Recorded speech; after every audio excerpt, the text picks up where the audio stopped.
Hello everyone, and peace of Christ, all of you. Please invite your friends, and let us have some good time together. As you see the title, we are speaking today about the Sabbath and what the Sabbath is supposed to be for us as a Christians.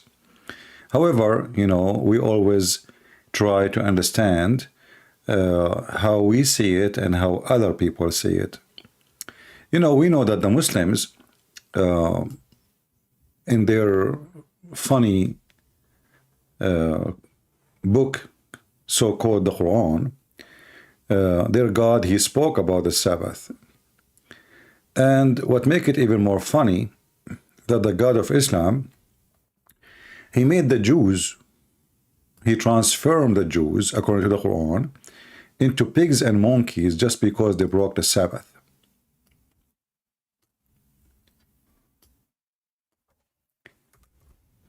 And then we find that Muslims are not supposed to follow the Sabbath.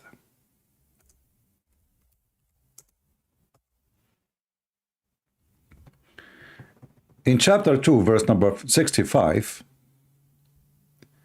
it says, "And indeed those amongst you who transgressed in the matter of the Sabbath," between two brackets, i.e. Saturday, "we said to them, be monkeys."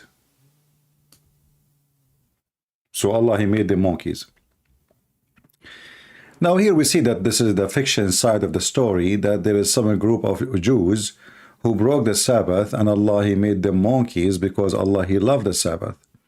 But then we ask ourselves, why even he is doing that? Why he's making them monkeys?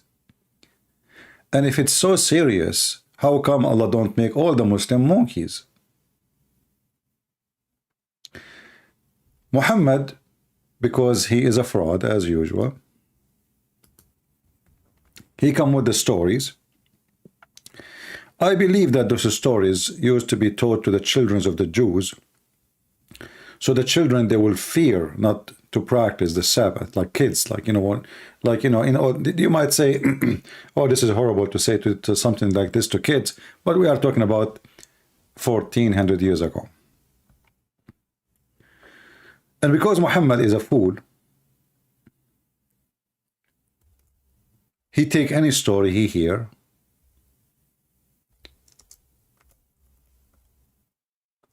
and he added to the Quran.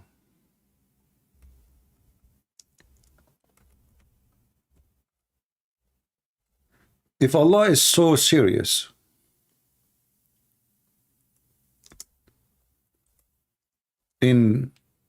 with the day of Sabbath, I mean, look, in this religion, if a woman should do fornication, we whip her back. If a man do fornication, we whip his back. If he is married, we stone him. But how come if somebody broke the Sabbath, we made him a pig or a monkey? Which one is more serious?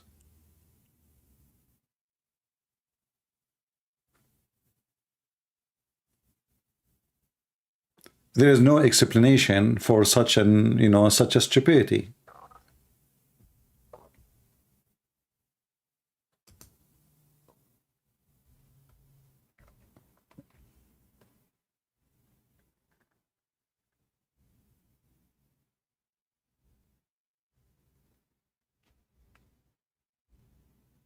But if we go to the Bible, we will find that the Sabbath have different value, different meaning. And you will see Jesus, when he spoke to the Pharisees, when the Pharisees are not too much different from, the Pharisees are different people as people who believe the true God. Muslims are pagan who believe in Allah, but there's too much similarity between them. Both of them, they hold the outside of the box, but they don't care what is inside the box. In the appearance, they are religious, but deep inside, they are very hypocrite and very, very unbelievers. So if we ask a Muslim, and we have many Muslims in the chat as always, why Allah did not order the Muslim to follow Sabbath? what the Muslim will say. Actually, if you go in the Quran,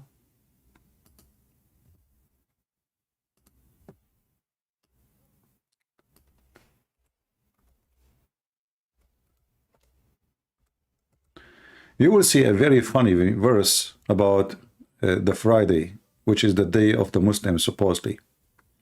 But this verse is exposing that Muhammad, he was trying to be a Jew. To the point, in a Friday afternoon, nobody come to pray with Muhammad in the mosque. So Muhammad, he had to make a verse saying, "O believers, when you are called to pray in a Friday, leave everything. Stop buying and selling. Stop doing shopping and come to pray." Here, this verse, the Muslim, they will use it to say to you, you see, the Quran speak about the prayer day is a Friday. That's false. In fact, this is about Saturday. This is not about Friday. Because the one who will shut down is the Jews. You see, if you look at my topic today, I'm speaking about Saturday, and many of you will think today is a Friday. Now, for sure, unless you live in, South Asia, etc., it's already morning for you. But for us here, it's Friday. But in fact, based on the Jewish tradition, Saturday started by the sunset. Today, 2 hours ago. Depends on your location for sure, where the sun set. Some people, it's sunset for them now at 7. Some of them set 5, 4, depend. But already we are in Sabbath. So what Muhammad is speaking about already is people are preparing for the Sabbath. Why they are doing shopping, and why this day only the Muslims are not coming to pray? Are you listening carefully? Why this day only the Muslims? Remember, the Muslim, they have a prayer every day. I mean, it's not just Friday. So why it is only this day is the problem? Because in this day, in a few hours, the market will shut down and there is no buying, no selling, and all the Jews will be home. They will refuse to open their stores. And Muhammad, he did live between the Jews. And the Arab, they are not people who make product. The Jews are the one who do the farming. The Jews, they are smart people, what we can say. We cannot deny that. The Arab are, Bedouin, people of the desert. The best they can do is exchange some goats, camels, with some product made by others. But they themselves, they don't make product for sale. The Jews, they are good in everything. If you go right now to Israel, go to a Najaf desert, you will see that the Jews are turning the Najaf, the desert, literally, they are turning the desert into heaven. But this land is always desert. So they are the best in farming in the world. Actually, the best technique of farming in the world today is the one is coming from Israel. And everybody is copying, even Iran, actually. Somebody is asking what the point. I don't know. Your name is Siko Mako. Some people, they want to know the point before we start even the conversation. We just started. And a person, he is complaining, what's the point?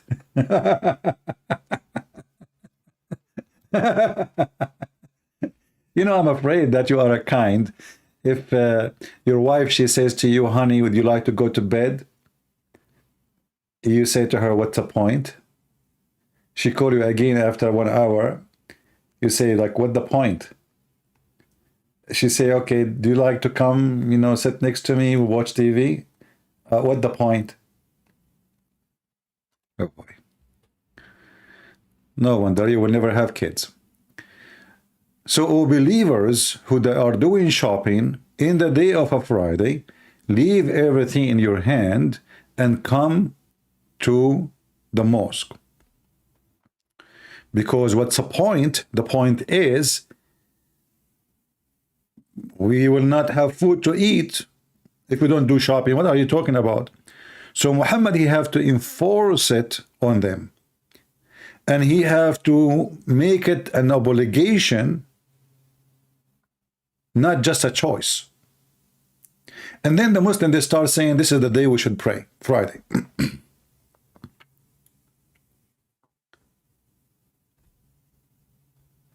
And then Muhammad, to give them excuse after he made this verse, people start complaining. So he said, oh, okay, you know what? Then after the prayer finished, scatter and do whatever you want. Just go and do whatever. But here we ask ourselves, what's up with the Friday? Why people, they are coming to the prayer every day except Friday? Simply, it was Saturday. All right. So, going back to the verses speaking about Allah making those who break the Sabbath as pigs and monkeys, why Allah never enforced the Sabbath on the Muslims? You know, when Muhammad, he came to the city of Yathrib,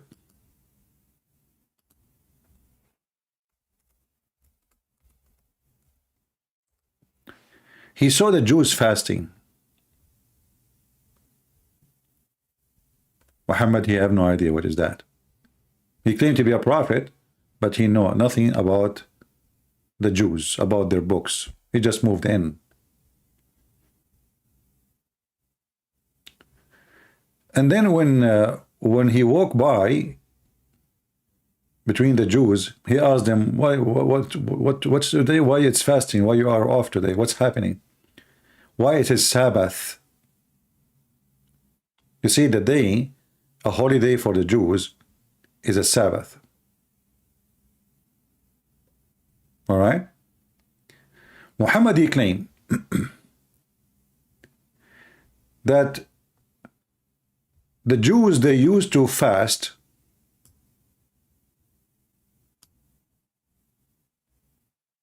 in the day of the 9th.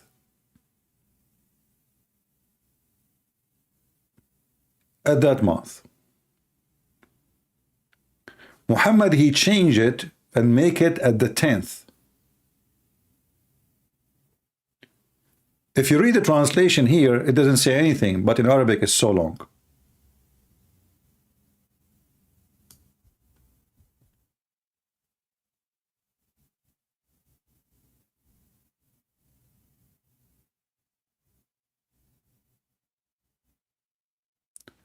Why? Because Muhammad, he noticed that the Jews are accusing him to copy them in everything they do. So he started fasting Ashura, the day which is the 10th, not the 9th. And this is what it says here in Arabic. But if we continue, when Muhammad, he asked the Jews, he said about what is this day? They said, oh, this is the day when Moses, he crossed the sea. This is when Moses crossed the sea. And by the way, there's many references, even the pagan, they used to fast the same day, which is very confusing. But we will go with Moses now.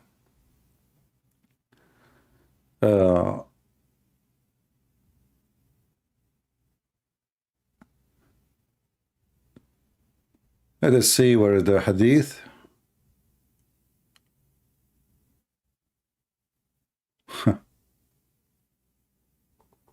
Look at this hadith here.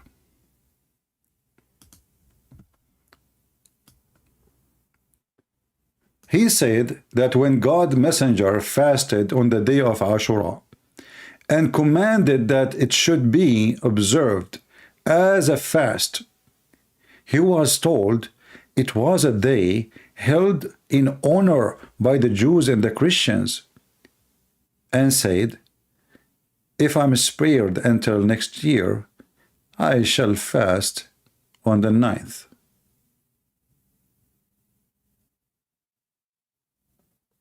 So he's just like adding a day, supposedly, according to this calendar here. And here you notice, you ask yourself, if this day is a Sabbath day, Sabbath is not necessarily a Saturday. Sabbath is any holiday for the Jews or the Christians. Sabbath is a day you observe or you give to the Lord. That is Sabbath. So the Sabbath here is a holiday observed by the Jews and the Christians, and it's honored by them. Muhammad, he wanted to fast this day, and he is fasting it. But they gave him attention. He said, listen, Prophet, this is a day where the Christian and the Jews, they honor it. What Muhammad, he said, he will change the day.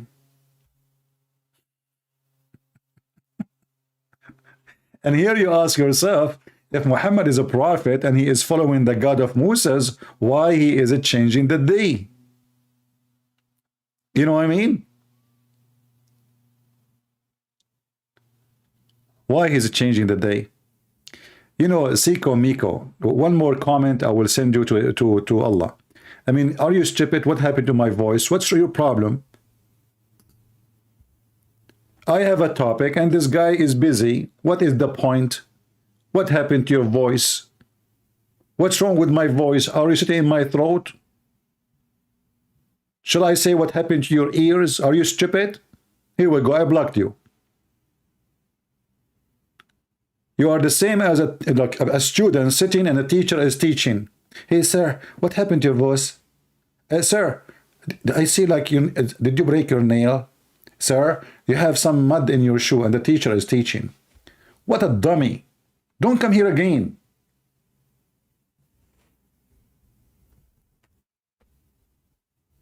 Stupid people. So he said when God messenger fasted on the day of Ashura and commanded, so he fasted the day. Not only that, Muhammad not only fasted on Ashura,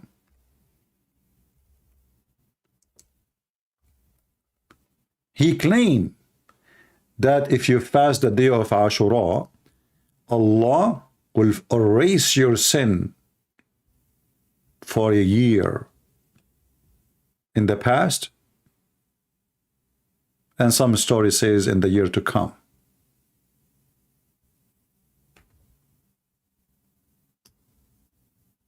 But where Muhammad he learned that?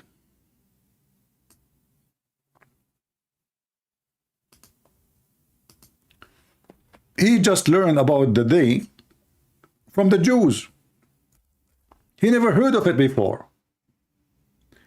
How this day becomes so important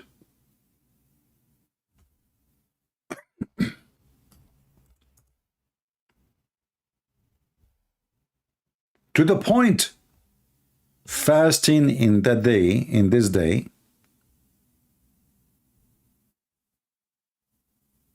look at this. Muhammad, he come with this, like, Yawm Arafah, this is different now. Yawm Arafah, like, you know, the Muslims, when they do their stupid ritual. So fasting in that day erase all the sin in the previous year. I mean, do you see how easy it is? Go have sex, sleep around, rape, killed, just do fast in that day, all your sin is gone. I mean, how satanic this religion is, if we can call it a religion. I'm trying to find the hadith. You give me a second.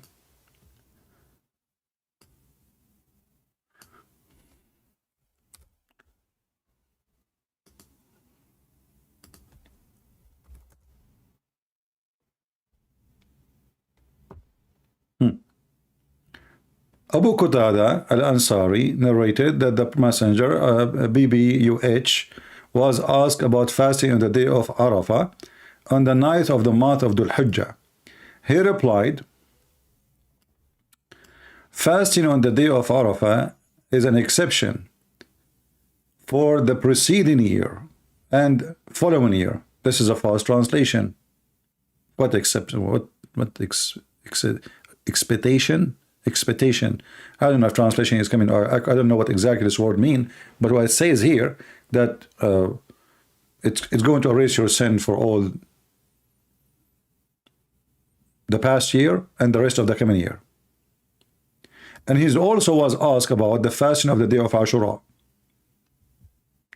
which the Muslims, they make it in the 9th, and the Jews supposedly used to do it in the 9th, they do it in the 10th.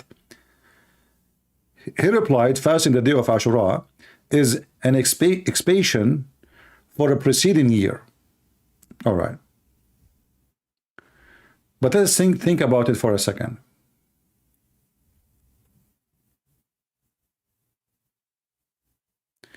Why fasting in that day or any day in the year will erase a previous year's sin and the coming year's sin?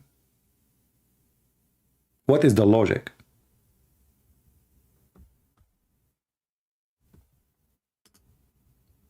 Muhammad, even he never heard of this day before. Suddenly this day became holy day for Muhammad. Suddenly this day became so important to the point this day can erase your sin.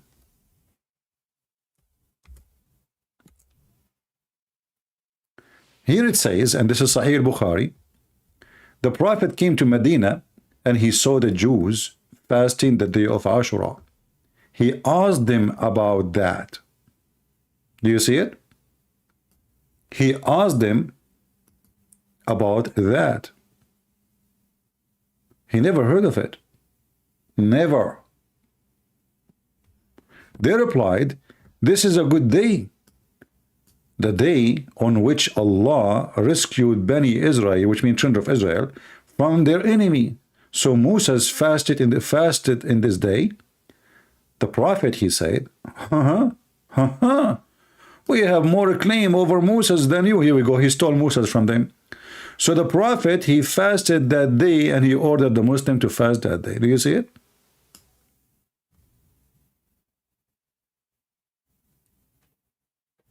And now we go to the point. The point is, Muhammad is copying the Jewish Saturday, but he do not know what Saturday is about, and he do not know what Ashura is about.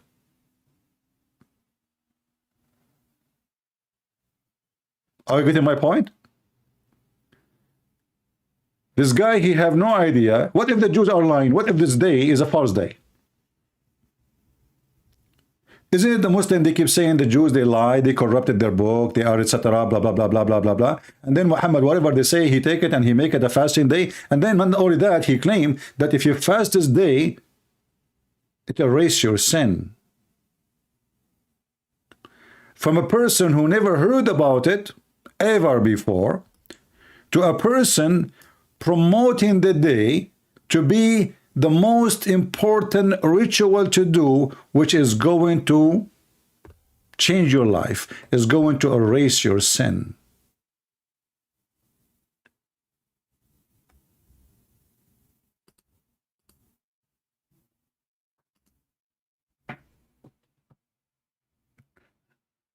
So Sabbath,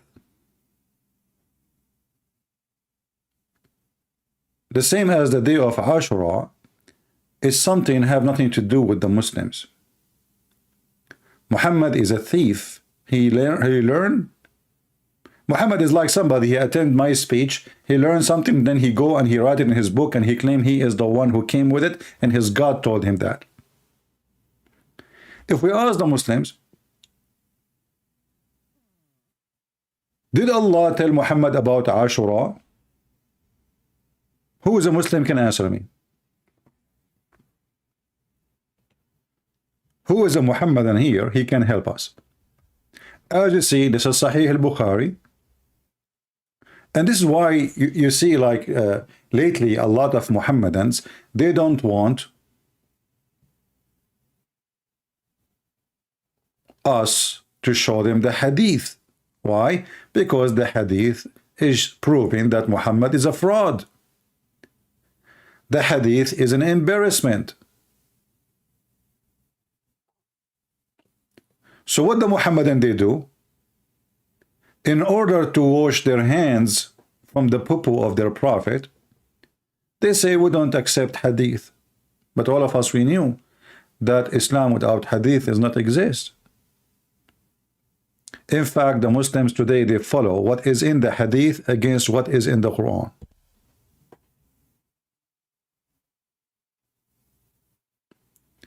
Now, going back to what Jesus said. When Jesus, he said that Sabbath was made for the man, not the man was made for the Sabbath. Here you notice the difference and the huge difference between the wisdom of the Lord God and the foolish Muhammad, who he claimed that he is receiving revelation from his God. According to Muhammad, the one who breaks the Sabbath, Allah will make him a pig and a monkey. According to Jesus, Sabbath is not made for God. God do not need your Sabbath. Sabbath is made for you.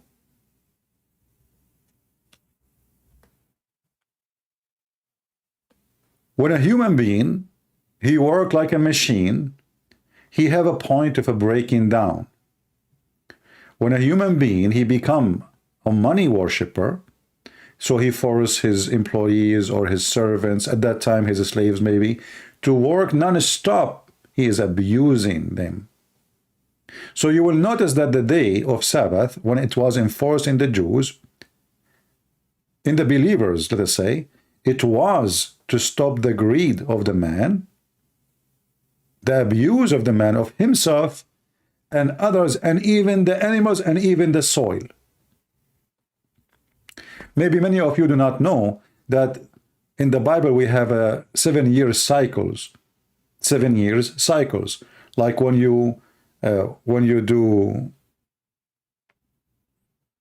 plant like a field, you have a field. So you plant it 6 years, and then in the 7 years you don't.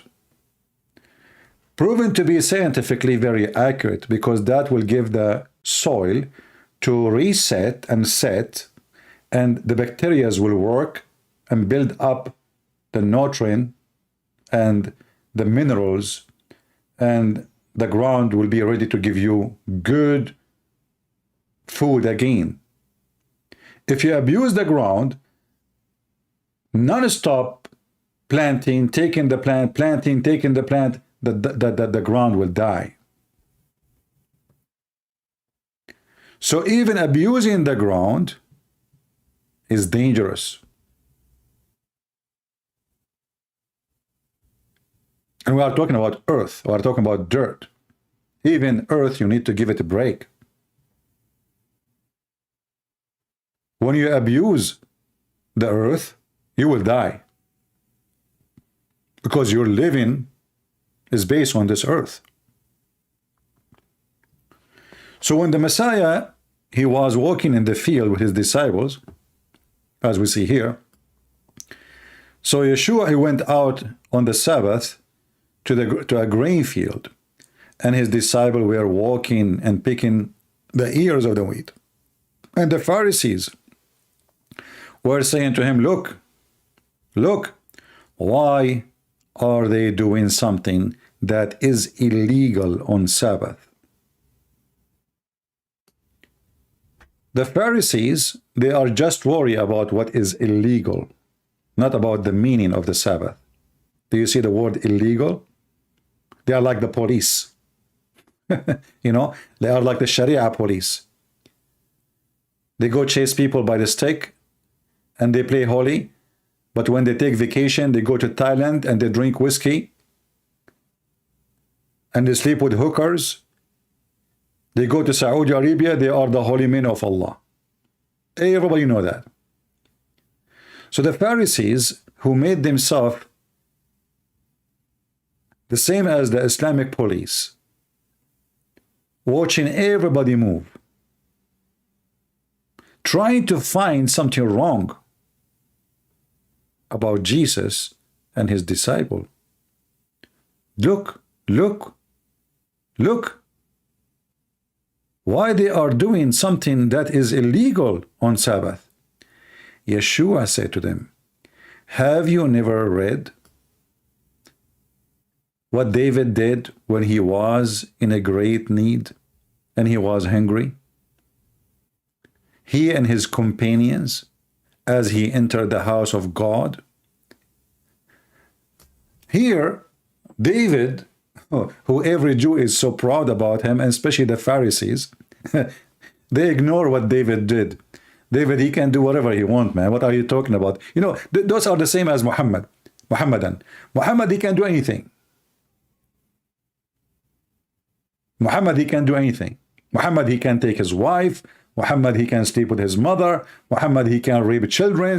Muhammad can ask Muslim women to give themselves. Muhammad, he can have unlimited number of wives. Muhammad, he can he makes chapters in the Quran saying any believing woman, she want to offer herself to the Prophet. He have a privilege. So those Jews, because they are hypocrite like the Muhammadan, they believe in the privilege. They don't believe in the word of God.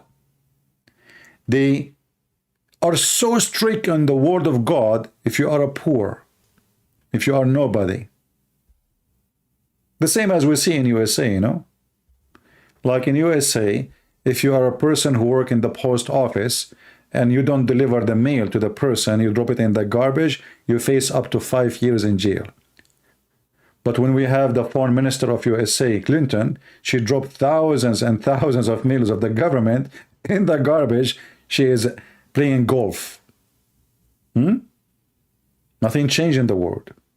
There's always people, they are protected by their system.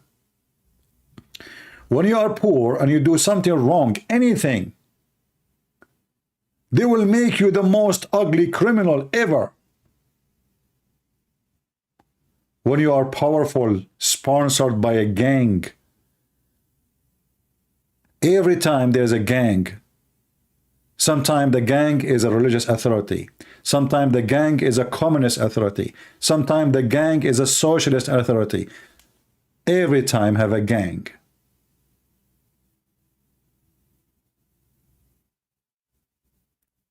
So now they are trying to find a problem with Jesus and his disciple, but he, as we say, he got them busted.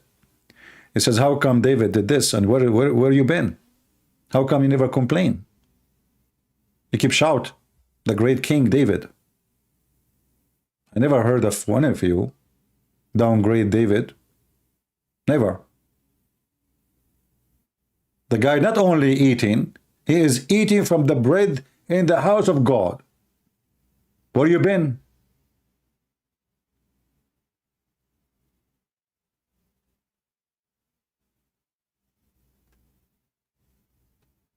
And Jesus says to them, which was not legal to eat, except for the priest. Not only is eating it, it's not allowed for him to eat because he's not a priest. And not only he ate from it, he gave those who they are with him. And then the Messiah continues speaking, saying, Yeshua said, the Sabbath was created for the sake of man, and not the man for the sake of the Sabbath. Therefore, the Son of Man is also the Lord, the Master of the Sabbath. We master it. I am the Messiah. I master the Sabbath. You are speaking to the Lord of the Sabbath. But here we see many different faces of human beings who they claim to be religious, but in fact they are a bunch of hypocrites. You see, God is out of time. God is out of time. Anyone here believe that God, he age? Like when Jesus, he come to this earth in the flesh of a man, he become 30, etc. So, but he never aged. Jesus is alive. Age mean nothing. Age mean nothing to someone. He is out of time. Age means something for us because we are inside the time. And time, by the way, even based on science, can be changed, which means if you go out of the zone of the earth, time is different. Our time is based on how fast the earth goes around itself. And that way we call it a year. Like the day run, the day 24 hours, and then 365 around of the earth, that is a year. So, but nothing changed, really. We are aging because our cells are not able to stay young. And that is called time. The time goes, the time comes. But people goes never come. Because we are under the law of nature, which we are created with. So God, our Lord, He is out of time. Time means nothing for Him. You know, the Bible speaks about like a day for the Lord is like 1,000 years of our time. But this is not exactly what it is. It's just an example of how time for God is nothing. Like it might go as 1,000 years for us, it went as nothing for God.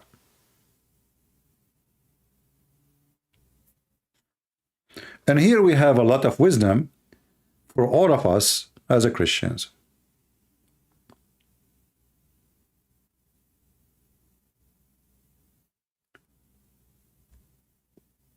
We are blessed because our Master, our Lord, is the Messiah, the God of wisdom.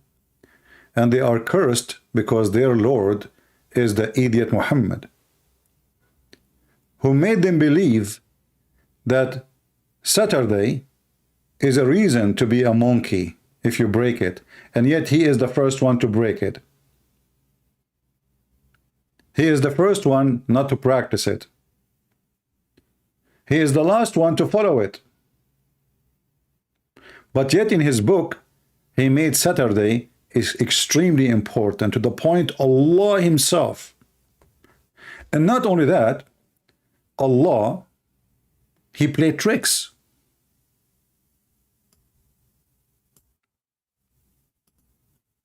For the sake of Sabbath.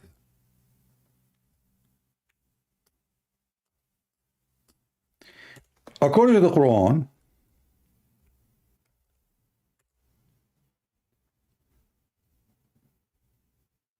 the Jews, they used to live in a village on the sea.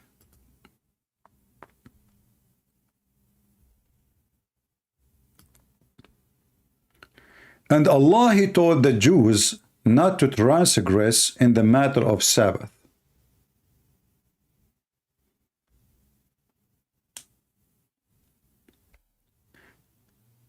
And those men, those people, they live by fishing.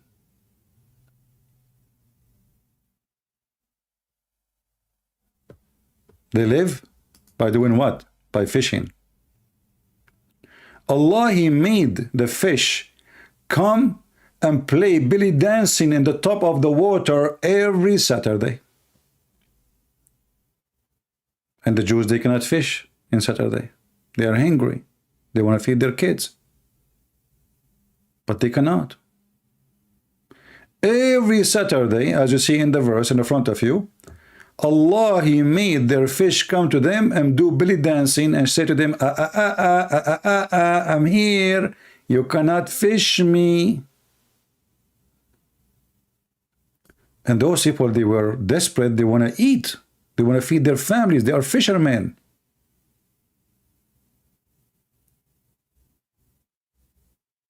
And even the stupid Quran says that this is how Allah, He made them break the Sabbath. Can you believe it? And this is how Allah made those Jews break the Sabbath.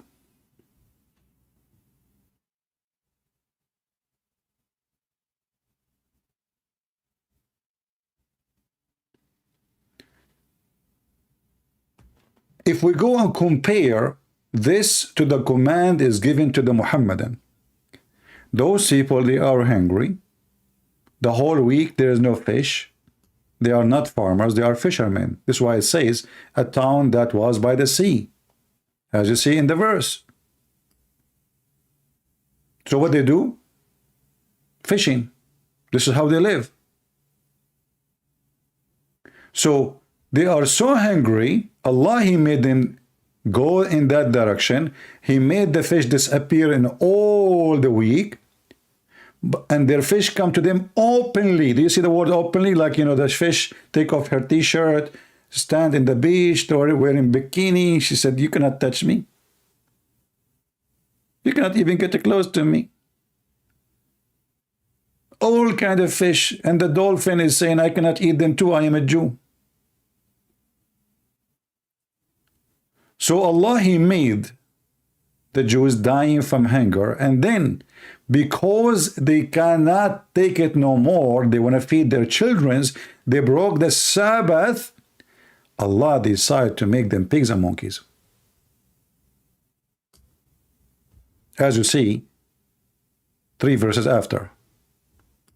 So when they exceeded the limit of what they were forbidden it, we said to them, be you monkey. True story. And here we see that Muhammad the idiot, not only he have nothing to do with the prophethood, he is mentally ill. I mean, have you ever heard of a God? Because you feed your kids in Saturday, He will make you a monkey. But if you rape a woman in Saturday, He will not?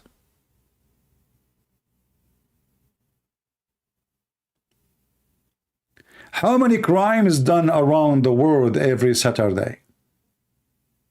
Why Allah at least make all the criminals who commit crimes on Sabbath monkeys?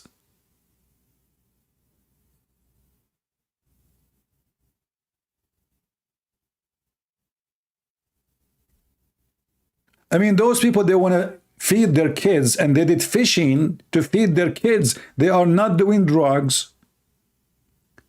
They are not selling hashish. They are not pimps like a prophet and rape that Titi, you know, peace be upon him, who claimed to be God now. He is the savior of mankind. Peace be upon him. They're just fishing. That's all. And even the verses says why. He made them suffer from hunger. The fish come to them only on Saturday, which means the whole day.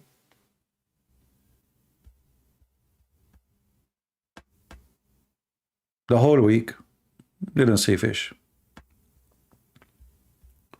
You know, I find some question in the chat are funny. Somebody's asking me, oh, you are back to your channel, Christian Prince now. Okay, my friend, I am here for a century. You are not here. People, they go and take a nap, you know, and then they come a century after and they ask me, you are here?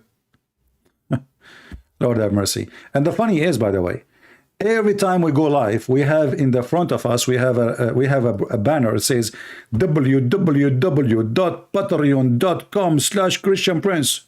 And then the Christian, they ask me, where we can find you? www.patreon.com/Christian Prince. Christian Prince, where you been? How we can find you? My friend, every single video of me, you will see a banner. It says www. People are blind.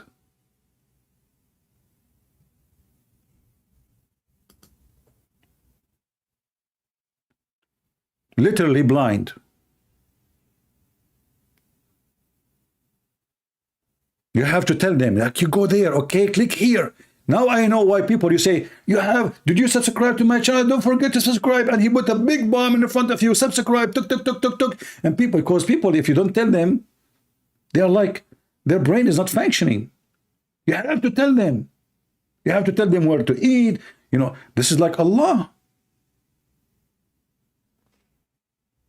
Yeah, WW, double agent. Where you been? So here we notice how Muhammad, with his stupidity, he got the Saturday wrong. And he is coming with the most funny, stupid fiction stories. And not only that, look at this hypocrite. All of us, we knew that the Muslims are forbidden, according to Muslims, to eat pork, to drink wine, supposedly. By the way, there's nowhere it says it's forbidden for you. It says Ijtanibuh, which means avoid it, like for wine. But the pork, it's forbidden. But in the Quran it says, if you are hungry, it's okay. Like, what the heck? How come the Jews, who they are hungry, if they fish in Saturday, you made them pigs and monkeys?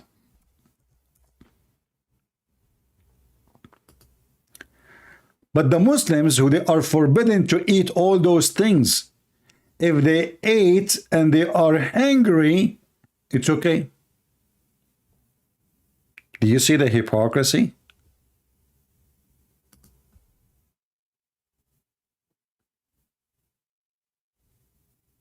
Do you see it?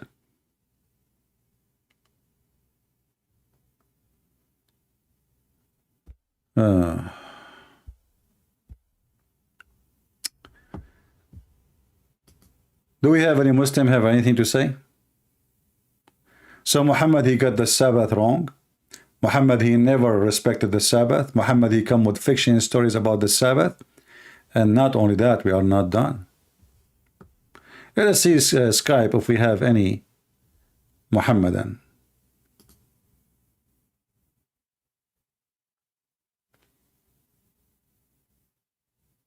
I don't know, people, they send me texts, I have no idea why.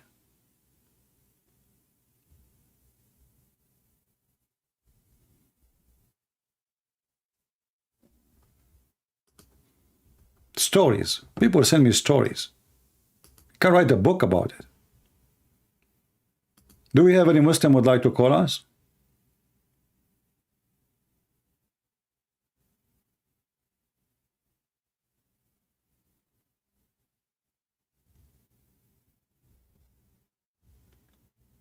Nobody. Let us continue. If we ask the Muslims which day Allah he started working, who wanna help us?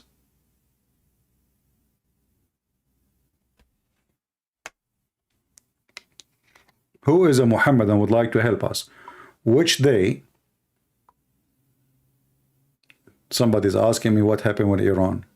What I was saying. Thank God I don't have a student in front of me. Otherwise, I will keep kicking people out of the school. I mean, is it time now to ask me about Iran? Muslims, which day Allah he start doing his business, creating the earth and the heaven according to your religion? Any Muslim can tell us?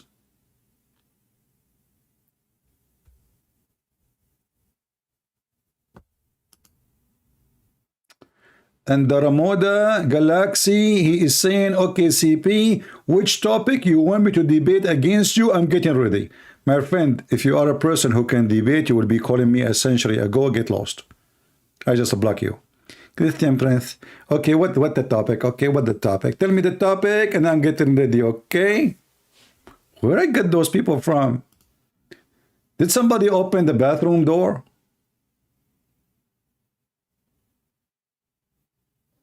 Until now, you do not know what the topic?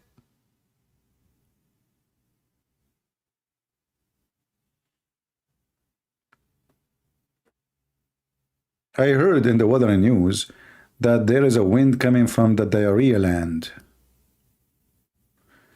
And when the wind comes from the diarrhea land, you got nothing but diarrhea. Oh boy. Which day Allah he start creating his creation, Muslims?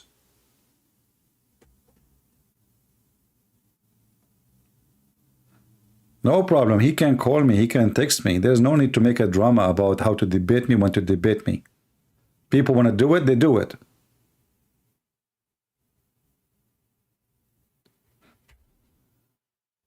I'm asking, what day Allah he start his creation? Which day he started his weekend, his weekdays? Which day? Friday, Saturday, Sunday, Monday, which day?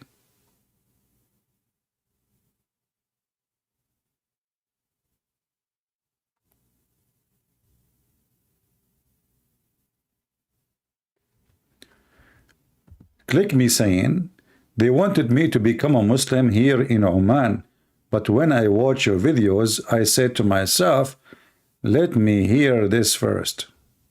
My friend, I advise you to be a Muslim. You will go to heaven. You have unlimited whiskey. Actually, there's no whiskey, there's only wine. And this wine does not make you drunk, which means there is no alcohol. According to Muslim, there's alcohol. And not only that, in the heaven, you will never be able to answer the phone because you will be busy doing boom boom. We go to your bedroom, we say, Assalamu alaikum, click me. Click me, he is busy doing clicking. He will say to me, don't you see my name as a click me? Are you kidding me? I'm busy, okay? Do we have any Muslim? He can answer us. Which day is the day Allah started his creation? Any Muhammadan? Mayday, Mayday, Mayday.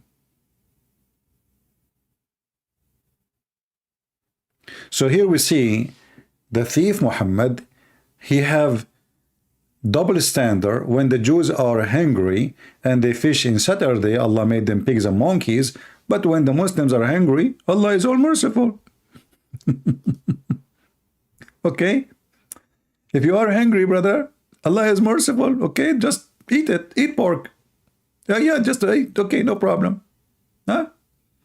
I mean, what a fiction religion. Would you share a bed with Donald Trump in the White House? Mr. Joe, you are a Muslim and yet you call yourself Joe. Let me ask you a question. Why it come to your mind that somebody will share bed with Trump when we are talking about your prophet, peace be upon him, a man who used to wear his wife's clothing, as your book says? So I am assuming your question is not coming to me. It's coming to your prophet, who he said, I never received Quran except in the clothing of Aisha. So who is the one who will share the bed with Trump? And talking about sharing bed with Trump, when Trump, he went to the Muslim country, Saudi Arabia, 65 mule of you, kings and president, he schooled them and you were making a party for him. I mean, he brought 65 king and he was lecturing them. Who is in the bed with the Trump? Sorry, man. He made you all bretnet. Just face it. Silly Muslims. They have, you know, they are desperate. They don't, they cannot answer. And now Trump in the point. You see, the Muslims, when you talk to them about their prophet, either they switch to talk about the Trinity, or they switch to talk about anything except what we are talking about.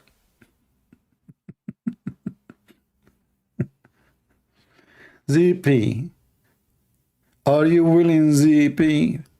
I mean, look who is talking. Your prophet, when they told him, they complain about having homosexual in every house, he said, okay, kick them out. They said to him, what about the homo in your house? Are you there, Mr. Joe?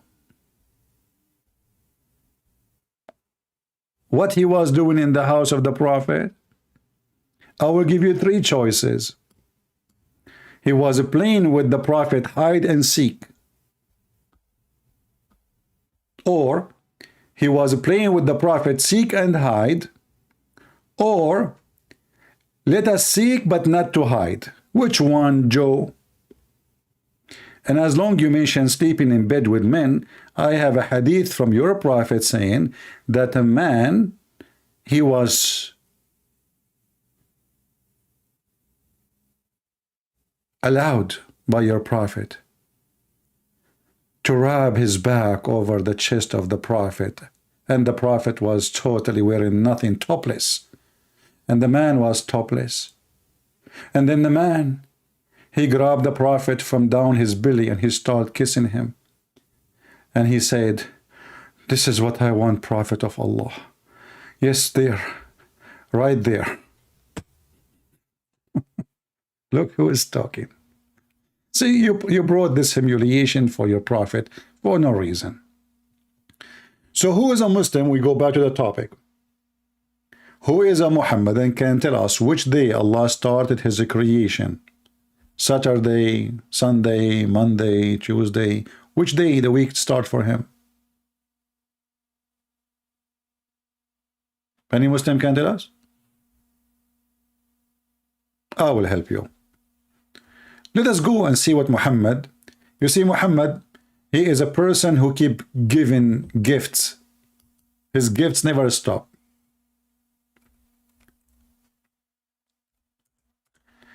I find this hadith is amazing, and this is Sahih hadith. The Prophet said, Allah the Exalted, the Glorious, created the clay on Saturday. What the heck? So Allah, He ordered the Jews not to work in Saturday, and He started working in Saturday? Okay. And then He created the mountains in Sunday. Oh boy. He created the trees on Monday. He created things, entire labor, in Tuesday. Okay. He created the light in Wednesday. He caused the animals to spread on Thursday. He created Adam, peace be upon him, afternoon of Friday. What the heck?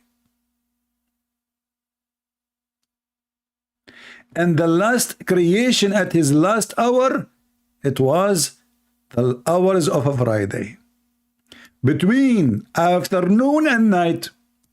What the heck? But look what happened. Muhammad, because he never stopped giving poo-poo. If we count how many days in front of us, what is the total?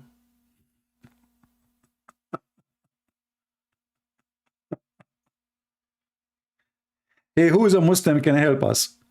The Quran keeps saying that Allah created the earth and heaven in 6 days.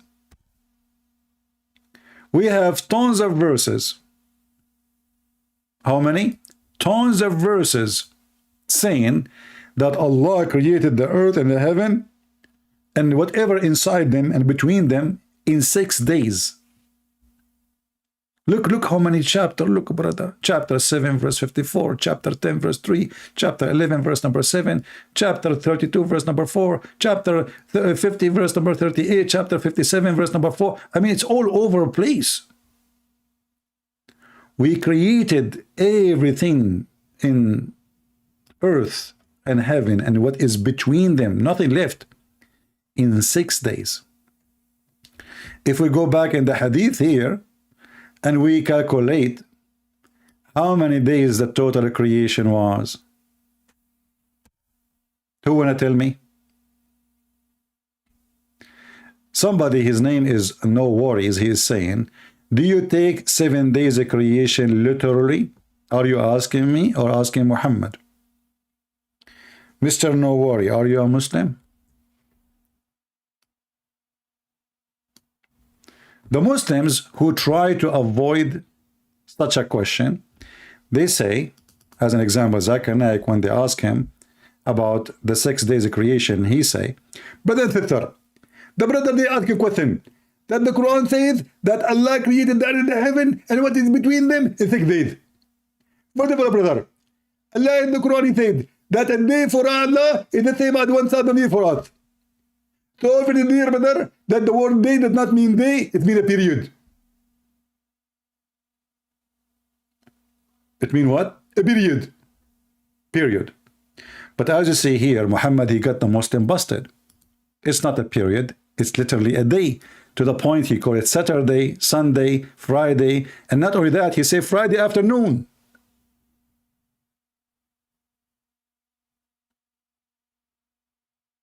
Do you see it? It's a Friday afternoon. Not only Friday.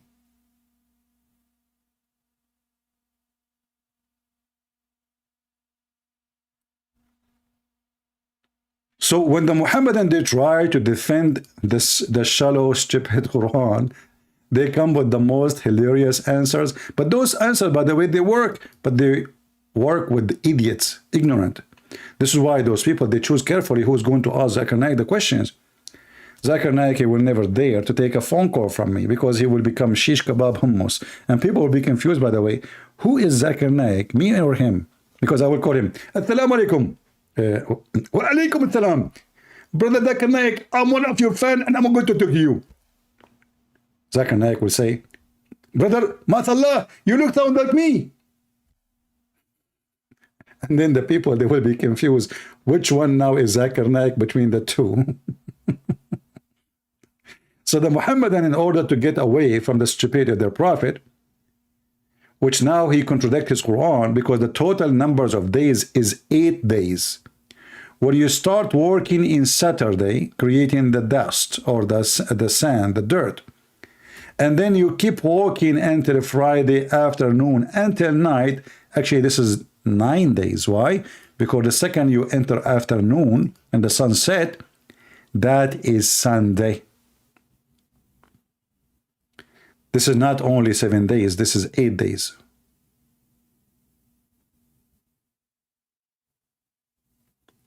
So do you see, Muslims, why we laugh at your prophet and why we don't consider him a prophet? I mean, the guy, he cannot even speak properly and say the words correctly. And he is inspired by God, who is the one who told him that Allah created the clay in Saturday. Allah.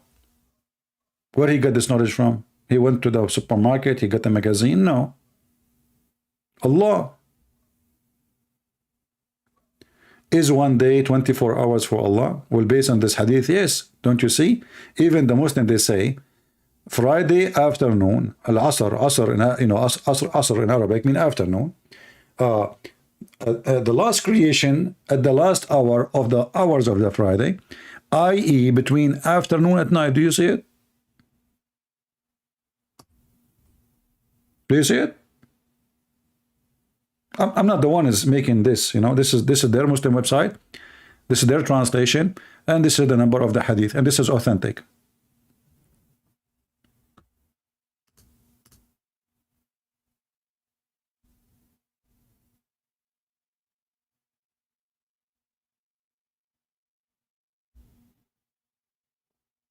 Somebody saying the Jews do nothing at all in Sabbath, but we Christian can do anything as long as glorify God, right? My friend, first of all, every time have a reason, and every reason have other reason. But to make it simple for you, if I say you don't work in Saturday, and this is the command of the Lord, but you are a slave of somebody, and that body, he forced you to work.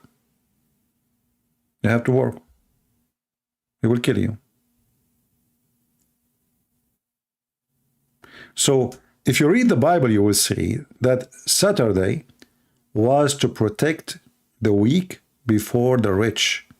God do not need a day. God, he does not need you to take a break. You are not working for him. When you do work in the field, when you grow your farm, this is only your need, your daily need. God is giving you a relief from being abused by someone is powerful than you. So Moses was a prophet and a government. He's a prophet and he is the government, which means he is the one who enforced the law. So when he put the law on them, is to enforce that the rich will not abuse the poor, who they are, the servants, the slaves, etc. Even the animals, they used to abuse them. If you read the book, you will see that God not only ordered them not to work themselves, not only their servant, not only their slaves, even their animals, even their ground, their field. You do nothing. They do nothing. Even your animals.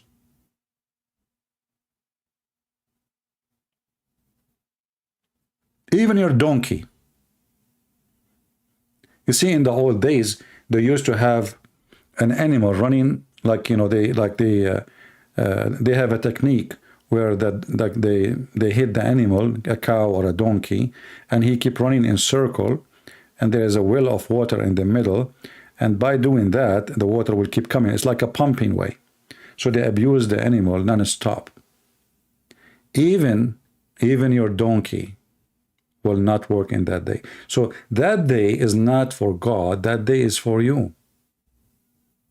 This is why Jesus said the Sabbath was made for the man, for the sake of the man, not for the sake of God. God do not need your day. God do not need money, do not need your work, do not need your anything from you. What you can do to God? Nothing. Who are you?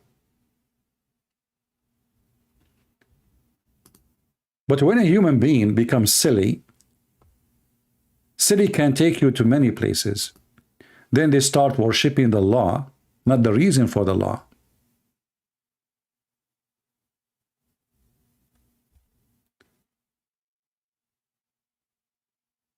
You know, when a government, they say you have to like stop in the red light, drive in the green light, wait in the yellow light.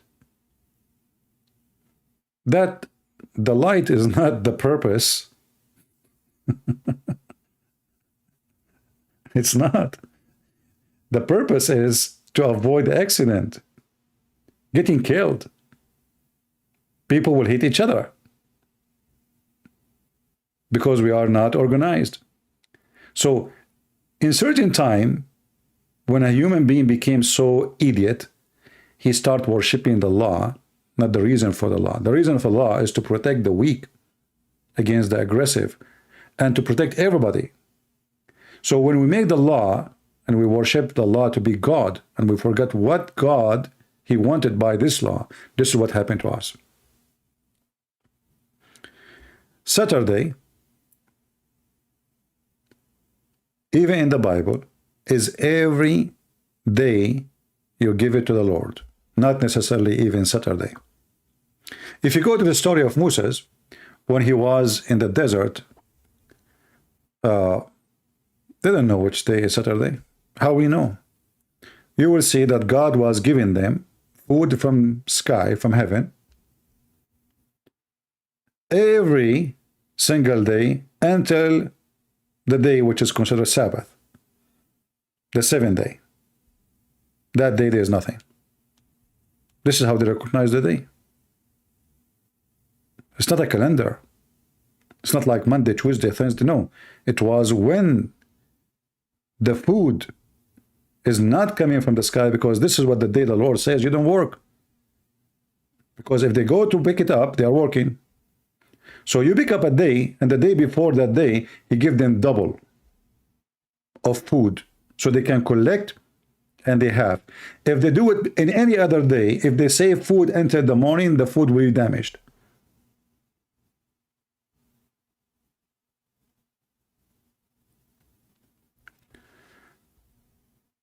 A Muslim saying, why did Jesus only resurrected to his disciple? Who said that? The Bible says he's been seen by thousands. You know, those questions obviously is from people who never read the Bible and they have no idea. Who said that only him, only them?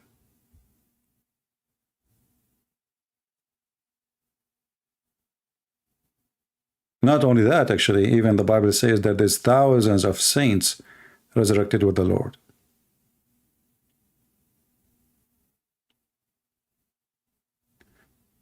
Do we have any Muslim here would like to call us and tell us why Muhammad, he is ignorant about everything, including Saturday? Why he is coming with lies about Saturday? Why he follows Saturday, then he stopped following Saturday? Why he's trying to copy the Jews? Why he fabricated stories he took from the Jews?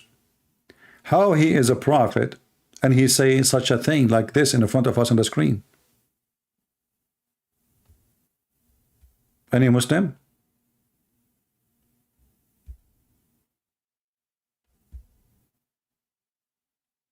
Anyone? Who is a proud Muslim is willing to join us? Have you ever heard of a teacher? He keeps saying that God created everything, earth and heaven, in 6 days. And then when they ask him to count how it worked, he say he started Saturday and he finished Friday at night, which mean Saturday, which mean 8 days.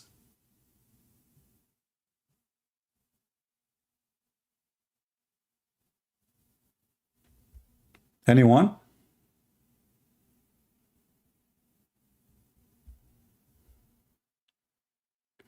Muhammad Deen saying because of Moses.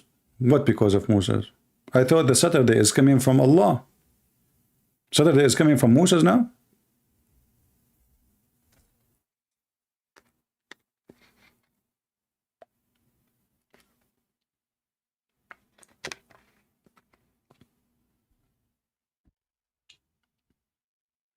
Any Muhammadan would like to call us. And by the way, if you watch a debate of Ahmed Didat, he was making fun of a Christian minister. He said to him, in your Bible, it says God created the sun in the 4th day. So the earth was without light for 4 days. Go watch it. This is why the Muslim, they will never debate us, because we will get them busted. If I was on the stage, everybody will be laughing at Didat. If I am in the place of that minister, he will say to him, you idiot, you just laugh at your prophet. According to your prophet, the light first time was created, it was Wednesday. In the Bible, it says, the first thing God, he said, let be light, and light was. It's not in Wednesday. In Wednesday, he created the big light, which is the star, the sun. But the first thing God, he did, he said, let be light, and light was. Do we have any Muhammadan here? Remember, if you call me and you defend the Prophet of Allah, you will receive a lot of reward. And reward, in Islam, it's very easy to get reward. I like it, man. As an example, the Prophet, because he's so wise. You know, I think the Prophet Muhammad, he was a guru. But he is a weird guru.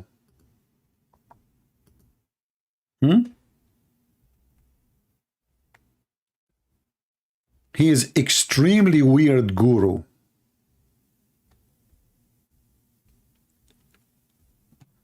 According to Muhammad, if you kill a lizard, you receive a geigo. You will receive a special reward from Allah.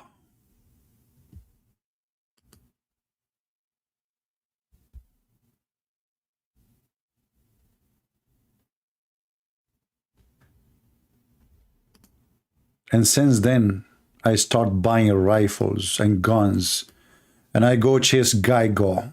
They asked me in the police station, why you are buying guns, man? I said, my enemy is Mr. Geigo. Did you see Geigo somewhere? I mean, have you ever heard of a God, his enemy is a Geigo? You see, the size of your enemy is who you are. I'm serious. The size of your enemy. Take that a quotation from me. This is a quotation from me. The size of your enemy is who you are, which means your size. If Allah is God, and we are talking about a real animal, not metaphorical, you know. If Allah is God, and yet his enemy, man, look at this enemy. Scared the hell of me. Geigo, the enemy of Allah. If you kill it, Allah will give you etc. reward. If you kill it from the second hit, less reward. If you kill it from the third hit, and you know, if this guy he understand what we are talking about, he will die literally from laughing, even though he do not know why he's getting killed.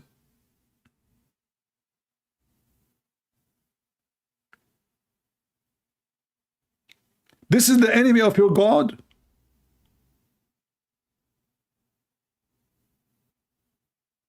And now every Muslim, he have to go safari to chase the Mr. Geigo.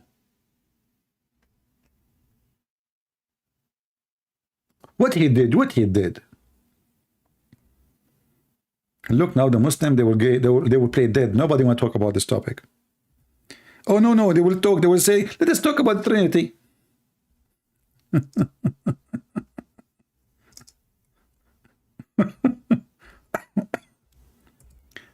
Let's talk about Trinity, okay?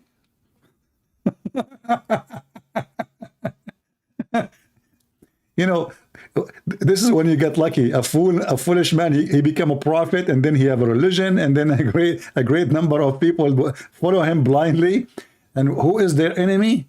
A Geigo. Like, it's not the Crusaders, it's not the Marines, it's the Geigo. And then Muhammad, to make it even more horrible, he says, if you kill Mr. Geigo from the first hit, which hit? Why first hit? What does it make a difference? Yes, brother. Absolutely, brother. Because if you don't kill it from the first hit, you are losing an emission. And look at the Muslim translation. One says Geigo, the other one says chameleon. Is it chameleon or chameleon? I don't know if I say the word correctly. The Prophet of Allah, B-B-U-H-E-M-U and Retate, he said, he who kills chameleon at the first blow, such and such a number of good deed will be rewarded to him. Hey, brother, can I kill it on Saturday? What do you think? Can we do like a blessing of Allah work in Saturday, killing the chameleon? And then he continue, whoever killed at the second blow, such and such number, you know, less reward, okay? Not the same. Let us be honest here. You will not get the equal reward, okay? And the one who killed from the third one, he will have the lowest. Let me tell you. Look at the details. Allah encouraging the believers to get versions if they kill a Mr. Geigo. And then this guy, he come to teach us about God. And he is going to tell us about Jesus.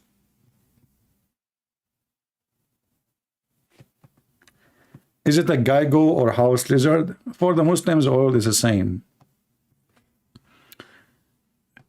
You know, when we Arab, we go to the store to buy, you know, shampoo. We don't care what shampoo. We say we want shampoo. You say, what kind? You say shampoo. Or what kind? Shampoo. Oh, okay. Give him shampoo. And you are telling me it doesn't make a difference? Don't you see that one translation says chameleon, the other one says Geigo, the other one says lizard? I mean, they are so confused. And not only that, why, brother? Why want to kill Mr. Geigo? Brother, he was trying to burn the grandfather of the Jews, Abraham. What the heck?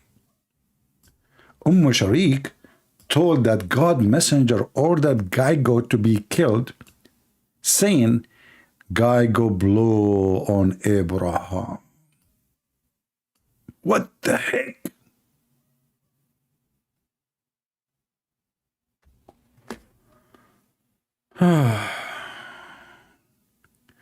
A Muslim saying to me, Free Abdul Rahman, in your book, the gospel, they are not the same. The scholars say many added things. My friend, that's even more horrible. Because why your stupid Quran says it is the same? And not only that, your Quran accept only the Greek gospel. This is why he called it Injil. So according to, what is that? Is that your picture of somebody, a woman, she is kissing you? What the heck is that, man? What kind of a Muslim you are? Behave yourself. A guy go kissing you? You have a picture of somebody kissing you? Like, are you Ali Dawah? Your wife, she is feeding you some grape?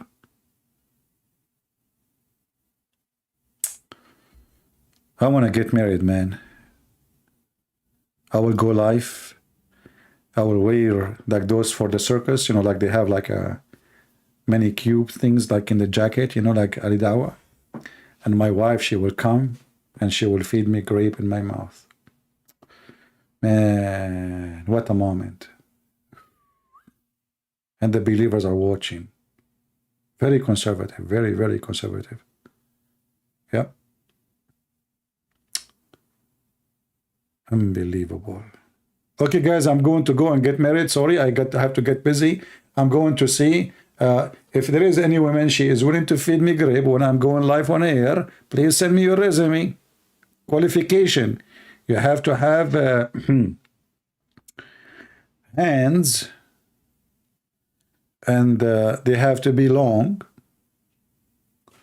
and you have to know how to hold the grape in the right way and drop the grape in my mouth.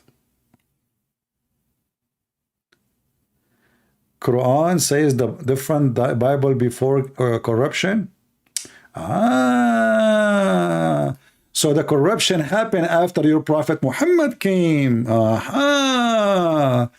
So your prophet, he is the one who destroyed the true copy. As long you Muslim, look what you just said. The Quran says of different Bible before the corruption, but this was in the time of your prophet. So why you Muslim don't add it to the Quran? Why you don't have it in the Quran? As long, here we go, you just admit that in the time of Muhammad, the Bible was not corrupt. 600 years after Jesus, 600 years after Jesus, the Bible is not corrupt.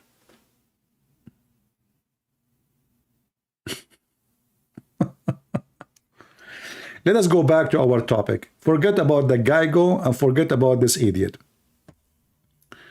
All of them, they are heroes in the chat. The second they call me, they go mush, potato. Do we have any Muhammadan would like to call me? Mayday, mayday, mayday.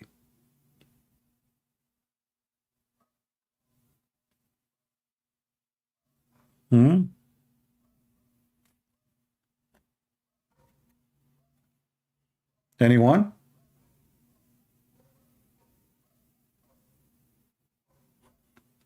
Well, today people are busy and people are sitting with their family. It's a Thanksgiving, you know, which is good. So this is why we don't have a big number, only like almost 700, 800 people. But it's okay. But I just wanted to share, you know, some thought with you so you can learn. So you see, we as a Christians, we understand God different from any other. For them, God is like a dictator who forces things for no reason. Like why a Muslim, he have to throw rocks when he go and do Hajj? What that will do exactly? Didn't know. Why he have to kiss a stone? Didn't know. Why we have to go around the Kaaba? Didn't know. Why Allah, he says, if you break the Sabbath, I will make you a pig and a monkey. But every Muslim break the Sabbath. Didn't know. Where Allah, he says, follow Friday, not Saturday. We show you the verse in the Quran. It's the opposite. Muslim, they used not to come in Friday for prayer because they were busy preparing for Saturday. They don't know.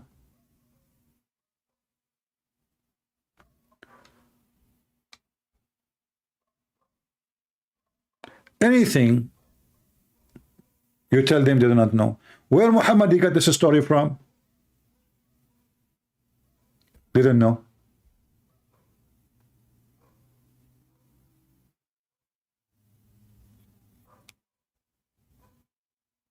They don't know.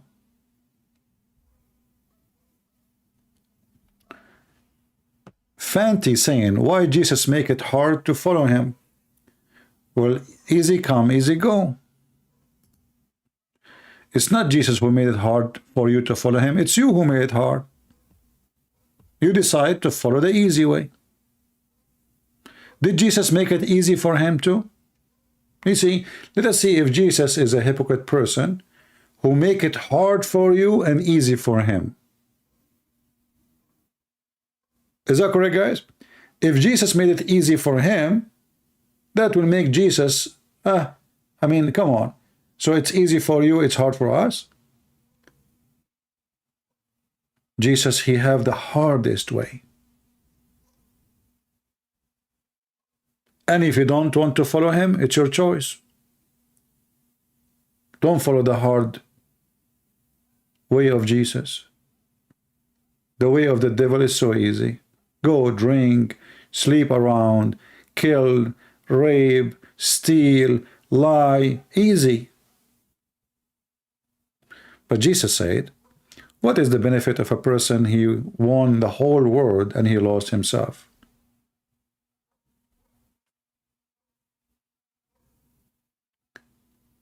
In fact, when you follow your lust, you are making it hard on yourself.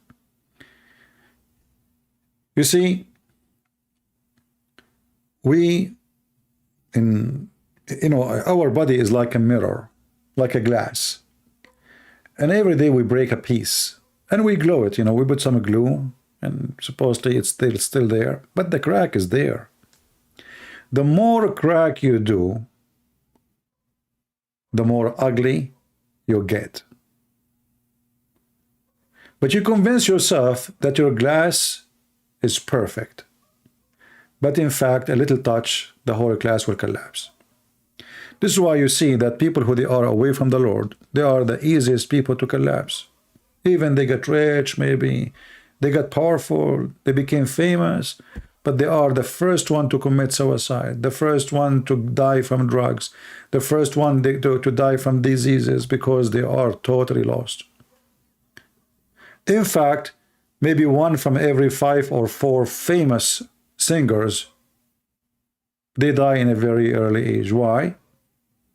Either overdose of drugs or commit suicide or. Because they have no stability. They are vacant inside. When you are with the Lord, you are strong, even when you are weak, even when you are poor, even when you have only a piece of bread in your table, even if you don't even have a table. I met people myself, they eat bread and tea. Bread and tea. That's it. This is their food. This is their dinner. This is their lunch. And this is when they are like lucky. But they were so happy. I went to their house. They were so excited. They welcomed me. I felt really so good. I felt like I'm between my family. I never met them before. You should see how they were so happy to have them. And, and they were like, ashamed, like we don't have a place to sit. I was said, what are you talking about? I will sit in the ground with you. They were wonderful. They were happy. The smile in their face, not $1 billion can buy it. And that's why when we say Thanksgiving, Thanksgiving is not a day. Thanksgiving is every day. When you appreciate the Lord, you are a billionaire, even if you have $1 in your house. Appreciation is God. Because when you appreciate, that means you are with God and God is with you. The second you lose appreciation, you are miserable. You always complain. You are unhappy. Even if we take you to the land resemble the paradise maybe. That's it. You are unhappy. Even if you have a palace by your own, you don't appreciate, you are unhappy. So with Christ, we learn how to appreciate. With Muhammad, we learn how to be greedy. As you see, he keep talking about reward, reward, reward.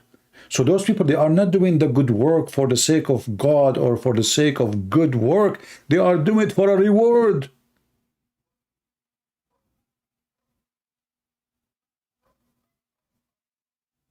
We as a Christian, we will be in heaven, but we don't do the good deed or the good work because we want to get the reward. The reward is a gift from God, which is to be with him.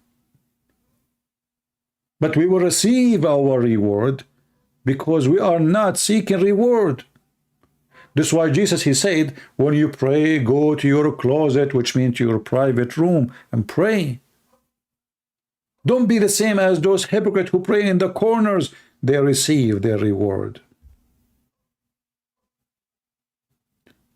When we pray, when we do good, we are not seeking reward. We are seeking God. In Islam, as you see, virgins, whiskey, even banana. Have you ever heard of a God promised banana?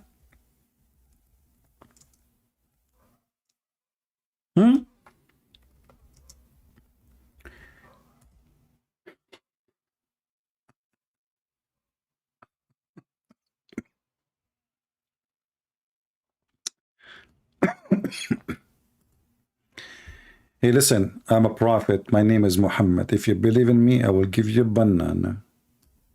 Banana.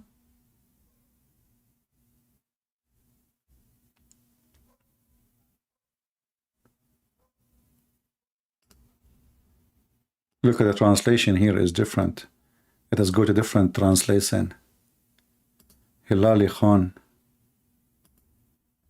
Look at this, mashallah, brother. Mashallah. Among talah banana trees, brother, with the fruit peeled one above one other.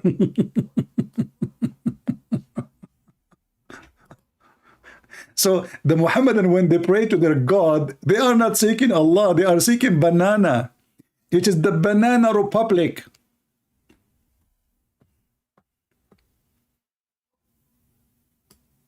And then I asked the Indonesian Muslims, you are in the land of banana and you are sick of it, and now you go to heaven, you find banana too.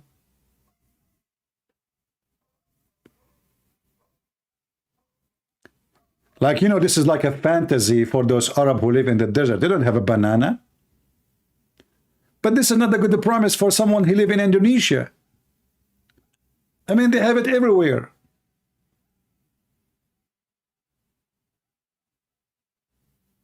Banana.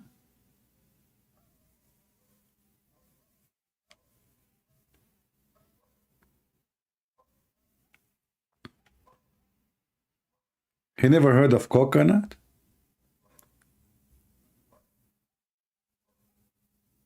This is heaven. So there is a huge difference between us and the Muhammadan. They are seeking food, sex, drink, you know, like, look at this, look at this, look. Look, even the water, brother, flowing water, because he promising people of the desert. If he knew that there is people, they are desperate to have less water, he will not say that. You don't promise such a promise for somebody who is from Vietnam. You don't. They are sick of water.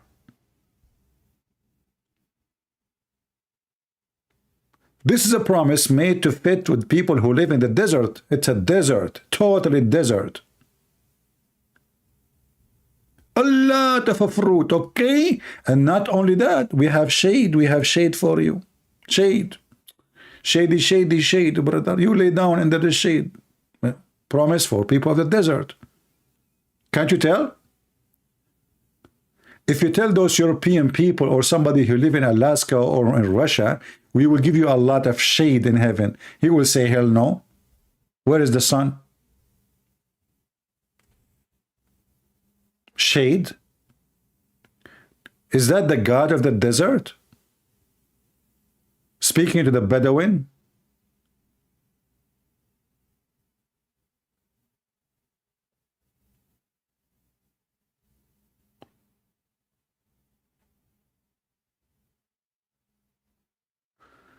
Somebody's saying what the Christian heaven like. Well, our heaven have nothing to do with any of this description. But you see, the heaven of God, if God, you see, we are talking about Almighty God, the one who gave us all kind of a pleasure.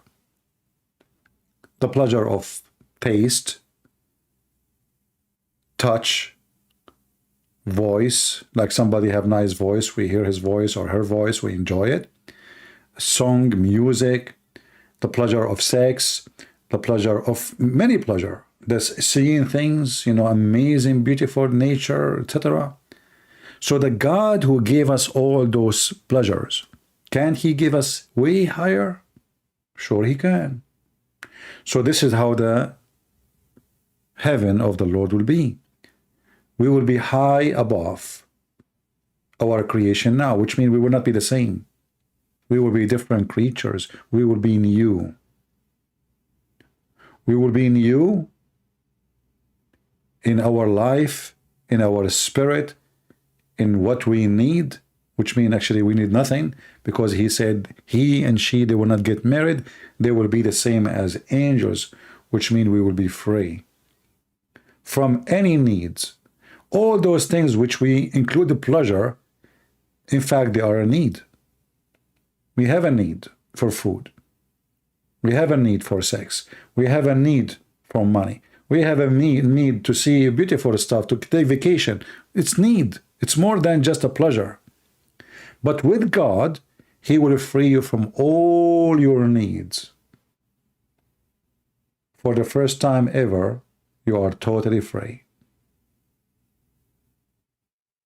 You are like a car who never need gas, will never have a flat tire, and nobody can stop you driving forever. So what God can give you, nobody can describe, but have nothing to do with this stupid promise of a plenty of fruits and banana. That is even embarrassing. That is not even convincing for a child. A child will not even do his homework if you say to him, I will give you a banana.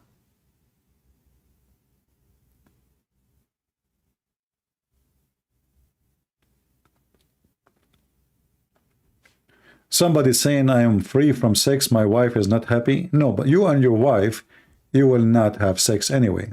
So no, I think your wife, she will be so happy, so because she is not sleeping with you no more. She will be very thankful for the Lord. God, thank you, save me from this husband. No more. He snore, he sweat, he fart. Oh man, I don't want men next to me anymore. That's it. Thank you. You think that your wife, she will be like your wife, she will be upset? Trust me, it's the opposite. Just go, and you will see. Do we have any Abdul here? Yeah, you know, like the men always, they think that the women, she is the one who need them. Like we don't need women, you know, like, you know, my woman, if she might be upset, like, you know, like he is the hero. Man, you invited her for a dinner 1,000 times, and you bought her gift 1,000,000 times, and then you give her a ring expensive, you know, and you go in front of her. Would you like to marry me? What happened? Now you are the one who don't want her? How many times you called her honey and you opened the door of the car for her? And no, don't touch it. I will carry it. Now, she is the one who needs you. True story.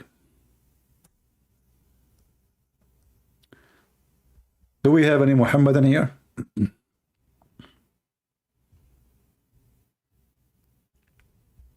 Who is a Mohammedan would like to call us, and he will receive a big banana tree from Allah. You go to sleep, you wake up in the morning, you will find a banana tree. You know, what is the Ustaz from Indonesia? Why the Ustad of Indonesia don't call us?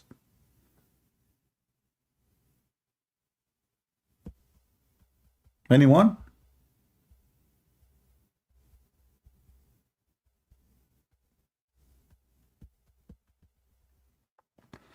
Do we have any Ustad from Indonesia? My Skype is dead. Nobody is texting.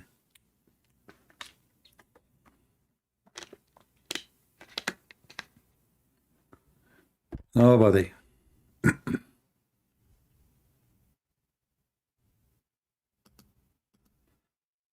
a little study of what we see in front of us, we see that this is, I mean, look at this. He promised us women who they are so white, because those Arab, they are obsessed with white women. There's no black women between them. And then you ask yourself, why? Why those women who Allah, He made them, why according to Allah, the resemble of a beauty is white women? Why? Like there is no beautiful women, they are not white? Only white women, they are beautiful? There's a lot of white people, they are not good looking. And there is a lot of black people, they look so good. What beauty have to do with the color? What about Asian women? Why Allah promising them very white women, extremely white women? Not only they are white like pearls. And they are so white to the point you can see the marrow of their bones.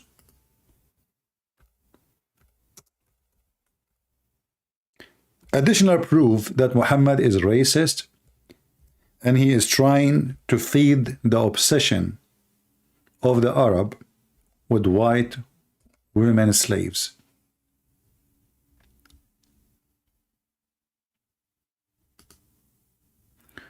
This is Sahih al-Bukhari. Muhammad, he promised his men that those women, they will never have jealousy, which means they are just sex toys. Never have jealousy. Who is sleeping with who now? They don't care. They are a sex party. A lot of women in one bedroom. Boom, boom. No jealousy. And those women, they have a special description. Who they will be so beautiful, pure and transparent, because they are so white. The marrow of their bones, of their legs, will be seen through the bones of the flesh.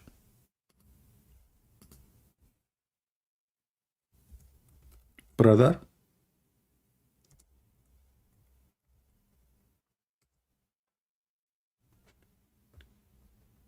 our dream is coming to be true. We as men, we are going to have women who we can see through their bones. How many times all of you men suffer because your wife, she hides things from you in her bra? No more. In her pocket? No more. In her bag? No more. You will see every single details, even the marrow. How many of you ask your wife who ate the hamburger in the refrigerator and she say, not me? Now she cannot hide it. You can see inside her belly the hamburger. Allah will provide you with the ultimate X-ray women. They are so beautiful. Look, where is the money? Look, look, now we know where is the money. Look what she is hiding here in her socks. They cannot do that no more. All this is over. This is a game-changing promise. Enough is enough. We will not let women do that to us no more. So the Prophet of Allah, he found a solution. And supposedly, that is a very sexy woman. Extremely sexy, brother. Because of his obsession with white women, he promised such a promise.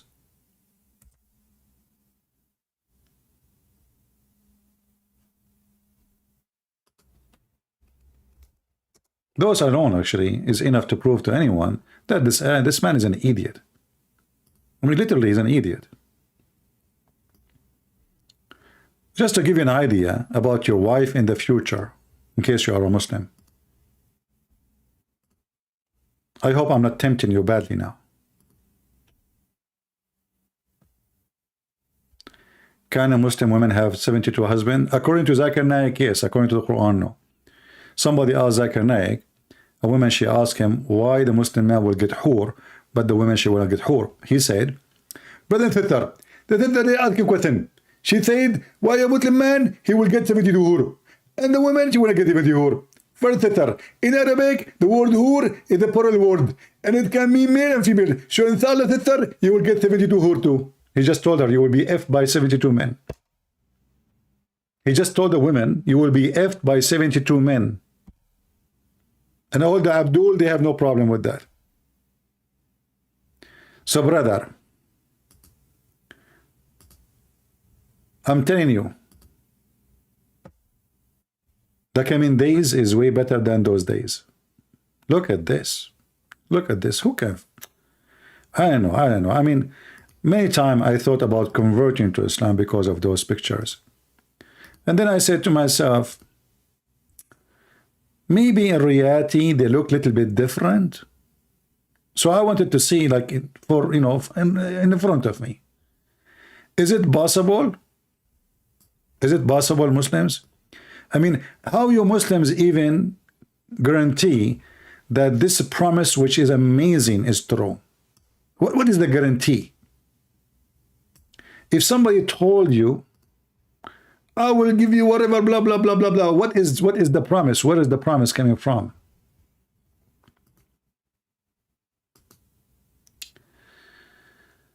Oh.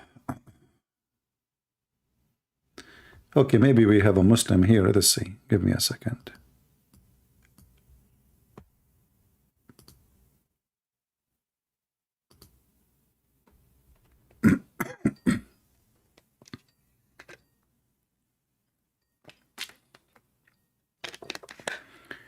We are calling him to see.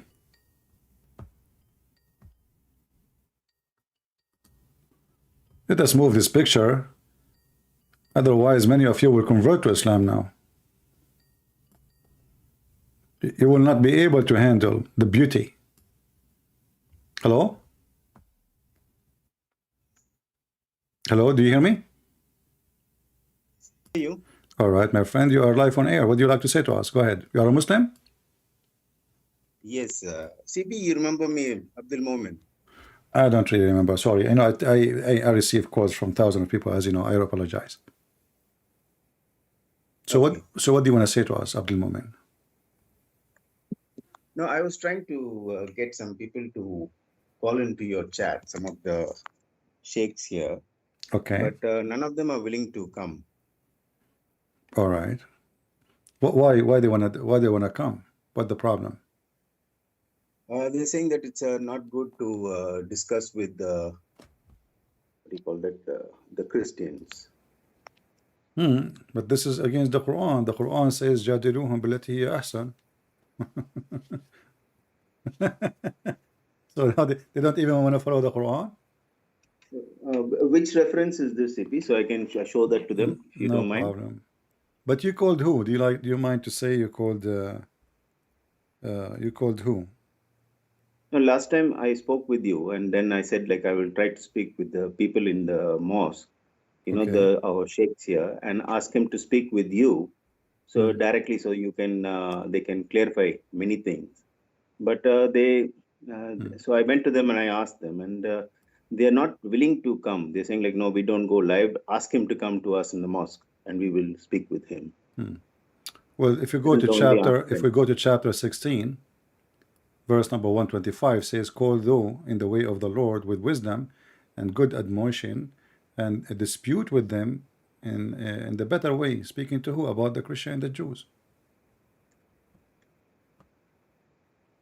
In different verse, in chapter 29, verse number 46, it says, dispute not with the people of the book, save inferior manner. 29:46, is it? Yeah. But they will say to you, well, this is when the prophet was weak. When he became strong, those verses are abrogated. Yeah, it's like that. Anything I try to explain for them, they are always having something or the other to say, and always they take you off the topic. They don't want to discuss something which is embarrassing to them. So And Abdul Moment, you still a Muslim now? uh, I'm on the verge of leaving, actually. All right. So last time my conversation with you, now I remember you actually. Now I spoke to you. Now I remember a little bit about you. Yeah, I remember you told me, you promised me you will go and ask them to call me. Correct. Yeah. So so can we say you left Islam or not yet? I mean, so like you're saying in the way, what does that mean? No, it's for me. You can say, actually, you can say I've left already, because I've been watching your shows, and I've been doing a lot of comparing notes with all the verses which you put up online. All right. And I see that a lot of things don't make sense, actually. You are right. You show everything with proof, not that Exactly. you're trying to exaggerate anything, but you give clear proofs for everything, whatever you say. And as a Muslim, I cannot dispute any of that, because when I'm checking it online, I check it on Sunnah.com, I check it on the Quran, I check everything, and it what you say is 100% correct. It's the own Quran disputes its own self. But you know, I warn So you, if you don't, if now you are leaving Islam, you will not receive banana no more.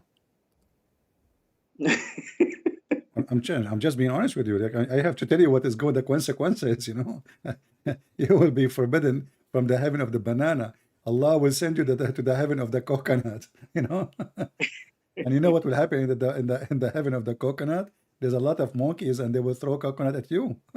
Don't think I will eat them. No, they will throw coconut at you. Like you enter the heaven of the coconut, the monkeys like all over the place. And they will say, this is the kafir, this is the kafir. Abdul Moment, he left Islam because he was watching Christian Prince. Throw coconut, takbir, throw coconut. And like, you walk and the coconut is coming from everywhere. But let me make a contract with you. When the monkeys, they throw all those coconut, after they finish, they get tired, you collect them and you ship them to me, you will say, they are expensive here. Well, Okay? actually, I have already received a lot of threats over here itself. Oh, There are a okay. lot of people who are already challenging, and they're saying like, you better watch out. We know where you stay, we know where you live, we know what your family is, so you better Yeah, be well, careful. I know what you are talking about. They are they are trashy gang. Yeah, you better be careful. You better they are coward. Those people they Yeah, like remember that those people they killed their caliphate Uthman. They killed the cousin of Muhammad. They killed his grandsons. They killed the daughter of Muhammad, Fatima. They have no dignity. They have no dignity. Muhammad himself, he sent assassin to kill people when they are not aware. As an example, Abu Rafi, he was a very old man. He sent a Muslim and he told him, I want to borrow something from you. He's a Jewish man. When he took him inside the house, the guy turned his back. The guy, he took his sword and he put it in his back and he killed him. And he was over the age of 90. Very, very, very, evil cult. So yeah, you have to be careful, my brother. But don't worry. I mean, just I'm sure you are smart and you know what to do. Now let me ask you, as long you decide to leave Islam because you are watching my videos, as you said, what about accepting Jesus as your Lord? yeah, I am starting to read now. Like your advice, which you always give online, I've started to read chapter of John, All right. the Do you have any book of. question about John? What you just start reading? Well, no, I'm just trying to follow your advice only, which I'm putting myself in the shoes of the characters going on there. Yeah, I remember And I told you that not only to read, you try to live the story, not only read the story. correct. Yeah. Yeah. So it's like mostly on the weekends is the time when I'm getting only to read more and more of the Bible. Well, that's great But news. If yes, if you have a I'm question, let me I'm know. I will be happy to help you. sure. I will ask you definitely if I Do have you any have questions. But anybody from your friends, your family you would like me to speak to? most of the family here I have, they're not well versed in Arabic. I mean, in English. They only are What mostly for. they don't speak they speak about Arabic. They speak Arabic? Yeah, they speak Arabic only Well, I here. can But talk to Arabic to them, no problem. yeah, If you want, even we can talk in private, no problem with them. problem is I haven't opened it up with family yet, because I'm scared of backlash within the family. So that's why I'm not yet opened up this subject with the family. Yeah, I understand. I Well, feel I'm just telling you, I'm willing to help in any way. You know, there's people, they speak to me in private. They bring their family, their wife, their children, depending on their age, and some you know, they don't want people to hear their voice. And I spend sometime I spend 5, 6, 7 hours with one person or his family.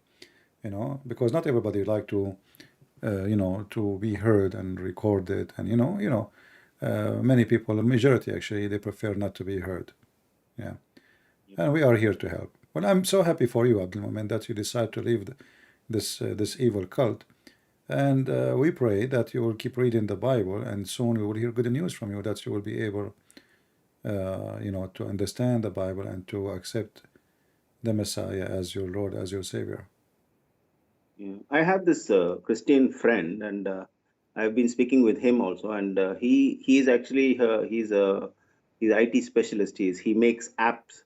So once he started watching your videos, he said that he's going to try to make an app using your videos so that anybody can go on that app, and they, by just a click on that app, he can just Well, go to that any will be reference. wonderful. If you made it happen, let me know and we can tell people about it. You know, in Yeah. this channel alone, I have more than 95,000. I think the other channel maybe is the same. I don't know. Like we have many channel, so we can just send right away tens of thousands to download the app if he made it happen. That will be good. Yeah. All right. Any No other problem. For question? sure. Any We other have this question you have? idea. Sorry. Do you have any question? Anything I can help you with? No, nothing at the moment, CP. Nothing at the moment. All right, my friend. God bless you, and I'm happy for you that you decide to leave Islam, and I'm glad that my videos are working. But can you just one thing? What is the most? Let us say you watch many of my videos, but what is the most thing was like effective on you to decide to leave Islam? The most thing which I seen is basically the contradictions. One time the Quran says something, and another time it says exactly the opposite. And when I see the proofs of it, is what is making me doubtful, actually, because you clearly specify the proofs and the location and the reference. You give everything clear cut, so it is there's no questions at all. So it's most of the time the most important things which I get convinced on is basically the Quran refuting itself, not Yeah, even using the Sunnah or anything like that, but the Quran exactly, itself refuting itself. exactly. They cannot deny. They say this is da'if and this is weak, and the game they play. You know. Yeah, forget about Sunnah. Forget about the Sunnah. The Quran itself, I'm talking about. One verse Yeah. says something, the other verse says something Like one else. verse says the trees were created before the stars. The other verse says the stars created by the tree. I Exactly. mean, those are so clear. There's no, they cannot play around them. You know, doesn't matter what they do. Yeah, Correct. And the second thing is the stupidity, like, for the hail coming from mountains in heaven, yeah, and the how the baby is created. And, yeah. it's there's so many You know, stupid things which don't make maybe sense. Allah was talking about Arabian baby because I have to tell you the truth. We Arab, we are different creation. Our women, they have a sperm coming from their ribs. Our women is the only woman in the world they have a breast testicles. I don't like to talk about my people, the Arab, but we have to share the truth, brother. It's time to share the truth. We are the only nation who have women who have a breast testicles and they have a sperm coming from their ribs. So Allah is not lying, brother. This is the truth. But because how you have to be an Arab in order to know what the Arab have. Obviously, he's an idiot God who is he called himself Mohammed, and he claimed that he received revelation from God. This is what happened when a fool, you give him it's like Muhammad is like a fool. He is a first time in a Twitter, and suddenly he have like a billion fan. Why? He have no idea. How? It doesn't matter. Yeah. So that is what is the main thing which convinced me, basically the Quran itself refuting its own self. Yeah.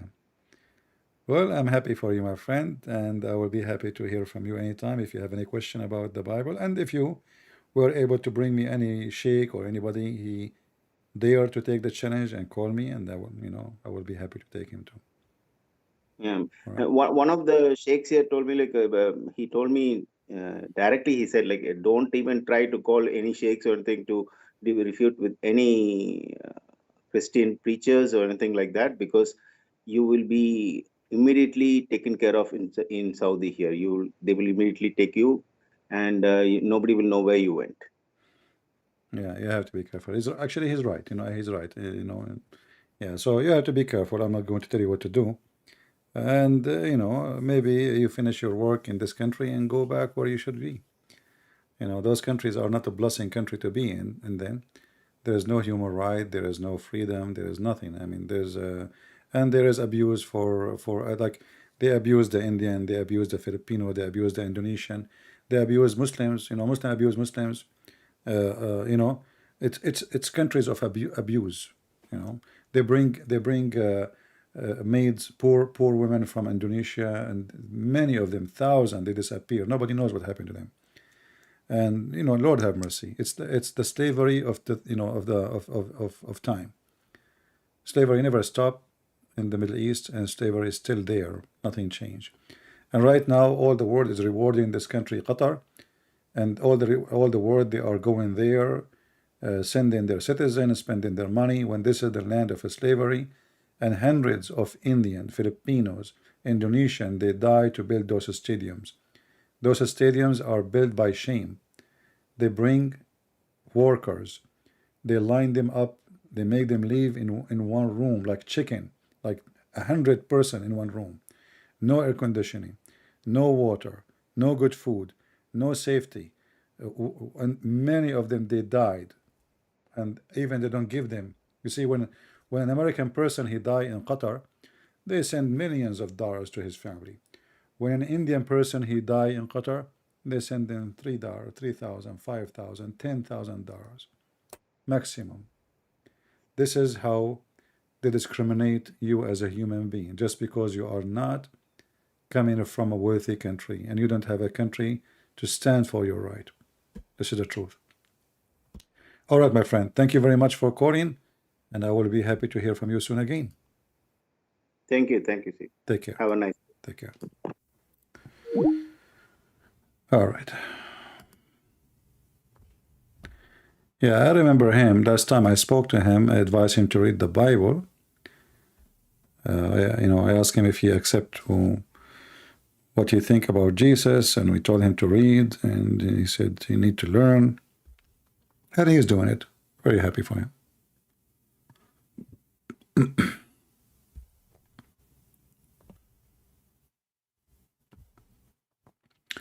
There's Abdul, he said in the Quran there is no contradiction. Well, he have to call me so I can show him. Why you don't call me, and then we will see if there's contradiction or not. The Quran is the book of contradiction. As you see, Muslims are living, like almost every day we go live on air, we have somebody calling, either he cannot answer or he ain't leaving Islam. As simple as that. The last caller, you remember this yesterday? Do you remember when he said, we're talking about contradiction, right? So I said to him, is Jesus created the same as Adam? He said, no. How that can be? Jesus created from womb, and Adam was created from dust. The second I showed him the verse, he got so upset.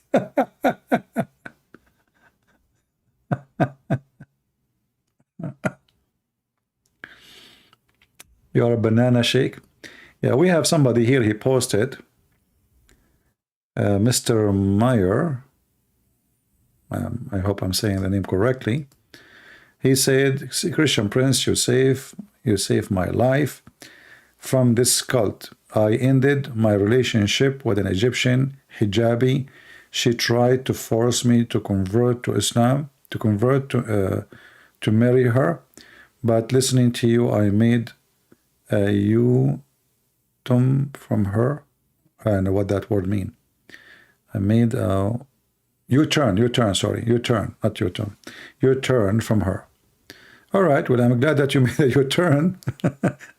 But be careful, don't hit with other hijabi women. Actually, this is what they do. They call it jihad love. jihad love, they go after either Christian men or Christian women or even Hindus. And you have to be, you know, especially if you are rich or like even this guy Elon Musk, go and see how many offers he received from Muslim women, Muslim men, you know. A Muslim woman, she says, too bad he is not a Muslim, I would be happy to marry him. So they are hitting in him. So they try to do jihad love. If they cannot take you by war, they will try to take you in a different way. So depends on who you are, how smart you are. I remember once a family, actually didn't like what I do. You believe it or not. One day, one of them, he called me. He says, I need your help badly, immediately. I said, what happened? He said, I will need to see you. So, okay, what happened, man? So he came to me. He says, I have my nephew. He is having a relationship with a Muslim woman, and they are sleeping together for a long time. And now she said to him she will break up with him, unless he marry her. And in order to marry her, she told him, you have to convert to Islam. And he is willing to convert just because he don't want to leave her. You see, now, those people, they don't like what I do. And they mentioned that to me many times. Suddenly, when this happened, they found nobody to talk to him, except me, to fix it. So I have to go with him, meet with her. She have Muslim friends with her. They are like a gang, you know. And this guy, he have no idea. He's just a kid. He's like 17, 18 years old. And he want to convert. That's it, you know. That's it. He is sure. Yeah, you know. He don't want to leave her. And look how religious she is. She's sleeping with him all this time. And now, suddenly, she cannot do it no more because he have to become a Muslim. Yeah, it took me some time and some argument, or let us say little debate with those guys. And then he was convinced, finally, that this is a very bad choice. And now he is a grown man, you know, he laughed at himself doing that at that time, you know, but this is what is embarrassing is that his family, they don't like what I do. And they mention it to me many times. What you are getting from this, you know, what is that? Why you don't like everybody, you know? Why you are giving too much time for it, and etc., you know? Yeah, but when their son is the one at risk, they come to me. You see how people are selfish? See how selfish they are? When they do not need you, why you are doing this? What the point? What are you accomplishing? What are you trying to do? But when their son is going to be lost, they come to me begging for help.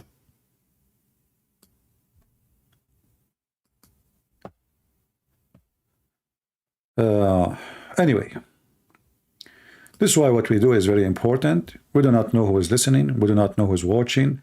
And people from around the world, they download my videos and share them. I never have restriction over my videos. In fact, I encourage people to download my videos. And not only that, I am a person who get upset from people when they say to me, thank you, CP, God bless you, CP. Like, I don't mind. But if all the comments saying God bless you and thank you, and nobody saying anything about the comment, I get upset. How many times I shout at people, say, stop saying thank you. I don't want to say thank you. Say something. Because I'm not here to work for my own glory. I'm here to help. And those who seek help, they will receive it. And the first help is the one come from the Lord. So it's very important to be faithful, very important to be a believer, very important to arm yourself with knowledge, with the Bible, with knowledge, and learn how to answer questions, not only how to recite a verse.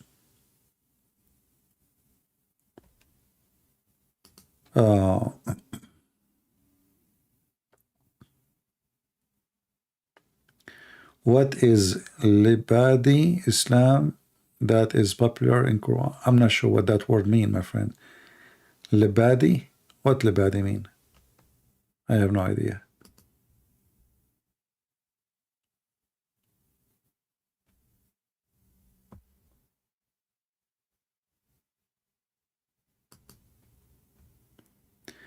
Yeah, there is a risk when you marry from non-believer, and actually the Bible is against that marriage. It's not a marriage.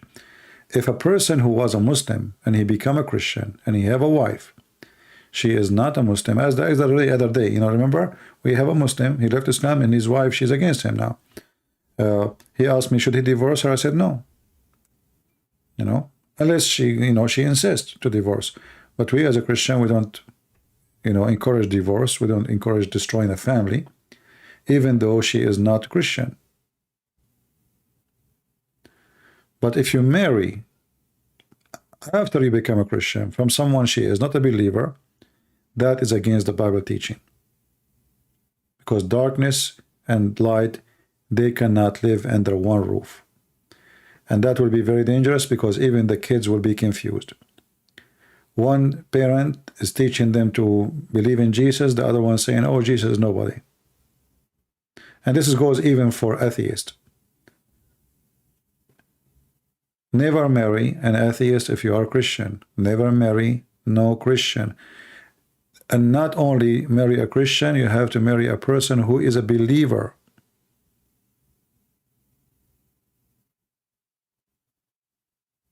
A believer, not just a Christian, because there's many are Christian by name. There's a lot of them.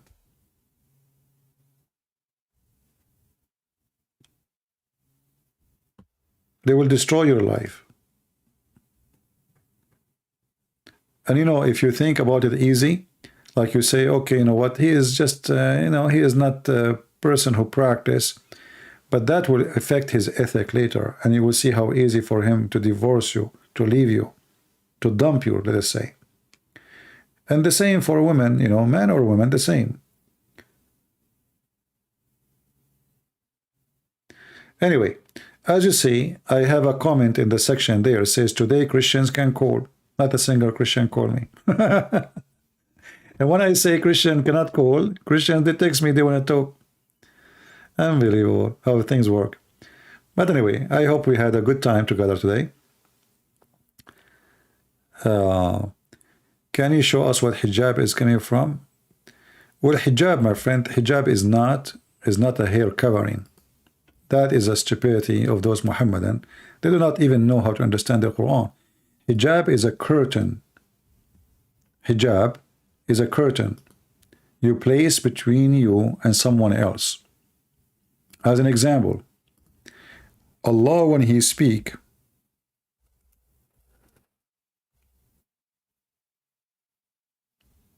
He speak from behind the hijab.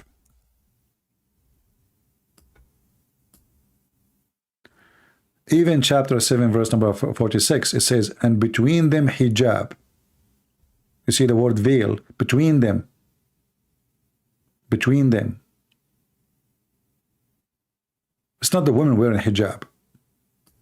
Between them. So hijab is a curtain.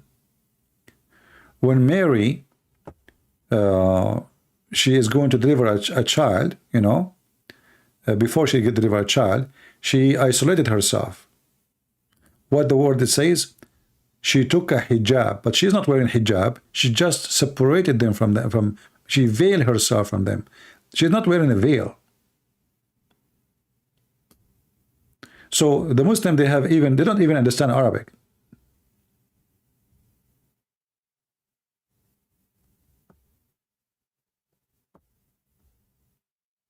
In chapter 33, verse number 53, this is an order was even only for the women, who they are, the wives of Muhammad.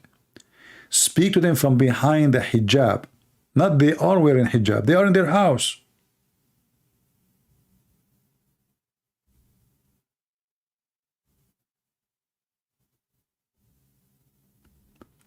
And when you ask his wives, the wives of who? The wives of Muhammad, for any object, ask them from behind the curtain. This is the hijab. You see it? So those Abdul are like an idiot. They do not know even how to read their Quran. And this is the word hijab in front of you. It's a curtain. Curtain is not something you wear. Curtain is something you place between you and something else. This is why it says from behind. If the women are wearing it, it's not going to be behind. Do you see the word that says behind?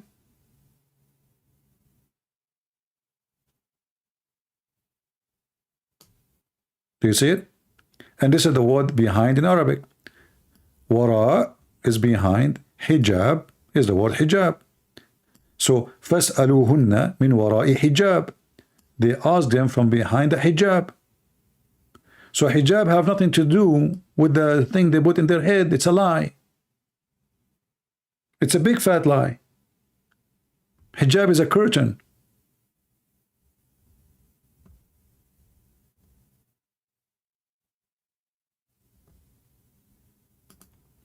And then you will find that even Allah, in chapter 42, verse number 51, He don't speak to anyone except from behind a curtain. Allah Himself, He speak from behind the curtain. You see the word veil? Does it say behind, guys? Do you see the word? Do you see always the word behind is coming before the word veil or curtain? Behind. The hijab is not behind. The hijab is something you put it in the top of your head. The woman, she is not behind it. The one they call it hijab today, the scarf, they put it in their head. This is not the hijab. That is a lie. Hijab is a curtain which will veil you, and you stand behind it. And as you see, we are showing you reference from their book. Well, like, if I am saying things, you will say, okay, well, from where he got this? I'm showing you from their books.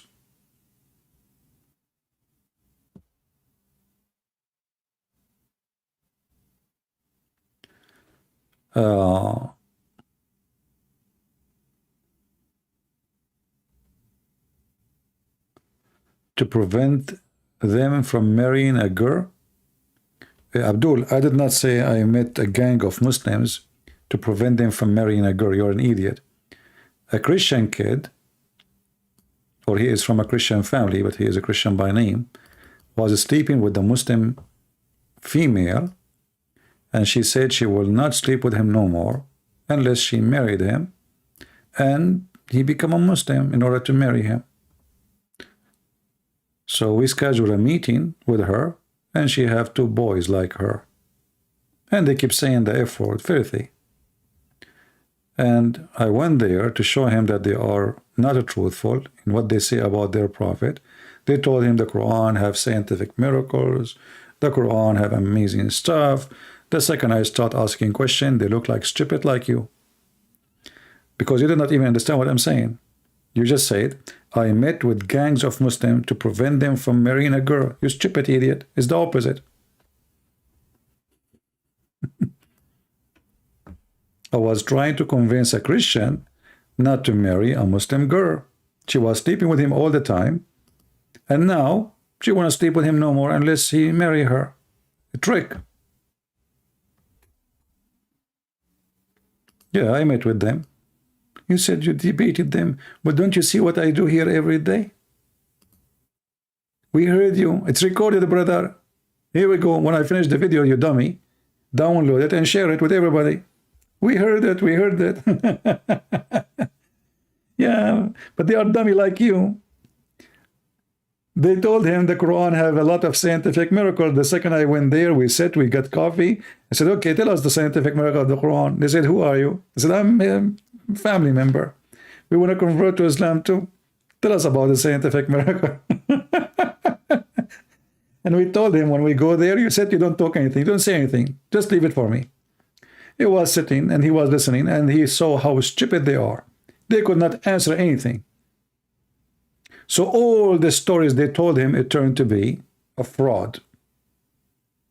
And then he was able to be convinced. Otherwise, the guy was so insisting. That's it. He liked the girl. He said, she will never lie to me. I am with her for more than 9 months, almost a year. You know, we sleep together, we go to school together. She's very nice to me. She will never lie to me. You know, finally, we made him agree to take me and talk to them.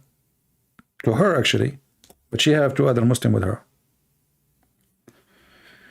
What do you think about J. Smith? My friend, who am I to think about this guy and this guy? I don't know them. He's a nice guy. God bless him. Why you are asking me? Every one of us, he have his own way of working. You know, the Lord, he says, you know, like we are the same as fruits. You know, from their fruits you shall know them, right? So each one of us, he have different fruit, different taste of fruits. And the believers, they grab the fruit they like. So a person who give his time to serve is doing great. Why need to ask me about him? I'm not here to the one who can give certificate to this person and that person. Only God knows people's heart.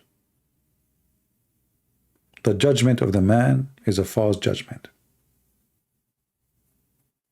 Even when he think he is right. But the Lord, he says, from their fruit you shall know them.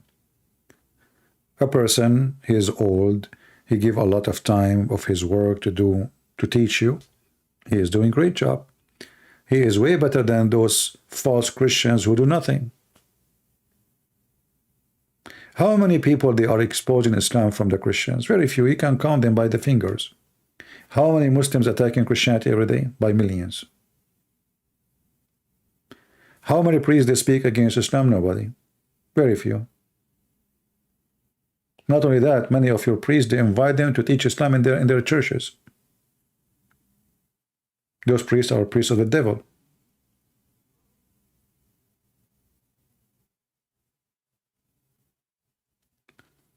So, you are the judge. You judge. The Lord, he told you how to judge everything. From their fruits you shall know them. There is no need to ask me. You can judge me too. You can judge him. You can judge yourself. How? From the fruits. I do not know the person. You do not know me. I do not know you. But if you can see the fruits, then that's it. قثم ابن أبي كبشة محمد بماذا كان يؤمن قبل الإسلام. Well, Muhammad, obviously, before Islam, he is just a pagan like his parents. Abdullah, Abdul Uzza, Abdul Manat, worshipping the three daughters of Allah and Allah. You see, when the Muslims, they say the pagan of Quraysh, they believe in Allah. Even if you go and watch the video of this guy, he called himself Sheikh Asim, he says to you that the pagan of Quraysh, they are believing in Allah too. So nothing changed. Islam is just a continue of the same pagan belief.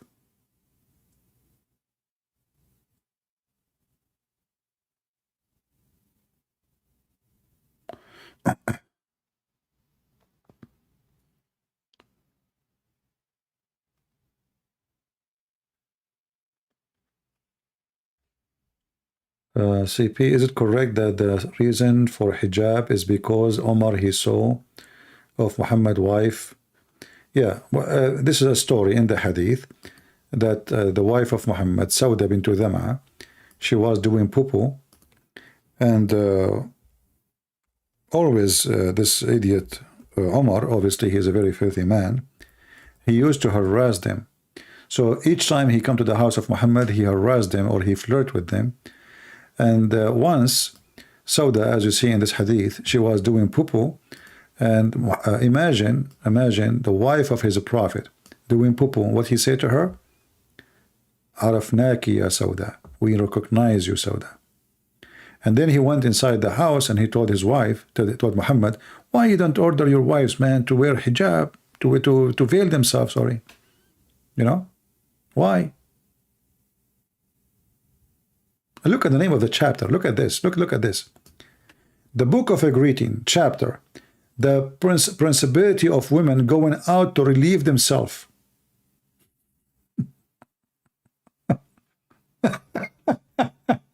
Science. Rocket science. Somebody send this to Elon Musk to publish it in his Twitter. He will bring more Muslims to Twitter. The book, the chapter of permissibility of women going out to reveal themselves. Where they will do it? At that time, there is no bathroom. They do the shit inside the house. It's a desert. It's dark. I mean, this is stupid religion, isn't it? Imagine, guys, you as a Christian, you open your book and you find the chapter called this way. Imagine that we have a gospel. The chapter name is the principality of women going out to relieve themselves.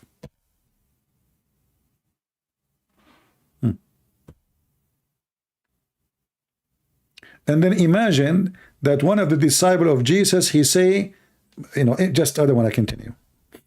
That would be insulting.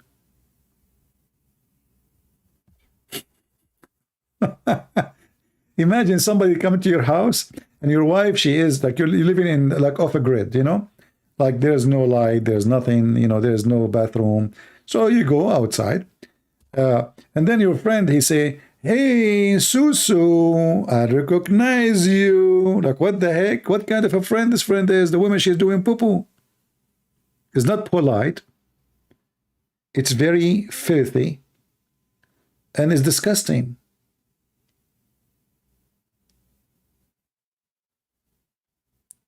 You know, if this guy is saying that to his daughter, I would say, you know what, maybe he's kidding with his daughter. Saying that to his wife, I say maybe he's joking with his wife. But this guy, she is not his daughter, she is not his wife, she is a stranger.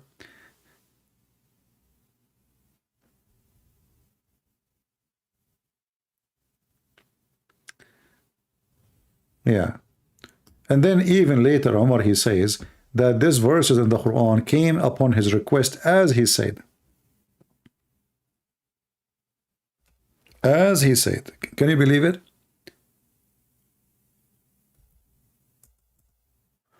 Allah, he take Quran from Umar. My Lord conquered with me my judgment on 3 occasions. The fact, some they say 10, some they say 7, some they say 15.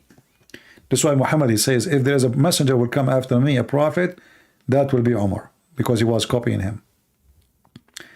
As you see, even the hijab is coming from him. Here he says clearly that the verses came the same as I had said. Do you see it? The verses came the same as I had said was revealed. Do you see it? So he said to Muhammad this and this, the Kaaba is from Umar, the hijab is from Umar, threatening his wife of divorce is from Umar. And then he received verses the same, exactly, word by word, as I said. I'm so sad for women in Iran. My friend, I don't feel sad. I mean, people, they go through, nations, they go through a hard time. All nations. You see this country, USA, one day they used to kill each other. They have a civil war. Every country in the world goes through very harsh time. Same as when the woman, she give delivery to a child. It's not a pleasure to be in the delivery room. It's a lot of pain. But when the baby come, happiness will be. All right? So the internet is destroying Islam left and right.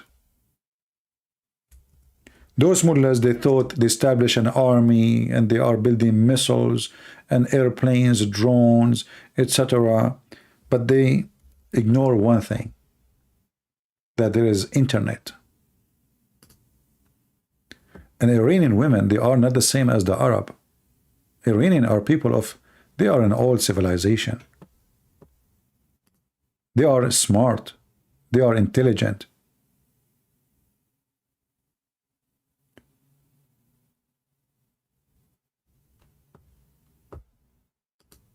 All days is over.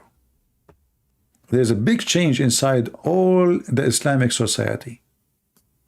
Morocco, Tunisia, you know, all. But Iranian are different people from the rest of the Arab. No, they are not Arab. They are Persian.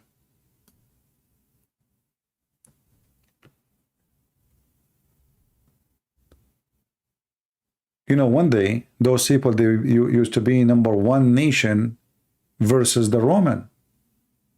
That's it. There's 2 great nations, Roman and Persian.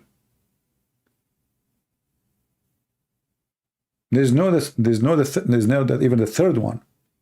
So time will come and those people will be free again. And actually the good thing is that because they've been ruled by Islam, the real Islam will be dead there for a long, long time, because now they have the true experience of the true Islam, not the name of Islam. Like, you know, you see Islamic countries, you go to Morocco, they will keep saying we are Muslims, but the second you force Sharia law on them, they will do the same as those people. Islam can survive as long as you don't practice Sharia law. And the more people educated, the more people they will reject it. So like in Afghanistan, you know, most of the people, they aren't educated. There's no education. Like finally, the American, they opened a school for women, but that did not live for long. And now women, they can't go to school. But in countries like Morocco, Tunisia, Syria, Lebanon, Jordan, I mean, all this is over. Now all those women, they have phones, they have apps, they watch videos. Things is all days is gone. And not only they are not wearing hijab, look what they are doing, look what they are wearing. It's a revolution against Islam. This is not a revolution against a regime. It's against Islam. And what will happen in the future is going to be way bigger, just wait. Regardless of the regime change or not, because now the regime, what they will do, you know, because those Islamists are like a snake. What will happen now, I believe, they will change their skin. They will go soft. So the storm will go through. You know what I mean? So now they will give them more right to make them relax. They will say, okay, no hijab, no problem. Oh, okay, no, you know what? We will not make a dress code no more. Oh, okay. So they will start compromising until those people relax, and then they will start capturing them by hundreds. Already they have thousands of people missing. But this is all what this kind of evil regime they would do. So if those people are smart, they will not let them go with it. They will keep the revolution going, and they will not accept the compromise. But we will see. But I know what Middle Eastern dictatorship regimes do. When they see that the people are going crazy, they compromise. They make them relax. It's like, you know, you have a you know, like you have a balloon, you have too much gas, it's going to explode. So what we do, we release some air. So we give them some chance to breathe.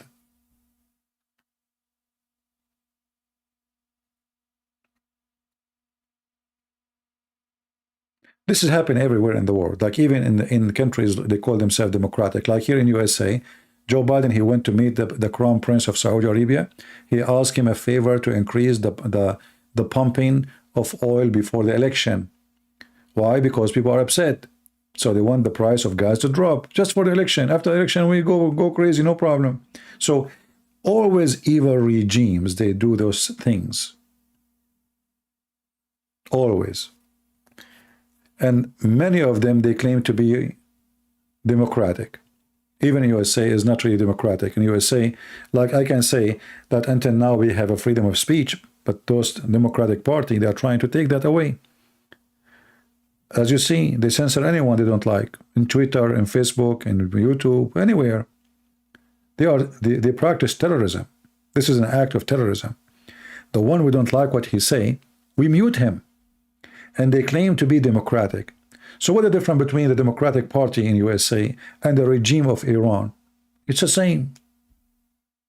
Can you believe it that the president of a country, he himself, his account is suspended in Twitter? You know, that is amazing, isn't it? So this is how our democracy is broken. They claim to be democratic. But the second you speak against them, their democracy is a hocus.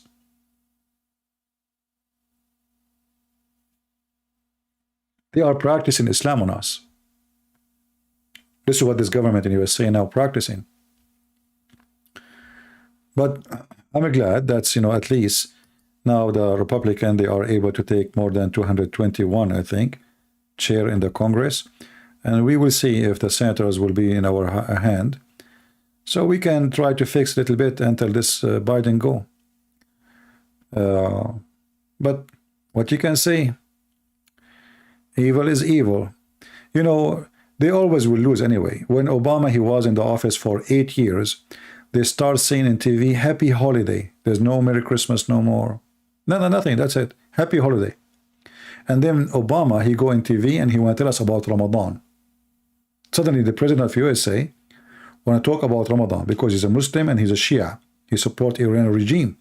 So this Biden, he is trying his best to establish agreement with the Iranian regime to sign the nuclear deal because Obama, he wanted to happen. But what's happening now is not helping him, because how he can cover his shame by signing a deal with them when the people are dying left and right in the street. Otherwise, this idiot, he is just a toy of Obama, and Obama is a Shia. The first thing Biden he did when he became in the office, he started lifting sanctions on Iran, one after one. The first thing. This is telling you what is the plan. And Obama is the one who gave billions of dollars to Iran and made them survive all those years. So the plan is really big. And the Democratic Party, and you will notice that the Democratic Party now, they are more and more against Israel. This is the direction of Obama. Obama is still in charge. This guy is an idiot. This guy, he don't even know his name. The one is the president right now is Obama. So they are totally against Israel. Whatever Israel do, they are against it. They are supporting Islam and Muslims everywhere.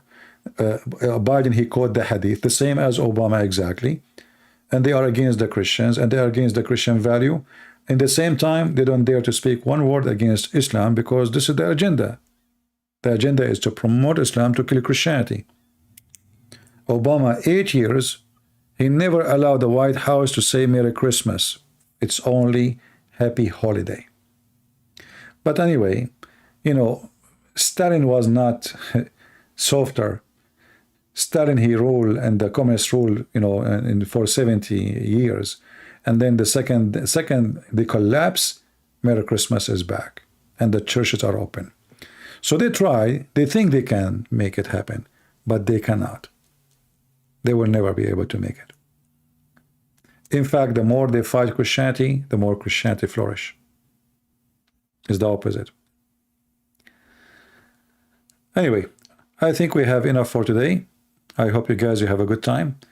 This video, you know, I don't know if I will keep it or not, but feel free to download it, share it with your friends, especially if you are a Muslim. Obama is a Muslim, don't you know? Obama, his father, his name is Hussein. People do not know. Even in the interview, they asked him about his religion. He said, my Muslim faith. Go watch it. Search Obama, he said, my Muslim faith. By mistake? You might say so, but by mistake, he said the truth. What is the chance of a Christian person to say my Muslim faith? Why do you want to say that? He said from his mouth, my Muslim faith. Right? Yeah, so we know, you know, and then he start, go and see how many times he speak about Ramadan, and he open a mosque. He have a room for Muslim prayer in the White House. He is the one who gave the holiday for the Muslims. So we know the agenda, you know. The Democrat agenda is to fight Christianity and to support anyone is Antichrist. Anyone. Any organization, any religion, anything. Whoever hate Christianity, Democrat are going to support. And I find it very funny that some naive Christians, they vote for Democrat. They are voting for the Antichrist. Period. Barack Hussein Obama was a joke? No, he was very smart actually. You see, the first thing Obama he did, the joke was a Trump. The idiot was Trump. Trump in the office for 4 years, he never replaced one general.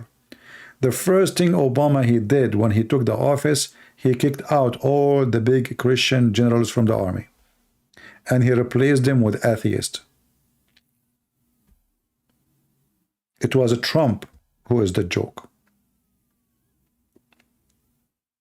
They control everything. The intelligence, the CIA, the FBI. They start cleaning the FBI from the Christian people. Only people who they are supporting the Democratic Party is in the FBI. People have no idea what the Democrat is doing. Trump, he was in office, he was worshiping himself, just busy talking about himself. Meeting with Kim Kardashian. What a stupid president.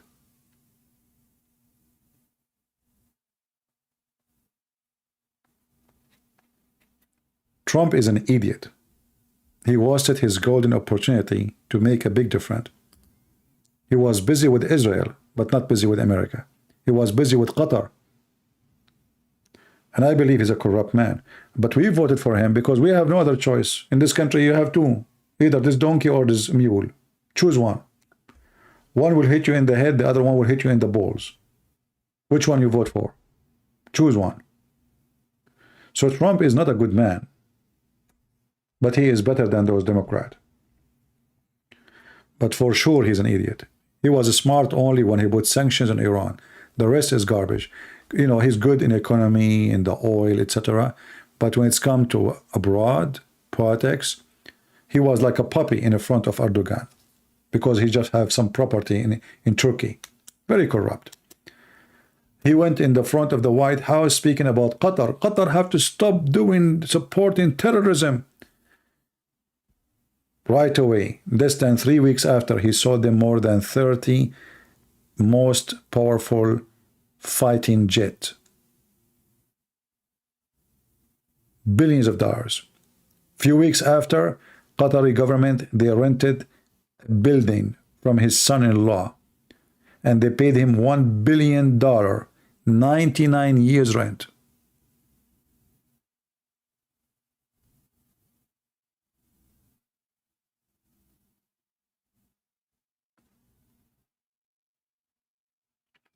A pastor, he said it's okay to visit a mosque in Jerusalem.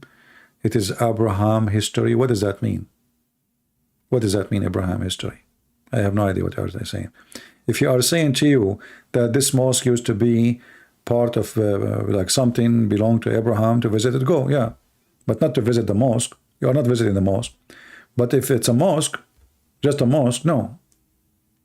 Unless you want to give them brochure to accept Jesus and to warn them about Mohammed. Why not choose Pence instead of Trump? Pence is the biggest fraud ever. Go watch his interview with the CNN. He is asking people to buy his book, and he was so grateful for CNN to promote his book.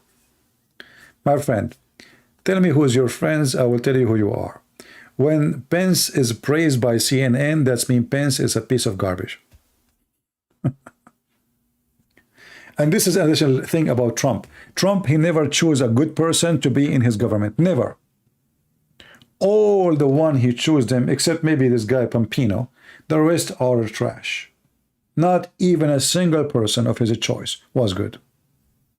He is an idiot. Pence betray him. The minister. I mean, have you ever heard of somebody he choose carefully a minister of justice? Even that is against him because he is stupid. He is stupid. Anyway, I hope Republican will not bring a stupid guy for the coming election to face Biden, because that means they will lose miserably. But you know, nothing is guaranteed in this country. It's about money. The one who have the money, he will be in the game. The one who don't have money, he will not. It's not about the one who deserve. But anyway, you might get upset. You hear things from me you don't like, but I am a person who don't compromise. I say things as it is. DeSantis or Joe Biden? Well, see, DeSantis proved that to be smart. For sure, DeSantis is way smarter than the stupid Trump. And he will make a lot of Latinas vote for him. So I think this guy, he will win with big victory if he goes for election. And not only that, he is a person who proved that he is, he support the Christian value. He's against all the agenda of the Democrat. And they are afraid of him badly now, They are afraid of him. Nobody is afraid of Trump no more. Trump is, he lost his let's say, he's lost his gas. Especially after he betrayed his own people too. I mean, after his own people, he sent them to the Capitol. He told them to go. After that, he claimed that he did not send them. He did not tell them anything. He had nothing to do with them. He is an idiot. He is not a person to trust, to be a friend. He throw his people into his fan, those who they are willing to do a lot of things for his sake. He throw them. He wash his hands from them. Anyway.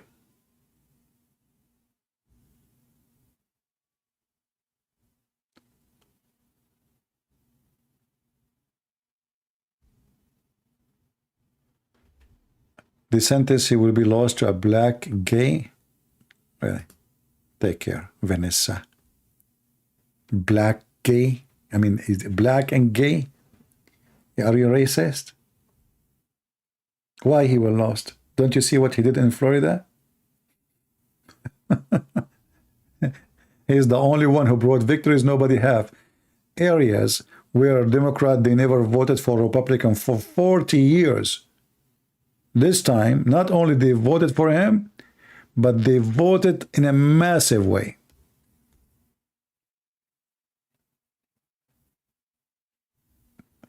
People are idiot.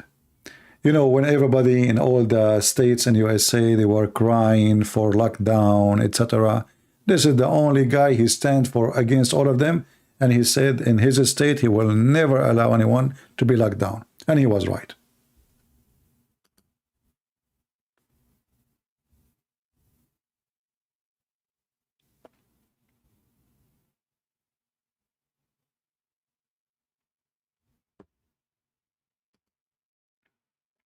And when somebody says Trump, he have many wives, I mean, look who is talking, Democrat, who believe that everybody can sleep with everybody. Suddenly you have to have a wife. They believe that a man can sleep with a man can sleep with a child, a woman, she can do abortion, and now suddenly they are ethical people. Trump, he have many women. Man, disgusting. Hunter Biden, he have only one brother. He is just Hunter. I mean, do you see the hypocrisy and the stupidity? When we voted for Trump, we did not vote for him because he's the angel Gabriel. We voted for a guy, he have an agenda. None of our business what he do in his bedroom. I mean, those people, they sleep with everybody. You will see every one of them, she have like a 10,000 boyfriend, and then they will school you about ethic. This is the truth.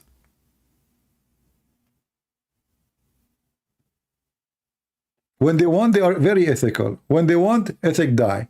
Like, how come they are investigating Trump and the friend of the Trumps and the cousin of Trump and the children of Trump, but nobody is investigating the son of Biden? I mean, the guy, we have a computer, we have his emails, we have witnesses, we have evidence.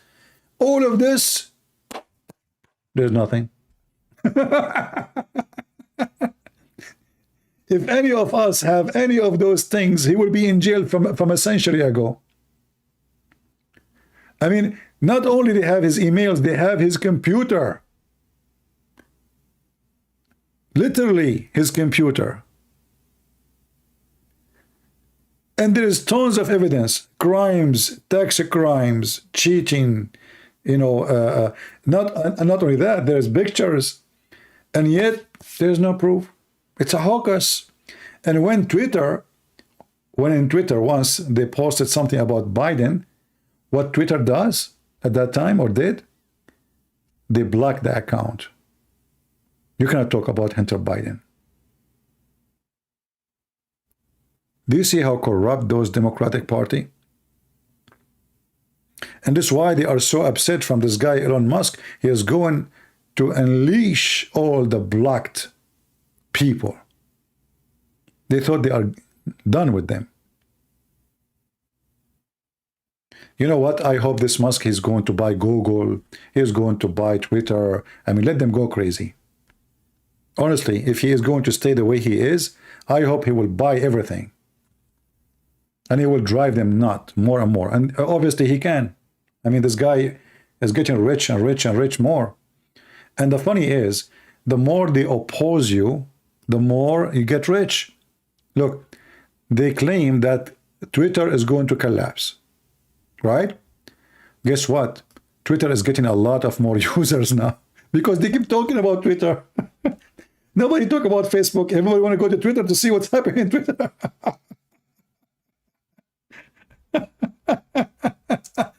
Like, you know, Zakir Naik, he asked him, why you don't debate David Wood and Sam Shamoun? He said to them, Brother Twitter, I can debate them because I don't want to make them famous. Like, you stupid idiot, you just said their name. You don't want to make them famous. You just said their name.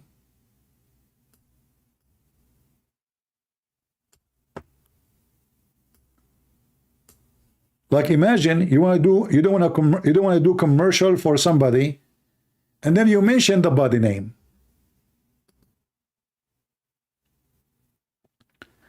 So now they are talking about, like, you see the atheist, they have articles, Twitter is dead, company, they stop. I mean, do this guy even care for your advertising?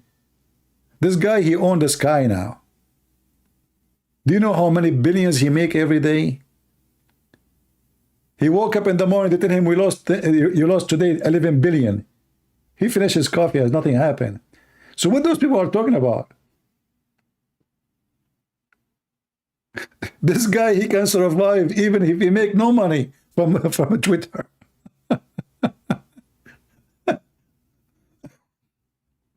But because they are so upset, you know, this is what they do. They are the same as the Muslims. They frame you.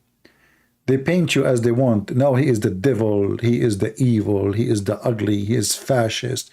But if he is supporting Biden, he is an angel. Look, he have a dove in his hand. Look at his beautiful smile. Just because he is not supporting their party, they open the gate of hell on him. But they are in the gate, and he is laughing. Yeah, you know, they are stupid and they are dummy. And I hope this guy will get richer and richer and richer. And I hope soon he will buy everything. Soon. I hope next he will buy Google, including YouTube. You know, in fact, the reason they were desperate to sell Twitter because those platforms are dying. You know, Facebook, Twitter, they are dying. I mean, have you ever heard of a company making billions? They go and they sue you to buy them if they are successful? Obviously, they are not. They want to just get the money and run. But look what will happen now. Soon they will be sorry when they see that this Twitter is going to flourish. You see, I believe this man is really smart. The more he make noise, the more they write against him, against his Twitter now, the more his Twitter would do good. Because this is what you need. Too much noise. And the funny is, you will see all of them, they are striking against Twitter in Twitter. I mean, have you ever heard somebody saying, rip Twitter, but he isn't Twitter? It's like somebody saying, like there's a Muslim, he made a video saying, I am so upset from the stupid, you know, you go there watching Christian Prince debate.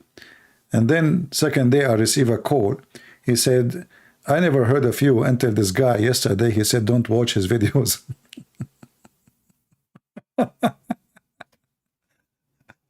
So I decided to call him. And then he said to me, Well, I don't know. I found what he said is stupid because he is saying he watch your videos every day, but he is so angry because we are watching your video. And I never heard of you anyway. But he is saying that people who watch his video every day, I mean, he is watching your video every day. And he noticed that the comment of Muslims in the comment section. So he's asking why you are making comment and why you are watching his videos, but he is there every day. This is why actually I encourage Muslims to download my videos and to make videos against me. You see, the more videos they make against me, the more we do better. Because people, okay, Christian Prince is lying, lying, okay, but time will come and they will come to Christian Prince. The Muslim, they are the one who they are introducing me to them, their own, to their children's. Right? Well, Steve and my friend, we are done for today. Sadly, we asked long time ago who would like to call us, but nobody called. We said the Christians can call because usually we take calls only from Muslims. But anyway, I hope this guy will not bow down for their threat, because now they will start doing illegal issues, trying to fight him by courts. You will see. Just wait. You know, they will do anything to stop him. So I hope he will stay strong.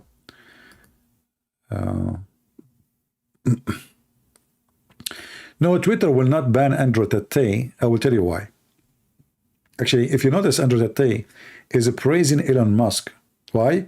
Because he is trying to get him, like maybe he will retweet his tweet. The funny is, this guy, the prophet Andrew Tate, peace be upon him, he worship himself, but he feels so tiny, small in the front of Elon Musk. He says, you are a legend. What happened to the one who think he is God? It's just, you know, this guy is just like a kid. He is looking for opportunity. He like to be a star, to be known, to be famous. People talk about him. So he will not be upset, by the way, if we make a video against him. He will like it. Trust me. This is what I'm saying. Because his personality, you see, I like people to talk about me, but people do not know me. So you are not really making about me. I'm talking about a person. His name is Christian Prince. But in reality, you don't. So it's just for the purpose of the mission we do. So people will watch my videos. But in the case of those guys, it's just because they worship themselves. They think highly of themselves.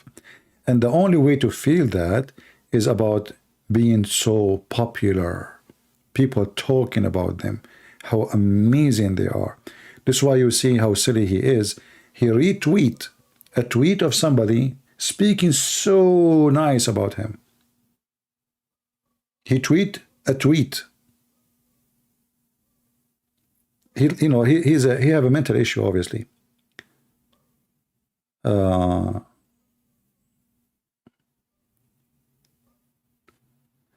Is Aaron from Israel? Also, he has your God name in his name. Ah, how are you, Oman Kalf? He have his name, God, in my name. That's a good one. What is the name of your God? Kalf. Do you want to show you?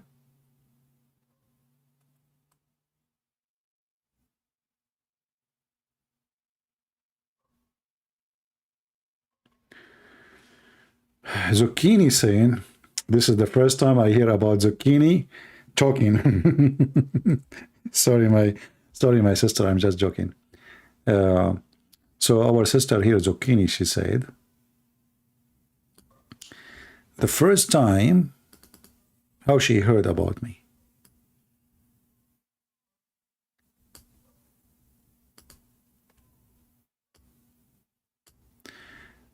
You know, CP, the first time I heard about you was because Mimi Hijab, when he debated David Wood. Since then, I am hooked up. Well, no problem.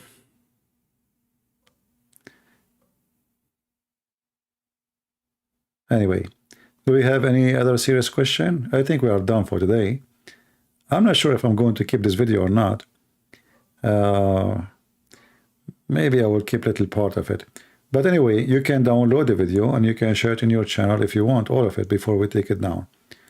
I think I will keep only the part where this ex-Muslim he called, you know.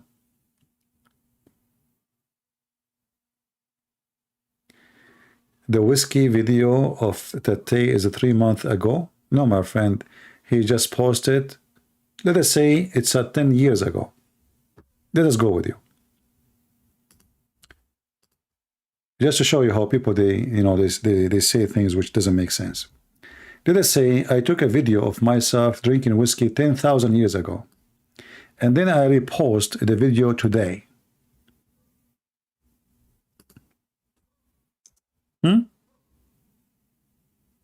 What that would do?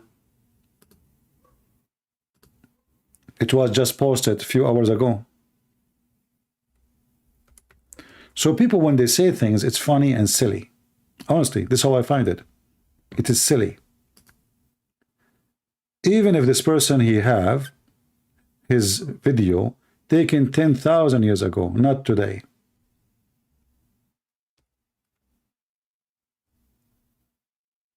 If we go right now,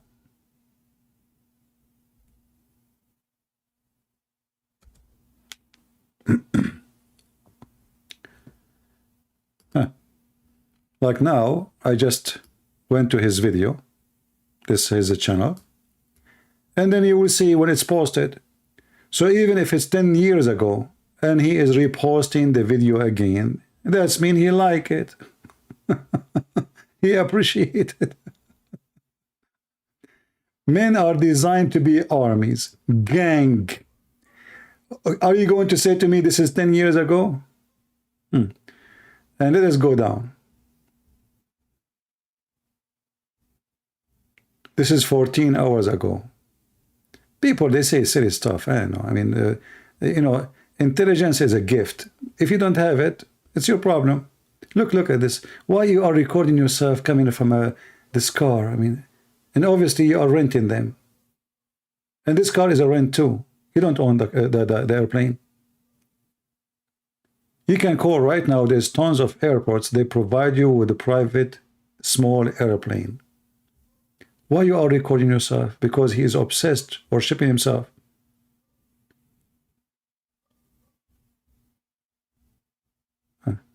Look. This is his breakfast. This is November 24th. So when you say to me, 3 months ago, I love. Let us see, where is the video I showed you? I hope he did not download. But anyway, in my video, I show when he posted. Where is this? Is 24. Look like this these days he's very active. By the way, music is haram.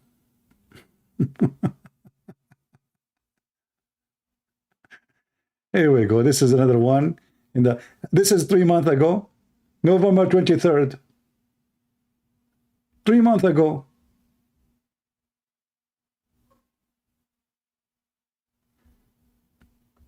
Let us see another one. Look at the pictures he posting.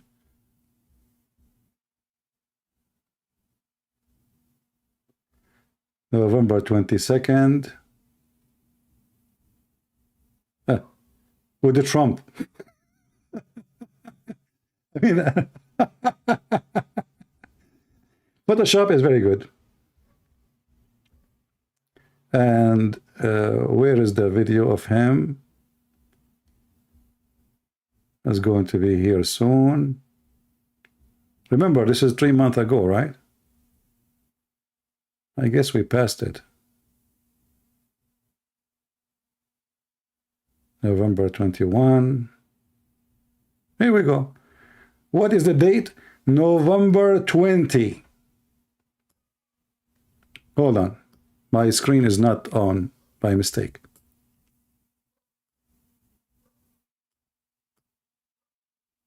It took me, anyway, you do not miss a lot. There's a lot of dirty pictures I don't want to see. So look what this guy, he said. What is the gentleman who said this is 3 months ago? Are you there? This is November 20. Who is the one who posted? He is saying, I have decided to fly to the field state of California, walk into Twitter HQ headquarters to tell Elon Musk he is a legend. How that can be 3 months ago when Musk, he was not there at that time?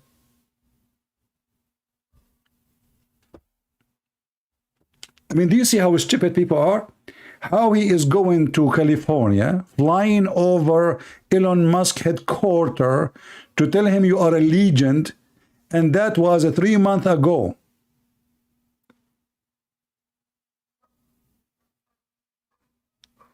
Do you see how people lie? 3 months ago, the guy was not even owning a Twitter. And this is posted November 20. So you lied to me.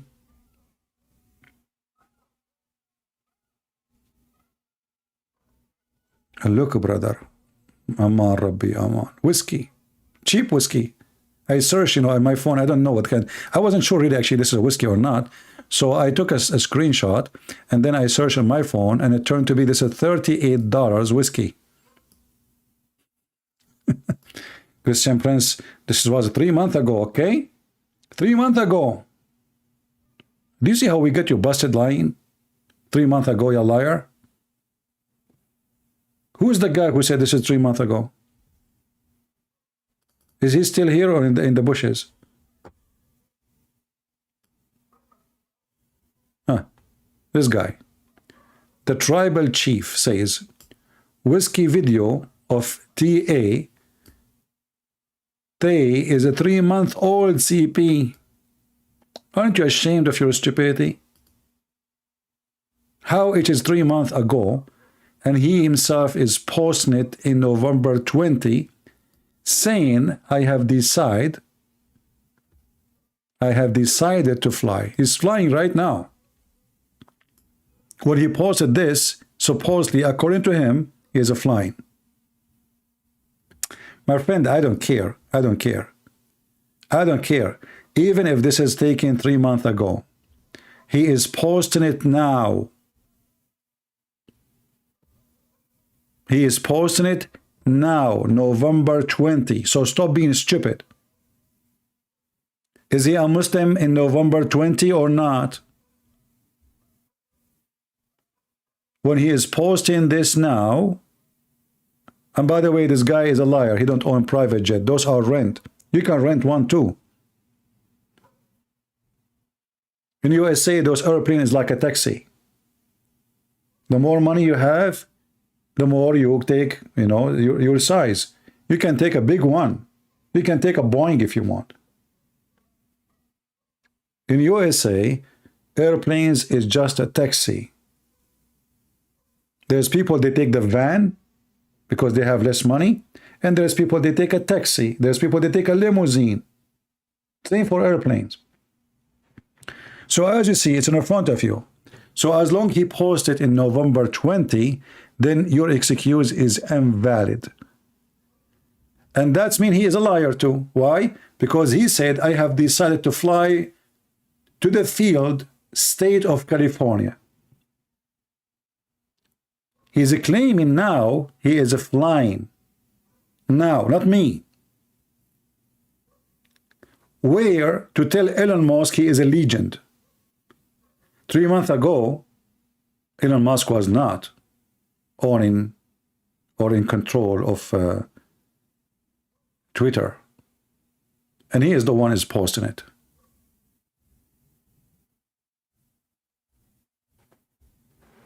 And this is how sick he is. I mean, why you are showing this? What a big deal. What a big deal. This is what happened when you are a trashy person and suddenly you become like you have money. Honestly, only trashy people would do that. And how come Muslims, you see, if any of you, like when David once he posted a picture of himself, and his wife, and I think the third one was Nabil Qurashi, I think, next to them, I don't know, a friend, and his wife in the middle. Look, he said he have an arrow. Look what where his wife is sitting. How come the Muslims are not upset? This is November 20. And not only that, he posed that he is God. He is the only hope for mankind. And this is now. So stop being stupid and say, oh, this is not, this is 3 months ago. I don't care. This is now. It's not 3 months ago. When you repost it, it's mean you approve it and you are doing it. If the man, he have a porn business 3 months ago and he repost a porn of himself again, that's mean he's still doing it.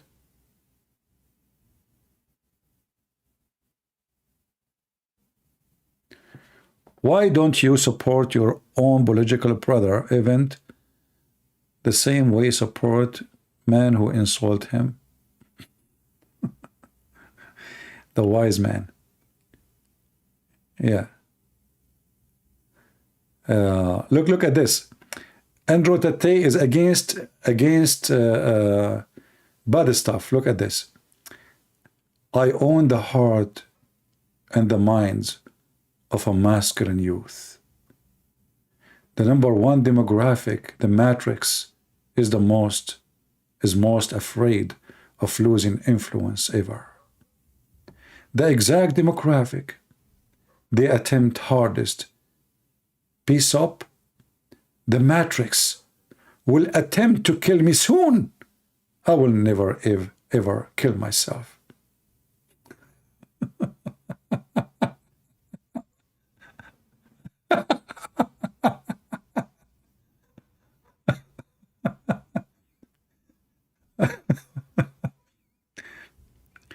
I bought a Porsche 908. What the heck is that? It's a showtime. Love you, Top J. He's a top god. You are the best. Yeah, anyway. And look here, he is angry from a Muslim. His name is Sadiq Khan. Trump is dangerous, far-right politician who has history inciting violence. Look what Andrew Tate is supporting Trump. Look what he's saying. London is shithole. This is women's fault.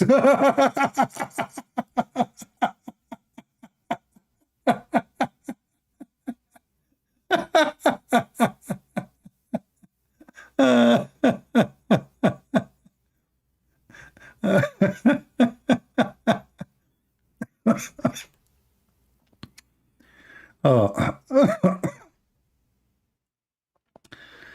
Anyway, I mean, people are funny and stupid, but you can do. Yeah, you are who you are. Yeah. But, you know, for us, I never cared to talk about this good person. He's not even worth. But because many of you said, talk about him, this guy, you know, I said, okay, let us see. I mean, isn't it even ashamed we're talking about a pimp? Is it better to focus speaking about Mohammed, the bigger pimp? This guy, he's just, I believe he's mentally ill. I feel sorry for him. I believe he's coming from a very poor family, and he is desperate.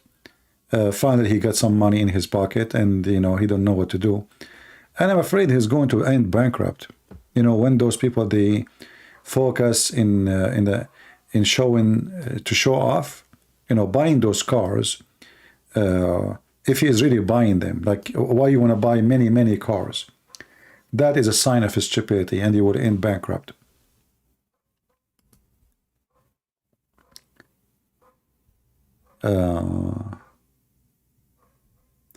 Please, Tate is a joke, but you don't even understand his English. So please stop his about him waste time. My friend, I don't understand his English, and as long as I don't understand his English, how come you understand someone who don't understand English? Are you talking about his English now or my English? Anyway, yeah. But no, it's good always to analyze the behavior of a human being. You see, people who grow in a wealthy family, they will never be excited to own a Porsche, because this is what they have since when they're kids. You have to agree with me, right? This is what they have always. I mean, what a big deal. Even if your dad, he says to you, I bought you a Porsche. Like, what? So what a big deal? You will not jump like, way, a Porsche. Secondly, what is good about Porsche? You live in a country, you can't even speed. You can't even go 65 and more. So if I have a car, my car is 20 years old, and you have a Porsche, my car and your car is the same. You see, in a country like Germany, you can speed as much as you wish, correct? But in USA, all the cars are the same. You have BMW, you have Mercedes, you have Toyota, you have a donkey. It is 65 miles per hour. You like it, you don't? And if you don't, the police in this country, they are not shish kebab. They will make you hummus. So what? It's just a show off. This is telling you how stupid he is. You know, I have an old car. Can I afford to buy a new car? I can. But why I want to do that? Give me a reason. I'm serious. Who want to give me a reason? Why anyone want to buy a new car?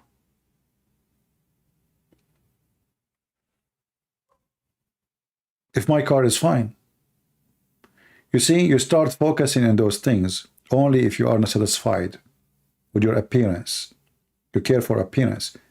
As long as my car can drive and good, and why I want to change it? Why I want to be fool and lose my saving? It doesn't matter how much money you have, it's a saving. And even if you have a mountain of money, if you keep spending, you will lose your saving. Only fools, they buy what they don't need. Remember that. Only foolish people, they buy what they don't need. I know, like, as a Middle Eastern, we love to show off. Arab people, they love to show off. They are like this guy Tati. Mercedes, expensive cars, you know, and they love it. If somebody have like a wedding party, he have to spend hundreds of thousands of dollars, and they go bankrupt. They take a mortgage, even, imagine, just to show off.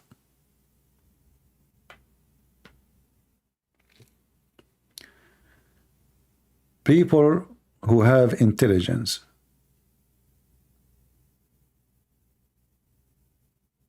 they do things in the right time.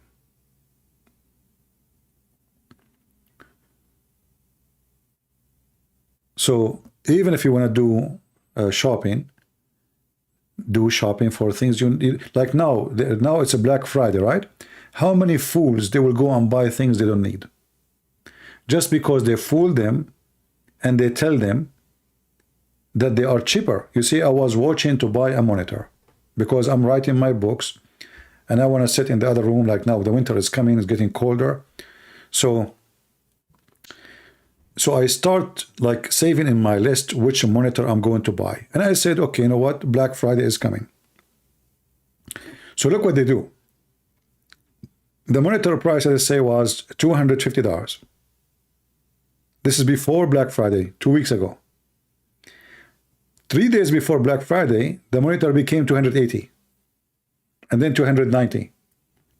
And then they change the price and they show you the old price, which the price was when the first time this monitor was sold in the market, which was maybe 2 years ago. $400. And then you look, you see, oh, now it's $249. It was $400. But in fact, they did not give you any discount. It's still the same price. It's just to fool you. And you buy. If you wait now until the end of this week, you will see how the price will drop after Black Friday. Supposedly Black Friday is when the prices go down, right? Just wait, because now when the last few hours of the Black Friday is going to be over, they extend it a little bit more, hoping some more food will buy. And then even those fools in the last few hours did not buy. So what they do, they extend 1 day more, you know, like the Black Monday now. And then in the last moment, they drop the prices, big deal, because they want to make you buy. I mean, that's it. Obviously, you are the last one to buy. They will need to convince you. The one who can be convinced easy to buy already is convinced, he bought. The one who is not buying even in the last hour is the hardest one. So what they do? They drop the price in the last few hours. So they can convince the one who is very hard to convince. So this Black Friday is a scam. Literally, scam. And you have to be smart.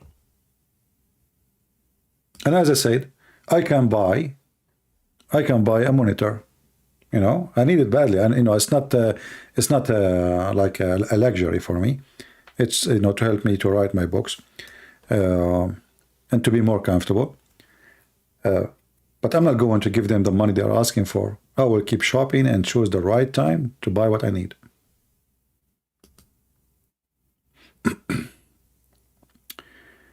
Can you debate Dawah? My friend, don't tell me, can you debate this guy and that guy? I believe this is a stupid statement when you mention the name of a person. What about you bring them to debate me? Don't tell me who. Go and tell them, can you, what about you tell them, can you debate Christian Prince? So don't come here and play the drama. Can you debate this guy and that guy? How I know even who is this guy?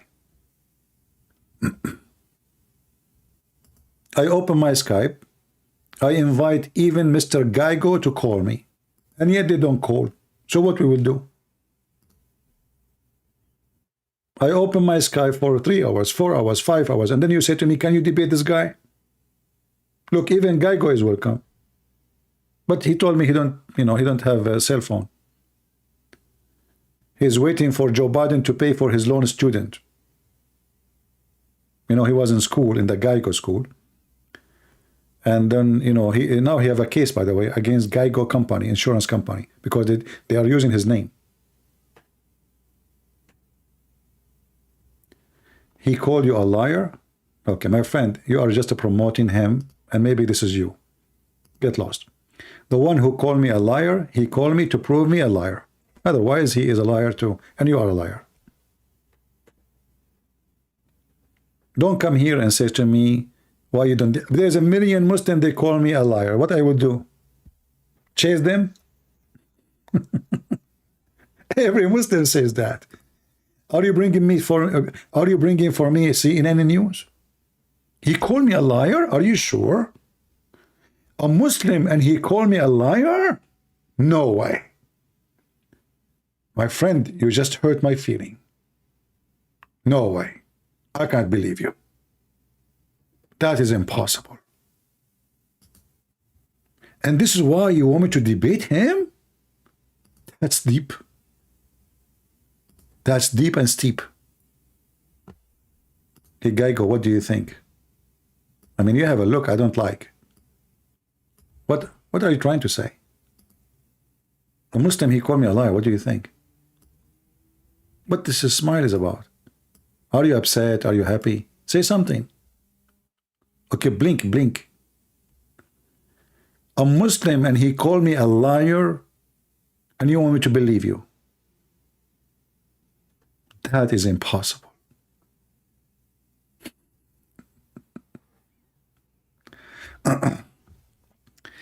You know, you will be blocked if you mention the name of anyone, because I consider you a Muslim trying to promote people and you're playing dirty. However, if you are not, learn next time not to do so. If you have a Muslim to debate me, he's more than welcome. Let him call me when I'm live on air and let us see how good he is. Don't come here and say, can you debate this guy? Can you debate? What do you want me to do? Go chase them? What do you want me to do? I just made a video a few days ago challenging the Zakura Nakura and Shabura Alula and Yasser Kadura, and who is the 3 or 4?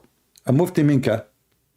And I said, I accept even them to be the admin for the debate. What I will do more. But you know, like you're exaggerating. I cannot believe you. I mean, this is really horrible. A Muslim, and he is saying Christian Prince is a liar. Who in the world want to believe you? I mean, come on. Even Geico, look, he's laughing. Look at this. That is fake news, my friend. It must be CNN. What do you expect him to say? He is saying the truth. My prophet is a fraud. Are you stupid? What do you really expect him to say? My prophet, he ordered to kill Geico. He's right. And if you kill a Geico, you get rewarded. What do you expect to say? Honestly, I mean, this is weird. So what Muslims, they do, to promote themselves, they go to my channel or any other channel, and they say, why you don't debate this guy? But he is the same guy. He's just using a different name. He wants his name to be mentioned. You know? Sneaky snake. Potato, tomato.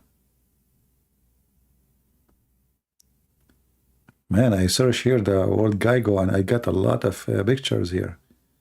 Look how many colors. I mean, look at this. Look at the colors. Each one of them is having different color. You know, I think what they did, those Geico, I think they stole like some box, makeup box, something from a woman in her bedroom, you know. I mean, look at this guy. Look what he have. Blue, red, pink. I mean, this guy is messed up. He have tattoo all over. Look at this guy. He have a tattoo too. Oh, look at this guy, his hairstyle. What the heck? I mean, what salon did your hair for you? What a weird one. Look at this guy. I mean, look at, oh, I mean, this guy is an alien. Like the alien movies, you know, like, hold on, let me put this one on the screen. What the heck is that? Honestly, this guy is an alien. I think he came from different galaxy or something. Now I know where those movies, they got their imagination from for those aliens coming from whatever, you know? And look at the color. Wow. Look at the hands. You know, one Prophet Muhammad, peace be upon him, brother, they asked him to eat a Geico. So when the Prophet, he hold the stick and he start counting their fingers. And he claimed, because he noticed their finger are 5, so they are Jews. Allah cursed them and made them Geico. Yeah, it's a beautiful decoration, you know. Look at this guy. What the heck is this? What? Man, oh man.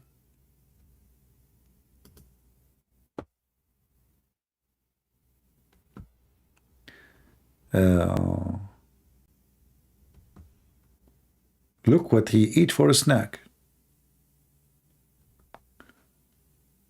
Man, I mean, this world is full of stories. Do you see the color of the worm? Look. I mean, this guy, he's having his ice cream now. Now I know why some, they have long eyelashes. They are trying to copy this guy. Look at his eyelashes.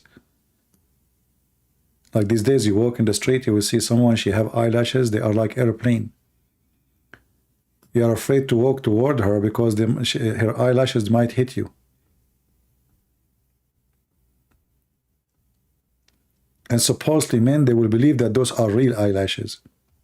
True eyelashes, brother. True eyelashes.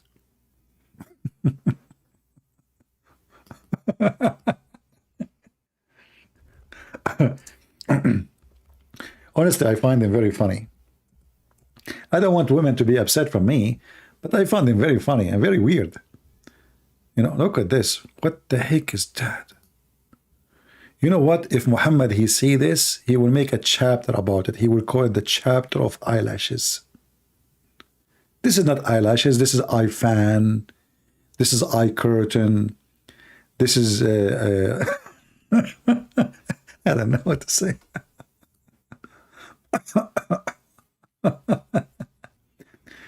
Ferb, he says, why you fake debate with Fifi? My friend, I did not fake any debate.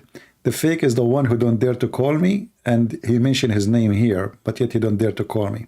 All of you are potatoes. Christian Prince, why you fake debate with Fufu? Hey, my friend, let us say I say that this is a debate with this guy and turn to be not him. I thought this is his voice. What's your problem? The problem is what happened in the debate. In the debate, it's horrible. And the Muslim looks so stupid like you. So you do su moo moo. Here we go. My Skype is open. Nobody dare to call me. They don't even dare to give me their Skype to call them. Let us have a real one.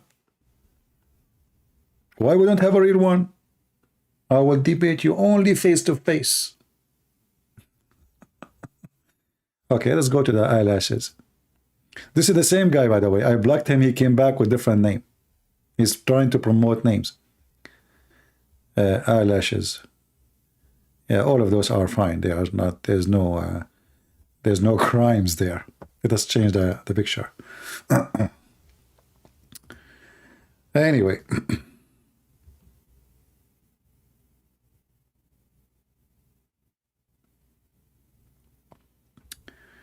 Your sense of humor, I don't know, you know, English is funny. First time I was reading this word, sense of humor. Huh. Sense of humor. Do you know this guy, like, you know, the Pink Panther, he went to learn how to say hamburger? The hamburger. Sense of humor. Humor. Humor. Humor. Humor. Humor. Anyway.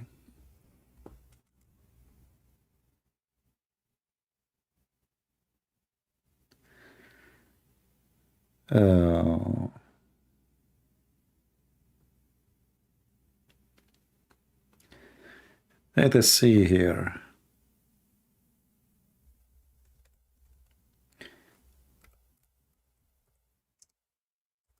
You know, when you refuse to debate me and you claim that the Christian Prince claimed to debate you, obviously you are the one who's scared. I'm the one who opened my Skype, and none of you dare to call me. Here, let us talk about this. You know, Prophet Muhammad, peace be upon him, he killed a Jew, and he took his donkey.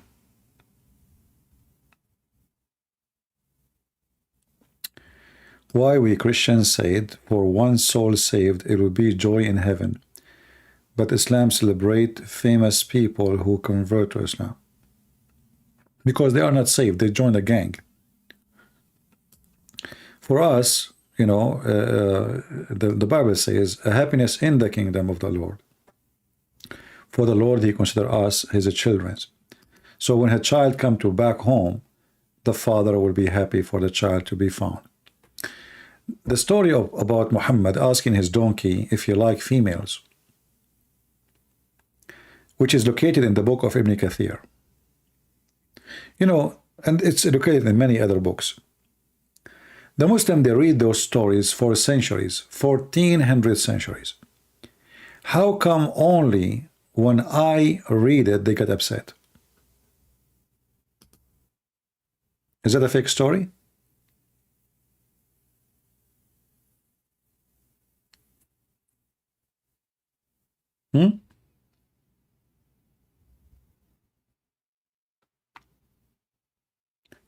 How come when I say suckle me, quoting the Prophet Muhammad, to do breastfeeding, suckling for adult, Muslim, they get upset? Why you always get upset for reading what is written in your books?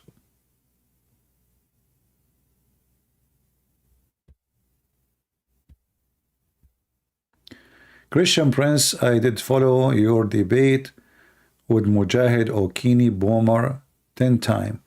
It was very, very good. My friend, this guy is an idiot. It's not a debate. I don't debate just... this guy is a donkey. I mean, I cannot I can't call that a debate. All those in YouTube, none of them is a person who knows his religion. All of them, including Zakir Naik. You know, some people, they became, you know, like let's say famous, not because they are smart, but because there's a lot of promotion, like the Muslim, like now, Qatar, they brought Zakir Naik in the FIFA. What if I have a government, they bring me to make speeches in the FIFA time? Do you see how much money they invest in their donkeys? A lot of money, billions, literally billions. Saudi Arabia, Qatar, Emirat, Bahrain, etc. They pay more than 15 to 20% of their income for spreading Islam. How much money I receive to defeat Islam? Just a question. How many of you here, you support Christian Prince to fight Islam? 99% of you are here for free. Actually, all of you for free. I mean, there is only maybe 1% of people here they support. So there is a huge difference between what we have and what they have. Still, the one they are supporting is a donkey. It doesn't matter how much money you spend on him, he is a donkey. You spend a billion, you spend a trillion, you cannot make a donkey a horse. And we prove it every day. When the Chinese says,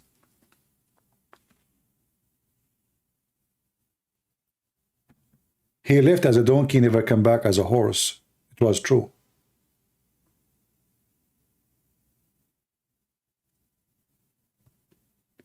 So when they speak about or trying to spend too much money, they cannot change the fact that their prophet is a donkey, and the scholars they are promoting, they are donkeys. Their money will not make victory.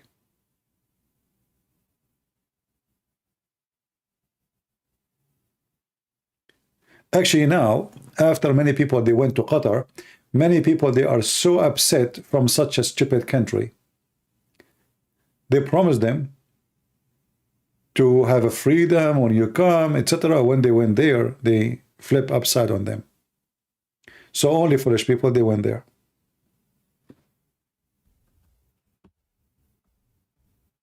Only foolish people, they went. Actually, for me, I believe it's a foolish even to spend 1 penny to go and watch a game, even if it's next to my house.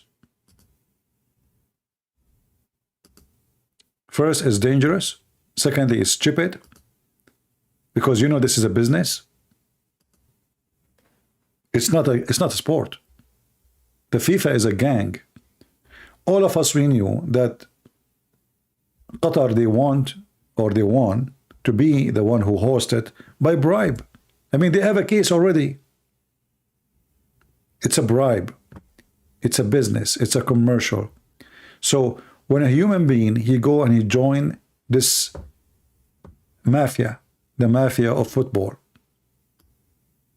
he is just a fool. You make them rich, you stay poor. You just wasted your money for nothing.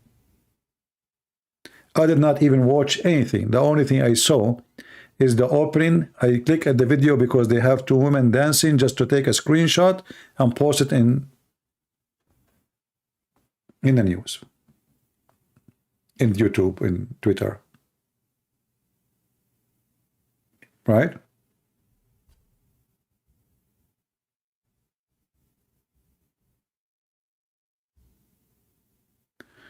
Somebody, his name is Tommy, saying, let us copy his question. This is a good question.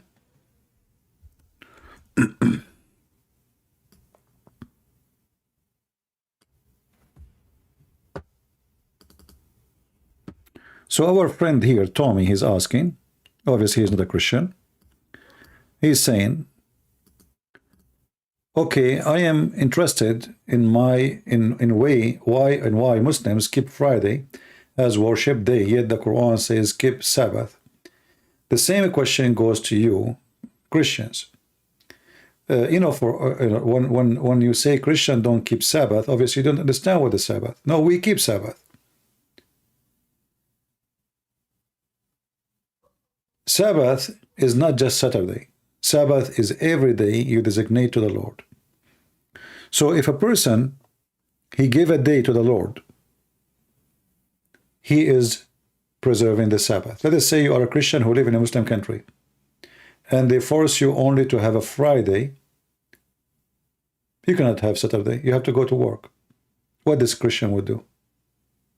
Friday is his Sabbath, as long as he is designating that day to the Lord. Sabbath in the Bible was not only about Saturday. It's about a day you take rest. A day you give it to yourself and to the Lord. It's not a day of calendar. So people who they have, they take things in a literate way. They say, okay, Saturday. No, this is not only Saturday. In the Bible, there is many Sabbath, and none of them was Saturday. As an example, when the Jews, they celebrate holiday, any holiday, that is called Sabbath. That day is called Sabbath, even if it's Wednesday, even if it's Tuesday, even if it's Monday. So you have wrong understanding of Sabbath, my friend. And Sabbath, the Bible says, Sabbath is made for the man, not the man was made for Sabbath, which means Sabbath is not a need from God, it's a need for the man. So God, he forced Allah on the Jews to respect the day of rest because they were abusing their servants, their family, their women, their children, their slaves to work non-stop, even their animals. This is why the Bible says even your animals cannot work, even your donkey. So it was to make you live so you don't die, not the opposite. God do not need your Sabbath. It's for your benefit. This is why Jesus says in Mark chapter 2 verse 27, Sabbath was made for the sake of the man, not the man was made for the sake of Sabbath.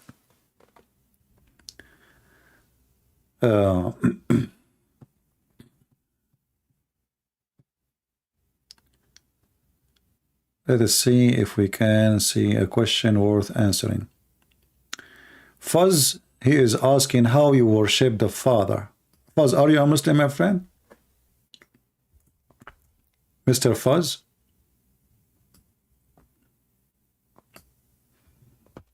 Are you a Muslim? Let us change this picture behind.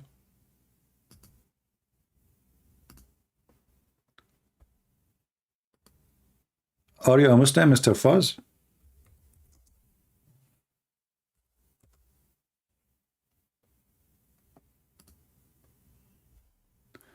Let us put in the screen what Fuzz he said. Give him time to answer if he's a Muslim or not. He said how you worship the Father. It's very funny that you ask a question how to worship, because if there is a worship, it's not about how. It is something you mean in your heart. So I do not need to say or to do rituals to worship. True worship is the one start from the heart, not the one start by the legs and the foot and the tail. Do we agree, Christians? A true worshipper is the one who start worshiping the Lord in his heart. Jesus said, not everyone says to me, Lord, Lord, will enter the kingdom of my Father, but the one who do his will.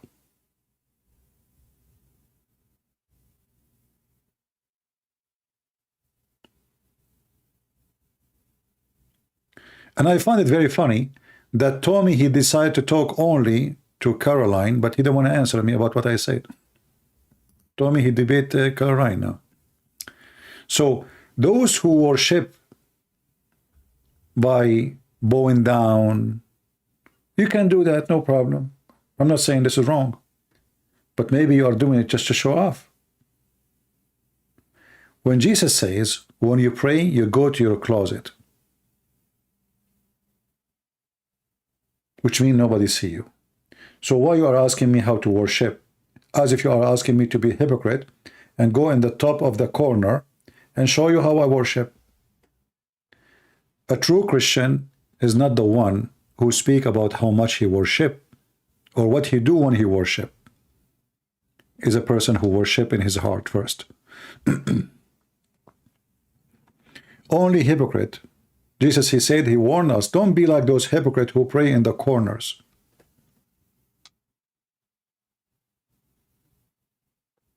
You pray in the corners because you like to show off, not like you, because you are worshiping. When Muslims, they worship their God, what they do? They recite the same words Allah, he said, 5 times a day. How boring, how stupid. Where is your prayer? How we can call even this is a prayer?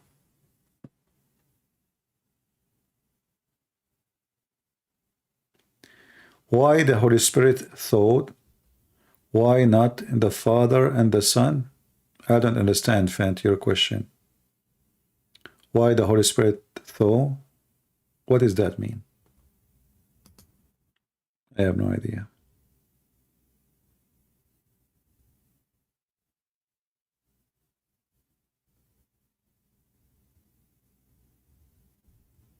And who said to Mr. Tommy that the Christian, they don't respect the Sabbath and they don't follow the Sabbath? We do. But life is different, my friend. You are just being ignorant. You are just being ignorant. At that time, people, they have no jobs of employment like now. You are, you know, you don't work. Okay, I'm not going to go work. The whole town is 5,000, 10,000. Everybody close. We sleep. We pray. Life is simple, easy. But today, it's not.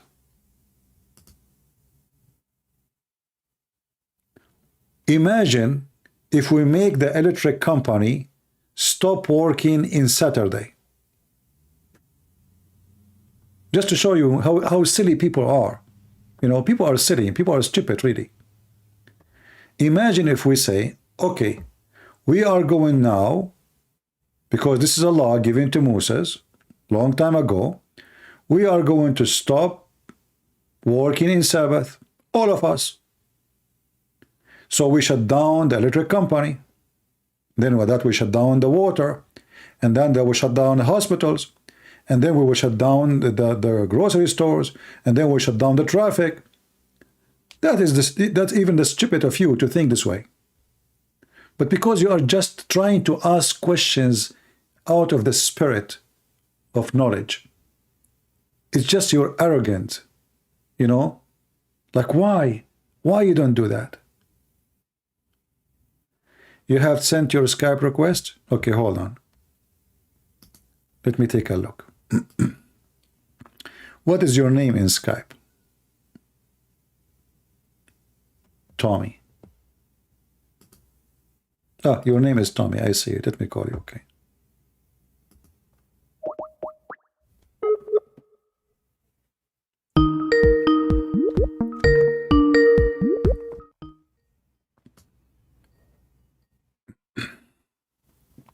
Hello?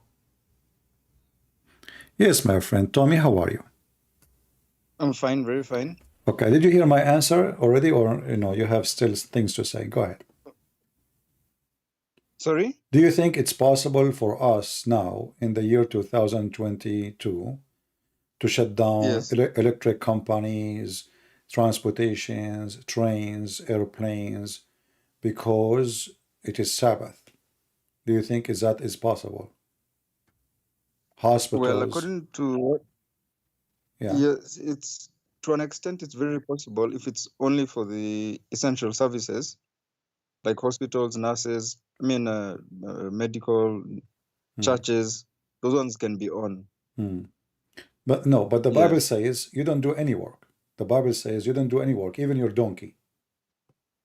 Yes, but Correct? remember what Jesus explained as to what work is. Work means anything that is for your own benefit, for your own labor, but not for taking care of mankind. You see? Okay, so why you're asking us why we don't take care of Saturday if we can do that then?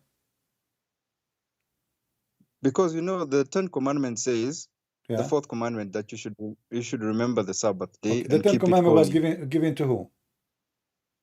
The Ten Commandments was given to mankind. For example, It's not at it's not for Moses. no, it's from Adam. Adam was not a Jew or a Moses. Adam was not God even he gave the Ten Commandment to Adam. he gave, for example, he gave the Sabbath to Adam. First, Okay, Adam was the first Sabbath. person to No, you keep the see, Sabbath. okay, Sabbath. But okay, so Adam Yeah. he have a Sabbath. It's a break day. Sabbath is the day God Himself He stopped Rest. working. Correct? Yes, and as an All right. example to us All right. human No, beings. Yes. okay, as an example, no problem. You see, we are not saying that we are against the Sabbath. We support the Sabbath and we believe in the Sabbath. But there is a time where the Sabbath, Yeah. and like now you are asking why and how we cannot practice the Sabbath. I ask you, Yeah. who is stopping you from practicing the Sabbath? Well, me myself, there's nothing stopping me, but I'm questioning the Christianity. Why? Who for said to not you? keeping. Who said to you that Christianity are not supporting the Sabbath?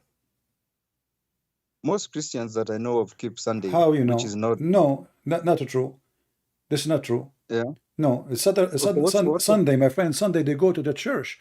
In Saturday, you cannot even go to the synagogue. Okay, the question is, what's the first? Because according to the Bible, the first day of the week is Sunday, the last day of the week My is friend, Saturday. is the last. This is not about the first and the last of the days. You have a wrong understanding of the Sabbath. The Sabbath is any day you give to the Lord. So when Jesus, Which verse? okay, hold on. Get Let that? me ask you: Did Jesus help somebody? He was injured in Sabbath. Yes, because Okay. that was something which was good to do on the Sabbath. Okay, so if you do something good, you can do in the Sabbath, correct? Yes, which is not for profit. Okay, It's just to help. what is the Christian they do in Sabbath, which is not good, is not allowed? Go ahead. For example, you see, when the Ten Commandments says, No, I'm 10 asking days you. shall you I'm labor. asking you. I am a Christian today in 2022. What Yes. if I do is not right to do in the Sabbath? Go and tell me. Okay. The Ten Commandments says you shall not do labor Don't on repeat. Sabbath. Don't repeat. I am in Sabbath here. I live in the state. In Sabbath, Yes. we have off day. We don't work. So Yeah. tell me now. Yeah. What I do in Sabbath will make me breaking the Sabbath? Go ahead. Work. Anything that is If work. I walk, I break the Sabbath. Yeah. For example, you do something that earns you pay. For example, You do I what? go to You do what? anything that is promoting yourself or not glorifying or worshiping God. That is not good for Sabbath. So according to the what Bible. does have to do with my question? I'm asking you, what if I Yeah. do what I do in my daily life? I am Saturday now, I am home. Okay? Yeah. How you decide that I am not respecting the Sabbath? Tell me. How I decide Yeah. that you're not respecting the Sabbath Yeah. is if whatever you are doing is going against the fourth commandment, which says, Tommy, don't be stupid with me. I'm losing my patience. I'm asking you, stop saying if you're going against the Ten Commandments. I'm asking you, what the action I did in the Sabbath will make me breaking the commandment. Go ahead. an action you can take is, for example, watching football. I'm not watching football. Do you see me watching football? I'm speaking to stupid you. No, I'm not stupid. Don't You are be stupid too harsh. because I kept repeating my question. I said it is Saturday. Right now we are in Saturday. Okay? So right now I'm speaking to you. I'm preaching to the Christians about Jesus, teaching the Muslim that Muhammad is false. How I am breaking the Sabbath? Go ahead. No, you're not breaking. You're doing something good because you are doing ministry. Let us stop here. Let me evangelizing. repeat the question again. So what a Christian he do, if he do in Saturday, that will make him breaking the Sabbath. Anything that is against, let's say, Don't like tell me watching anything. football. Just tell me. Give me an example. Give me an example. What is what do you mean An against? example is, for example, going for shopping to the mall. Okay. Going for football. Okay. Going to work. Okay. Did Jesus go? Did Jesus when Jesus in Mark 2, he said, a Sabbath was made for the man, not the man was made for Sabbath, because his disciples they are doing shopping at that time. They were eating from the field. Yes, you see, there's nothing wrong in eating on the Sabbath, is there? You just said going to the mall to do shopping, to eat. But this phrase was said because they were in the field grabbing from the field. That is their shopping at that time.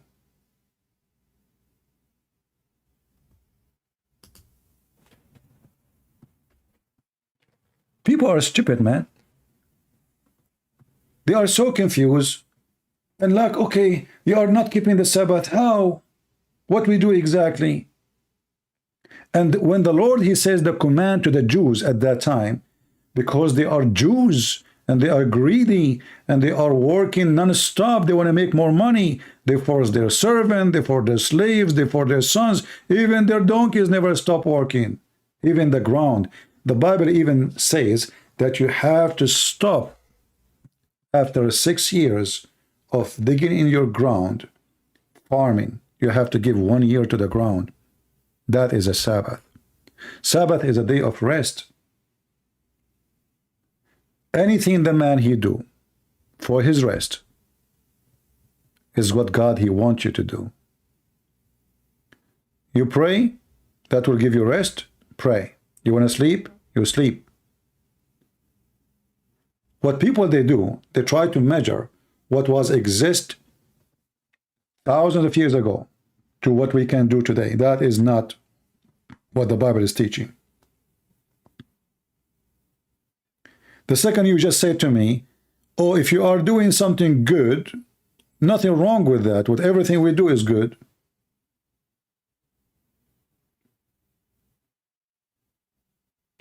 Anything we do is good. It's a false excuse. The fact is, anything you do is done for your benefit, not for the benefit of the Lord. It's Sabbath, but not about making money. About your family, spend time with the family, with your children's, do the right things with everybody, a family, taking care of his family, etc. That is not wrong. So you go and you say you walk, you do shopping. What if my child is hungry? Or you cannot go and do shopping. That is your stupid understanding, and this is how the Jews, they took it in the time of Jesus. And that's why Jesus said to them, well, how come David then? He did this and that. Was David a Jew? Or he wasn't? So when the Bible says Saturday was made, Sabbath was made for the man, not the man was made for Sabbath, proving that you are stupid, ignorant, you think we should worship in the Sabbath, when the target was, and the target is the man. So the order of the Sabbath was to stop the man a greedy life. It's not for God. Even when the Bible speaks about God, he rested in the seventh day. God never need rest. God don't get tired. He created the whole earth and the heaven. Now he get tired? No. The rest day is, that means we are done. There's a day to sit and look at what we have done for the last week. Think about it. What's wrong? What's good? What was bad? It's a moment of silence, the moment of sitting alone, like let's say calculating yourself, what you did. I was wrong, I was sinner, I was a bad person, I was good. What I did exactly in the last 6 days. Same time, it's a day for you. It's not for God.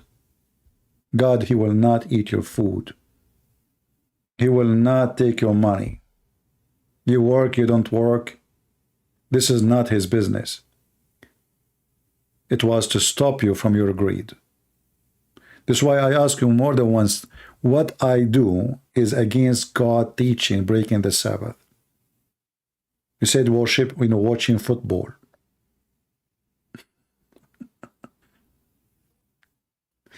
A second ago, I was saying, don't watch football. Is that correct, guys? Isn't it a second ago I said, even if the game is next to my house, I will never go to watch football? So what this guy is talking about? I was telling everybody that this is a foolish action to go and support this gang. This is a mafia. They steal your money. This is not a sport. This is a clear mafia business. Human trafficking involved. Men are for sale. They buy. They say the French team, but there's no French in the French team. They say Qatar team, but there's no Qatari in the Qatar team. They say Saudi team, but there's no Saudi. There's all of those is a business. It's a mafia. So you are just taking things like in a literate way, but you don't understand the spirit of the Bible. You are like a rock. Oh, Saturday, I'm not going to do anything. No, this is not what Jesus said. You can do many things. You can do a lot of things.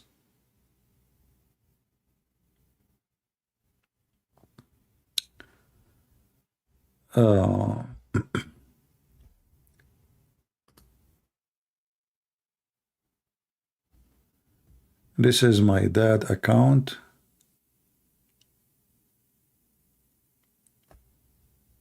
Okay. What is the time now in Morocco?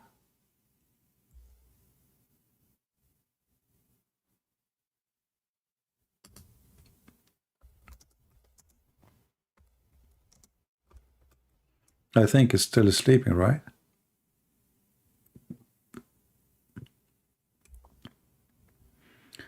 This is the lady who left Islam from China. She said her father account. Okay.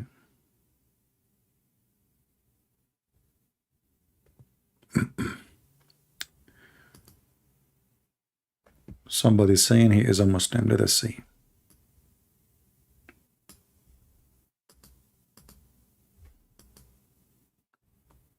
You know, some people, they have a brain of a rock, like a rock.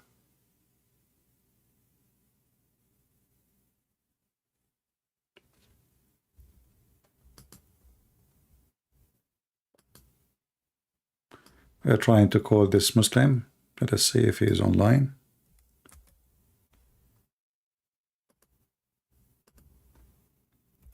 My friend, I do not need to explain the verse to explain it to him.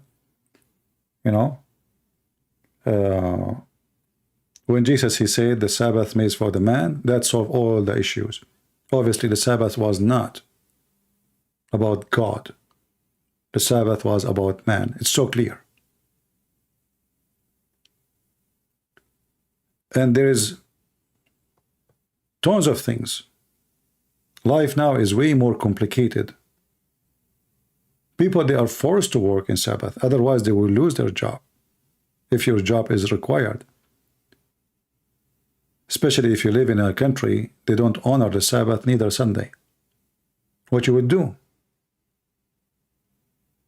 You will go homeless.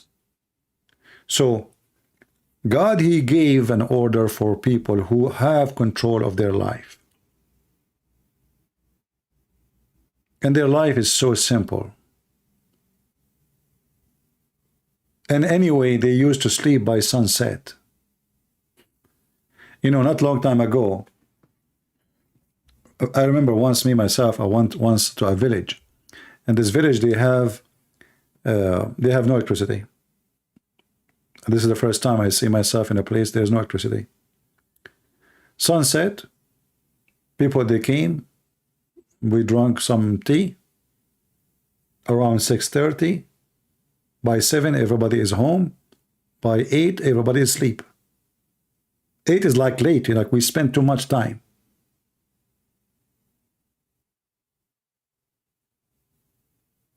Life is so simple. They wake up so early in the morning because they sleep so early too. They woke up even before the roster. So when somebody tried to compare between life at that time and life now, if you want to go and you want to follow the details as the Bible says, for the Jews at that time, which is enforcing them to do any action because they were working to make money. They can't stop making money. There is a reason always for things to be given, orders, law. All the law is made for the benefit of the man, not for the benefit of God. Don't kill is a command not for the benefit of God. It's for the benefit of you. Because if everybody is killing, they will be killed too. Don't lie. When the Bible says don't murder, is that for the benefit of God? Don't wish a woman she is not yours. Is that for the benefit of God? None of this law is made for God, is made for you, so you can be living better life. When Moses, he said, if you want to do, let us say, poo-poo, you have to walk 50, etc. from the camp. Are we going to practice that today? So obviously people are so naive and they think they are really strict and they are religious. They are not religious. You're an idiot.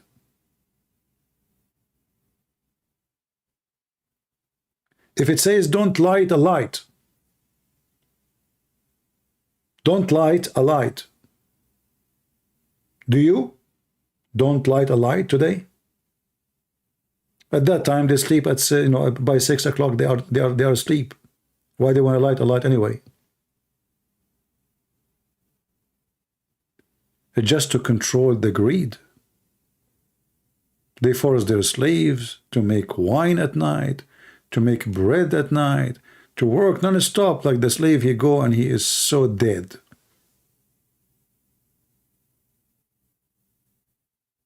They abuse even their animals. That's why it says even your donkey. Even your donkey. You don't force your donkey into work if you go to Exodus 23. And you will see it says, and your donkey and your ox may rest.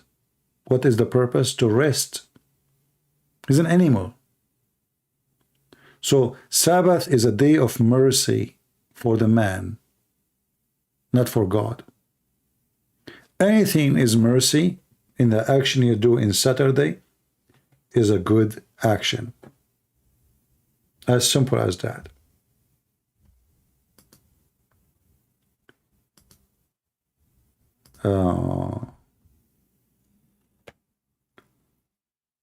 Why you are not accepting? Let us see this guy.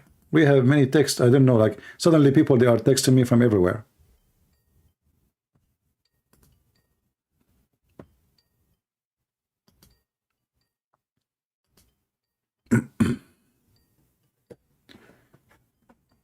We are calling this person.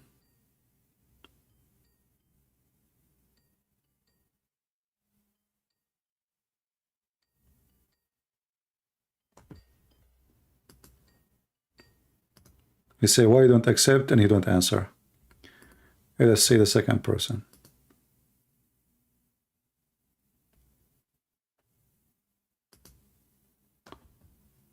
All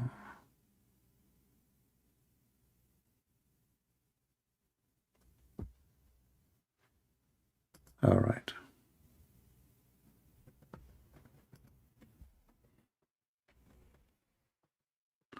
People are waking up.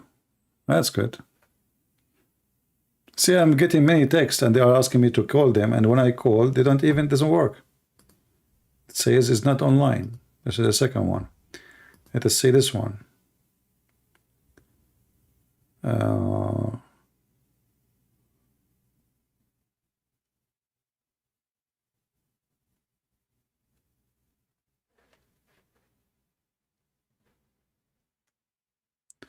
Somebody saying, I want to ask you about Mary, and I found an article saying that Mary, she was not virgin all her life because Jesus, he have a brother, biological brother. Here is the article. My friend, those are very silly topic, and I don't find them interesting. I find them stupid and silly. Because if Mary, she gave birth to Jesus, is she virgin now? How she gave birth and she is virgin now? So how you say virgin all her life?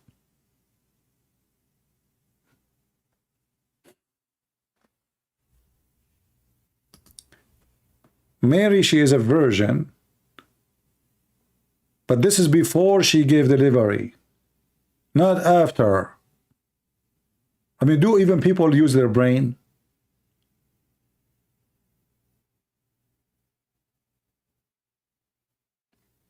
She gave birth to a child. And now you are reading an article speaking about Mary. She was not virgin all her life. And why? Because he have a brother. That is the most silly, stupid thing ever.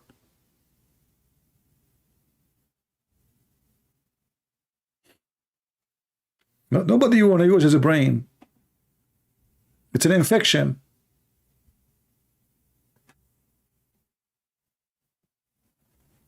By the way, my mother, she gave birth to me, and I was virgin too. She was virgin. Hello? Hello? Hello? I think this guy, he called me by mistake. He's not noticing he's online. Hello? Are you there?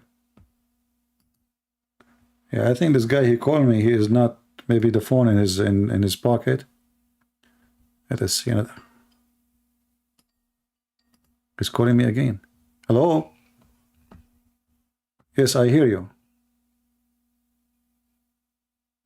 Hello?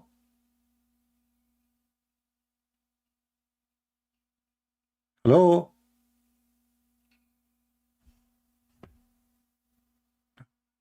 This guy is calling, you know, I think he have a phone in his pocket and he's calling me. Let us see another guy.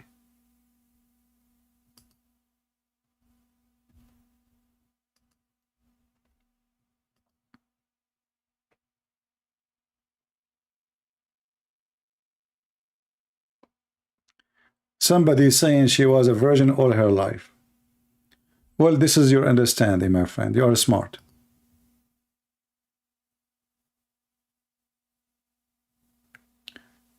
You know, virginity is about what you think about virginity. If you are saying she is a virgin, that means she never had sexual relationship. I can say, yeah, no problem. But if you are saying she was a virgin, this guy is calling me again. If you don't speak this time, I will block him. Yeah, but you called me many times, my friend, and your voice was coming weird, and I don't know. Yeah, is it okay now? Yeah, it's fine. Go ahead. Yeah, I have to reset my Skype. Anyways, I don't know if you remember me. I called before. Okay. Did you leave Islam or not? Yeah, I did. I Oh, okay. accepted Christ, and All right. I was wondering if you can show like a video, or is it? Of video of what? I was talking with this Muslim guy. He was asking me, how do you show that Christ and God are same and separate at the same time? So I played this one video. I don't know if you. Yeah, I cannot play videos of others because they might have copyright over them. You know, Oh. they can flag us.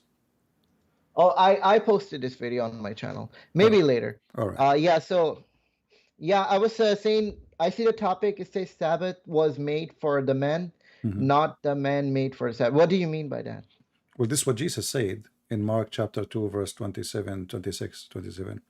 You know, when the Jews, they've been given the order not to work in Sabbath. So many people, because they think that, okay, this is about Sabbath, so we don't work. But in fact, Jesus, he explained to them that you can do work in Sabbath, and there's many things you can do in Sabbath. For Sabbath is made for the man, not the man made for Sabbath, which means it's not God who needs the Sabbath, it's you who need the Sabbath, it's you who need the rest day.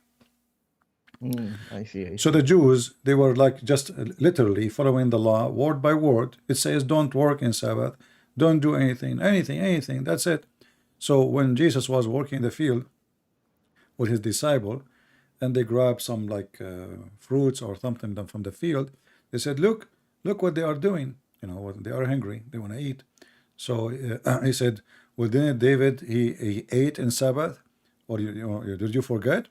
So and then he said to them, well, Sabbath made for the man, not the man made for Sabbath, which means anything is for the benefit of the man is lawful in Sabbath.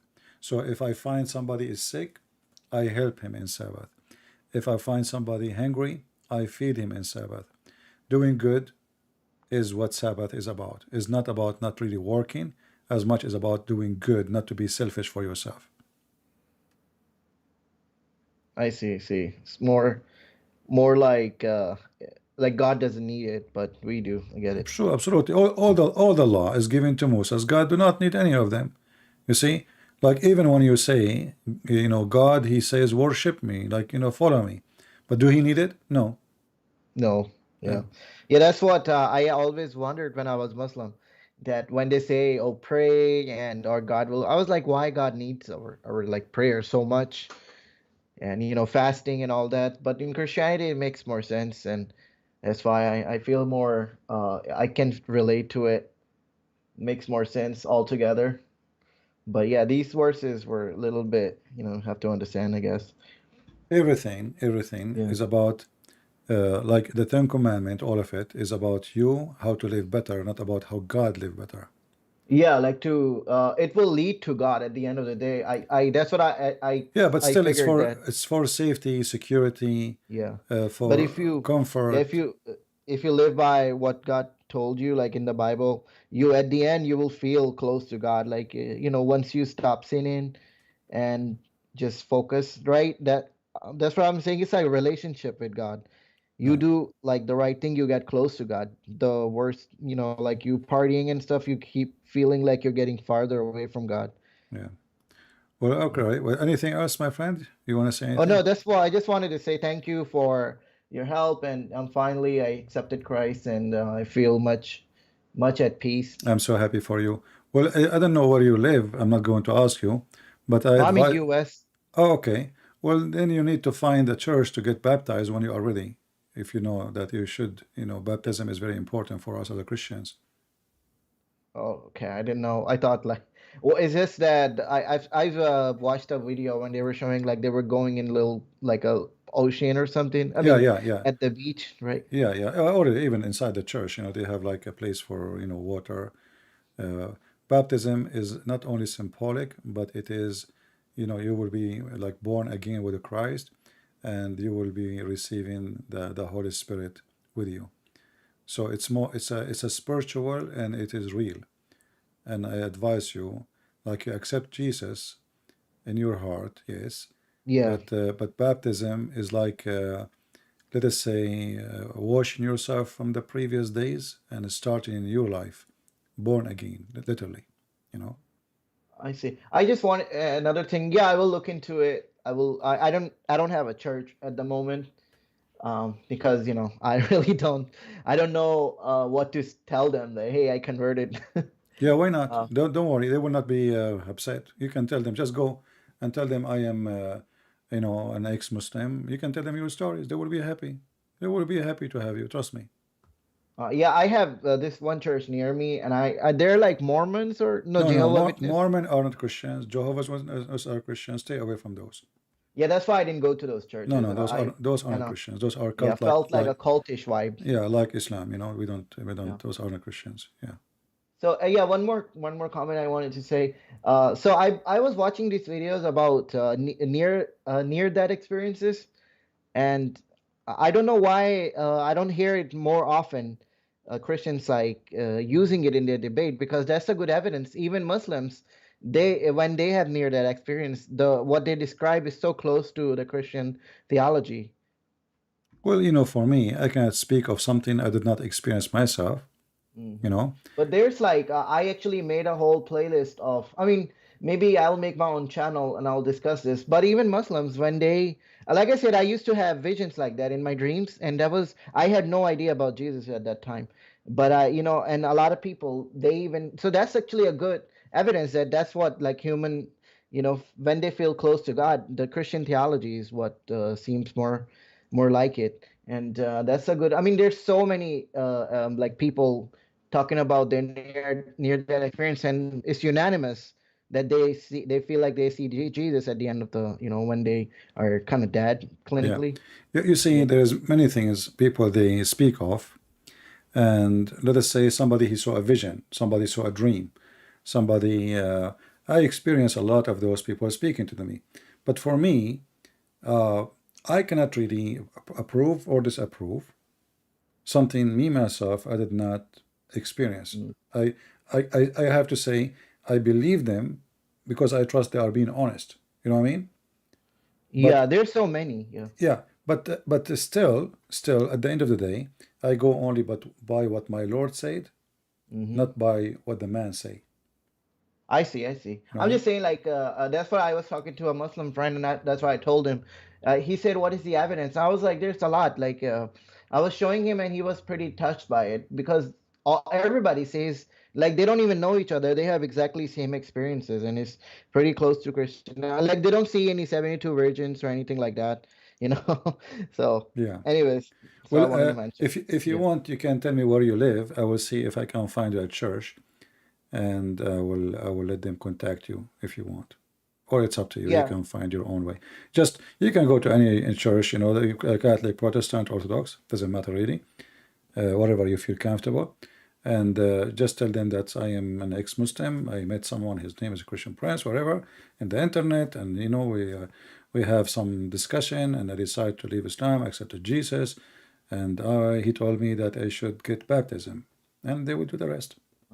And Okay. they will welcome you with very happy. You will see. You will see. Yeah, I will look into it. Like I said, the church is near me right now.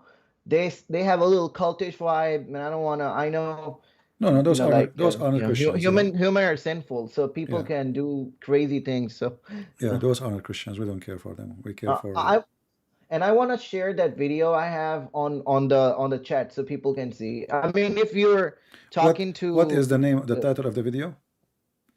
oh, I made this video. It's called "Understanding Christian Trinity Through Einstein's Theory of Special Relativity." Okay. Yeah, All right. I just shared. Okay. Huh? You know, just post your name in the comment, and they can click at your name later, and they can go and see the video. And you can you can post the title. People they can share it, search it, and they will find it in YouTube.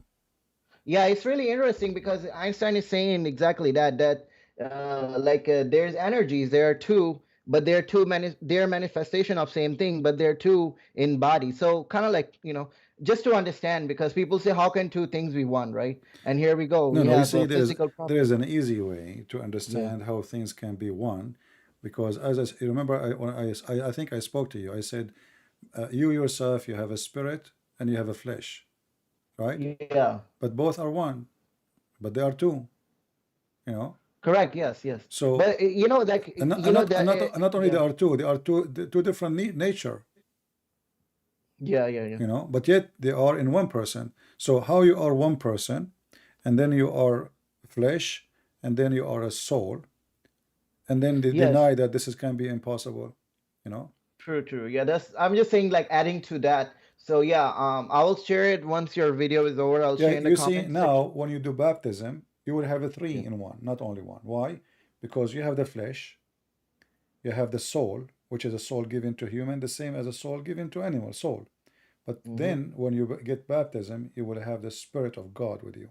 So you have a three in one. That's why we say we receive the Holy Spirit. Can you baptize yourself? Well, I mean, if there's nobody around me, this is fine. But as long as you live in a society and churches are open, thank God. So there is no reason for that. Don't be shy. I mean, this is normal. I mean, I have many men, you know, old, young, they go baptism, and actually it's going to be a very special experience. And you will call me later and you will tell me about it. You will tell me how you felt. You will see. Okay. Yeah, I will. I live in the south, and anyways, I'll send you my location in the Skype, and if you can help me find a good church. All right, I that's will not, see. cultish. All right. Okay, thank you, my friend. Thank you. Thank you. Take care. Well, we are happy for our friend here. I don't know if you remember him. We call, and actually, I got mad from him like sometime because he had too many questions. He gave me headache, you know. But because he's smart. You see, when somebody he is so much in details. This is how you know he is very serious. You know, you don't just want to accept things blindly. You don't want to be like those Muslims say shahada without knowing what he's talking about. So he gave me too many questions, and sometimes I lost my patience with him because I felt like, okay, this guy is making my mission impossible. And now, as you see, he decided to accept the Messiah, and I'm very grateful that he did. I'm grateful for the Lord to give me the opportunity. And here we will see, like you see, we have Tommy. Tommy is a good person. He's a good Christian. Maybe I don't know if he's a Christian or not. But Tommy, he think that God is about you do this and that and that, and that's God. But Tommy, he forgot that God is way more than this.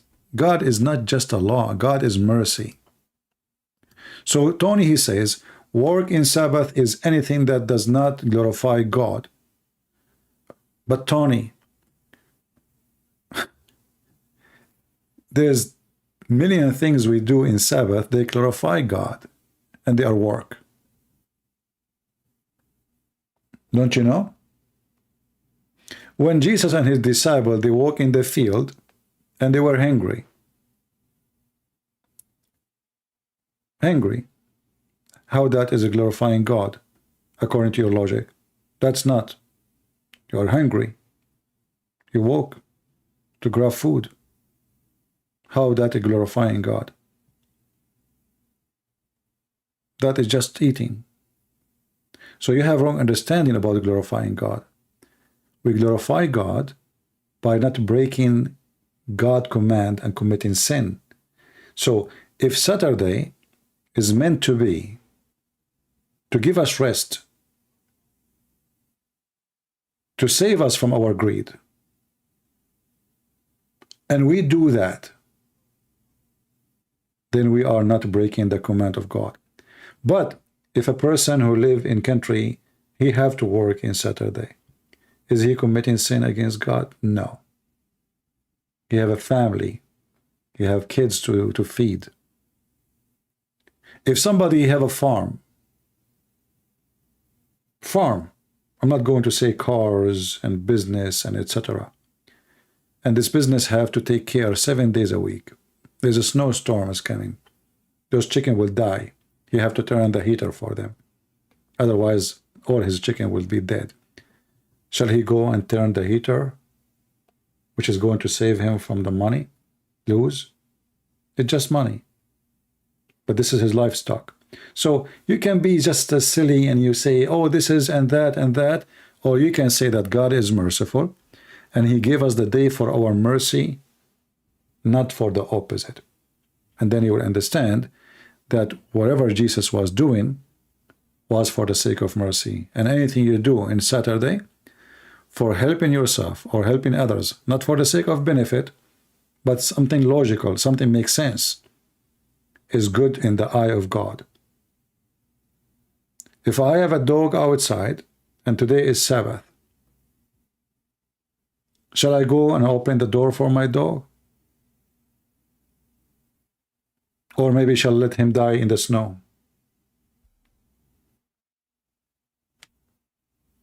If I have an animal and he is hungry, shall I torture my enemy and let him, my animal or my donkey, and let him fast the whole day? Or I shall go and feed him? So depending how big your brain is, you know, you can be the same as those Jews who were questioning Jesus about everything you do, or you can be a person who uses a brain. God, he made a law for the smart one, not for the stupid ones. Stupid ones always, they break the law by following the law. Like when the Jews, they were chasing a woman for committing adultery. They were what? Are they following the law? No, they were breaking the law. They got the women, but they have no man. Do you remember? They go after women. They brought a woman to stone her. Have you ever heard of a woman committing fornication alone? So, were they breaking the law or practicing the law? They were breaking the law. And not only that, where is the judge? Who is the judge? So in one hand, they claim that they are following the command of God, but in fact, they are breaking the law by practicing the law. When Jesus, he said to them, the one of you who did not commit sin, throw your rocks at her. Just go ahead. Jesus did not debate them. He did not show them verses from the Bible. He did not do anything. He said, the one of you, you have no sin, just to stone her. Go ahead. And then they look at each other. What? And they notice that they are just a bunch of stupid, who they are practicing the law, but on everybody except themselves. Who are you, the one who want to practice the law? Who are you and how you became a judge? So they were practicing the law, but by practicing the law, they were breaking the law of God. And Jesus, he said to her, well, nobody judge you, neither I. But don't do it again. So which one is more important to Tommy? A woman, she committed fornication, or a man, he walked his dog?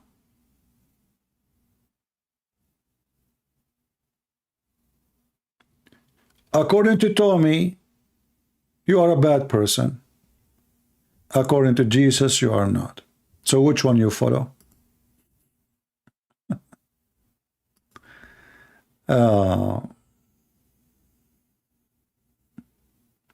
He was talking of what? Ceremonial. No, there's no such a thing. Just go, Tommy. You're just being an idiot.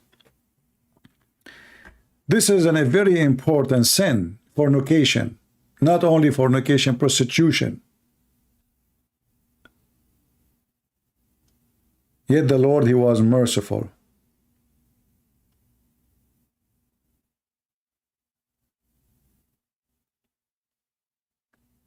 And you are being hypocrite. And look at you. You claim that in Saturday you should not do anything. And you are all over YouTube.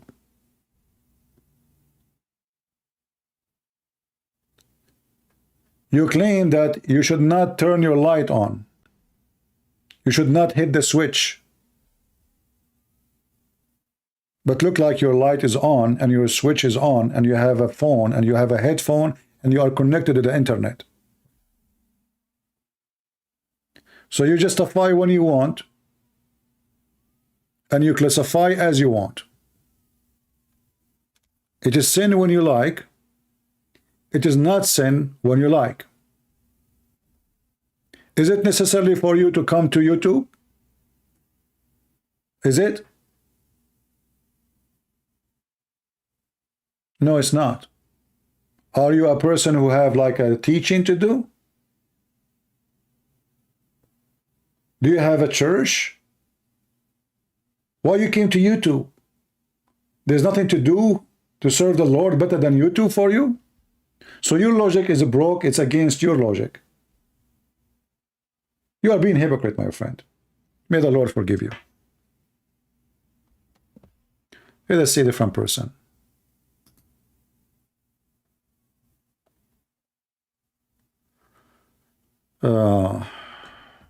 Okay. Somebody is saying he is from China or in China.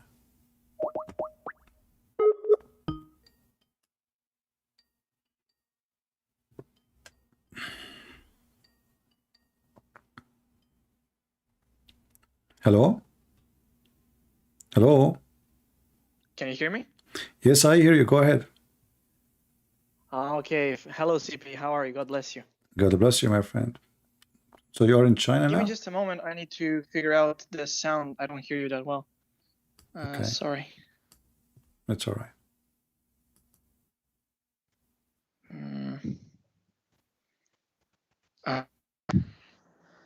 Okay. I think now it's better. So I have a couple of questions like related because I know some Muslims, and every time I talk to them, they keep bringing stuff up like, oh, but according to the Bible, you guys also should not be eating pork and blah, blah, blah, and those kind of stuff. So, and I know, of course, that that Jesus said, like, don't be mindful what goes into your mouth, but what goes from your mouth, like what you believe in. So do you know any other like explanations that I can Well, you use know, in those kind of you see, everything is given, as we said before, every law given for a reason. So in the time of Christ, pigs, they are in the field, and usually the one who grow them is the pagan, So they eat from anything. They eat from dead bodies, dead animals, even dead humans. At that time, people there's wars, people kill each other, and people they will be dumped. Even in the time of Jesus, the one who got crucified, there's an area, it's called Jahannam, where they throw the dead bodies. So it's not like they bury them and there's a health center who stamp the pig for you to check it's healthy. So pigs, they eat anything, literally anything. And so for that reason, pigs, they were forbidden for the benefit for the man, not for God. It's not about God. It's about the benefit and the health of the man. And in fact, pork is not healthy. Until now, nothing changed. However, if the reason for when I say not healthy, it doesn't mean it's going to kill you, but I mean there's other food can be better. But otherwise, of course, fish, for all example, food can be healthier. dangerous. Like they have a disease it's called the cow disease, like the mad cow.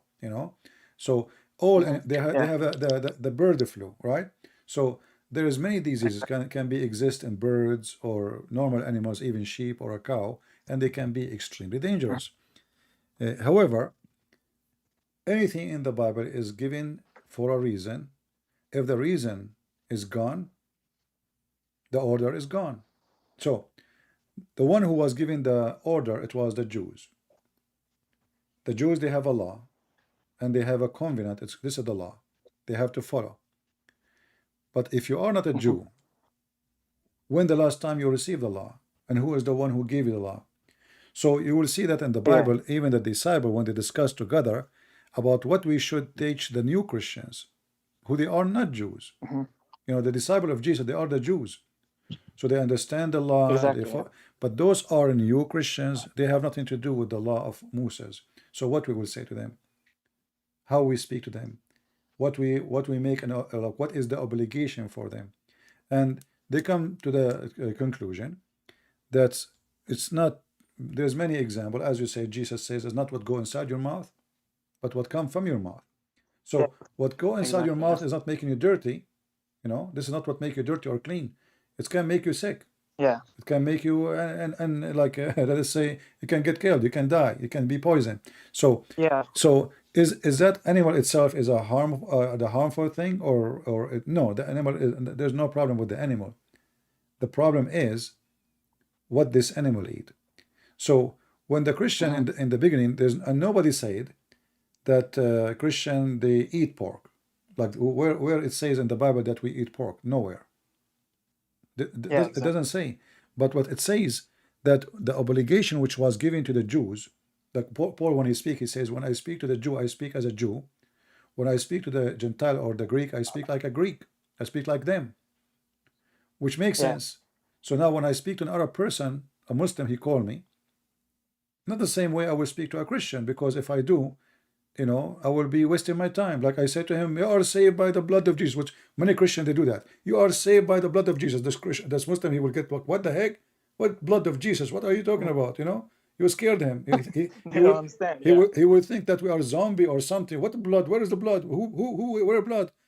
So what Christian they do, right away, they see a Christian, a Muslim or a Hindu or a Buddha, you are going to be saved by the blood of Jesus. He died for you. Just wait. Step by step, the guy, you have no idea what are you talking about. You cannot have that approach, of so course. You need to those are the Gentiles who they are not from the Jews, who have no idea what the law of the Jews, and they have nothing to do with the Jews.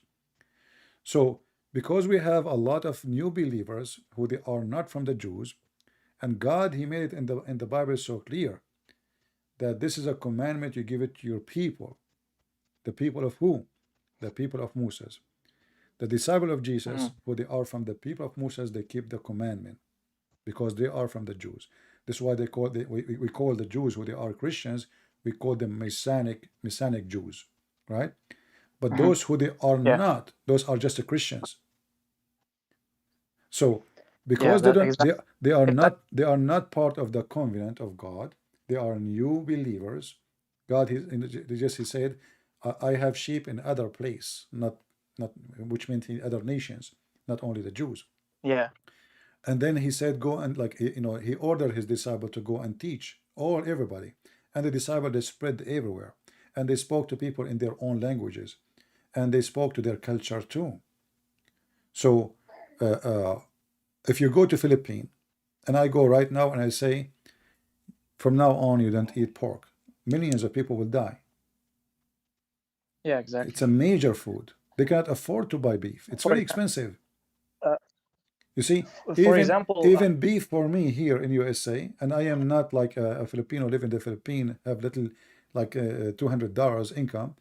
Even beef, me myself, I have difficulty to buy it. It's very expensive. Anyone live in the States knew. Here in China, it's also expensive. Yeah. So God is merciful. God is not making a law for the benefit of God. It's for the benefit of the man. So if the man, he survived, even by eating anything, like when God, he says to the nation of Israel, you will cook, even use poop. Poop, you know that, right? They will use poop to cook in it. So which one is more horrible? So they will put their hands in the poop to make it a fuel, to mix it with the grass, dry grass, and then they dry it, and then they cook with it. Doesn't mean they are adding it in the food, no, but they are making it as a fuel. And actually, until now, they are using it even in Islamic countries like Bangladesh, and it's saving them tons, millions, billions of dollars with the fuel. So which one is more like scary, to eat pork, which is a meat of an animal, or to put your hand in a poop and to make it a fuel, to make it a dunk? It's a dunk. That's what they call it, So the hypocrite ones, because they are going after you to try to find something negative about you, right? But then we ask the Muslims, if you are against eating pork, how in the world do you allow yourself to drink camel urine when the Bible forbid eating even the camel? Yeah, exactly. Even the camel is forbidden. Yes, the rabbits. Even the camel is forbidden for the Jews. So the Muslim, not only they are breaking the command, they are drinking the piss of Mr. Camel. I remember, like, I don't know if you're familiar, because I'm from Serbia originally, from Balkans. Okay. Because we were under, the history, we were under the Ottoman rule. And mainly our consumption were sheep, because we were holding the area with a lot of hills and pastures. So as the Turks conquered that part of the Balkans, we changed to eating pork. Now pork is predominantly, of course, sheep and pork are two,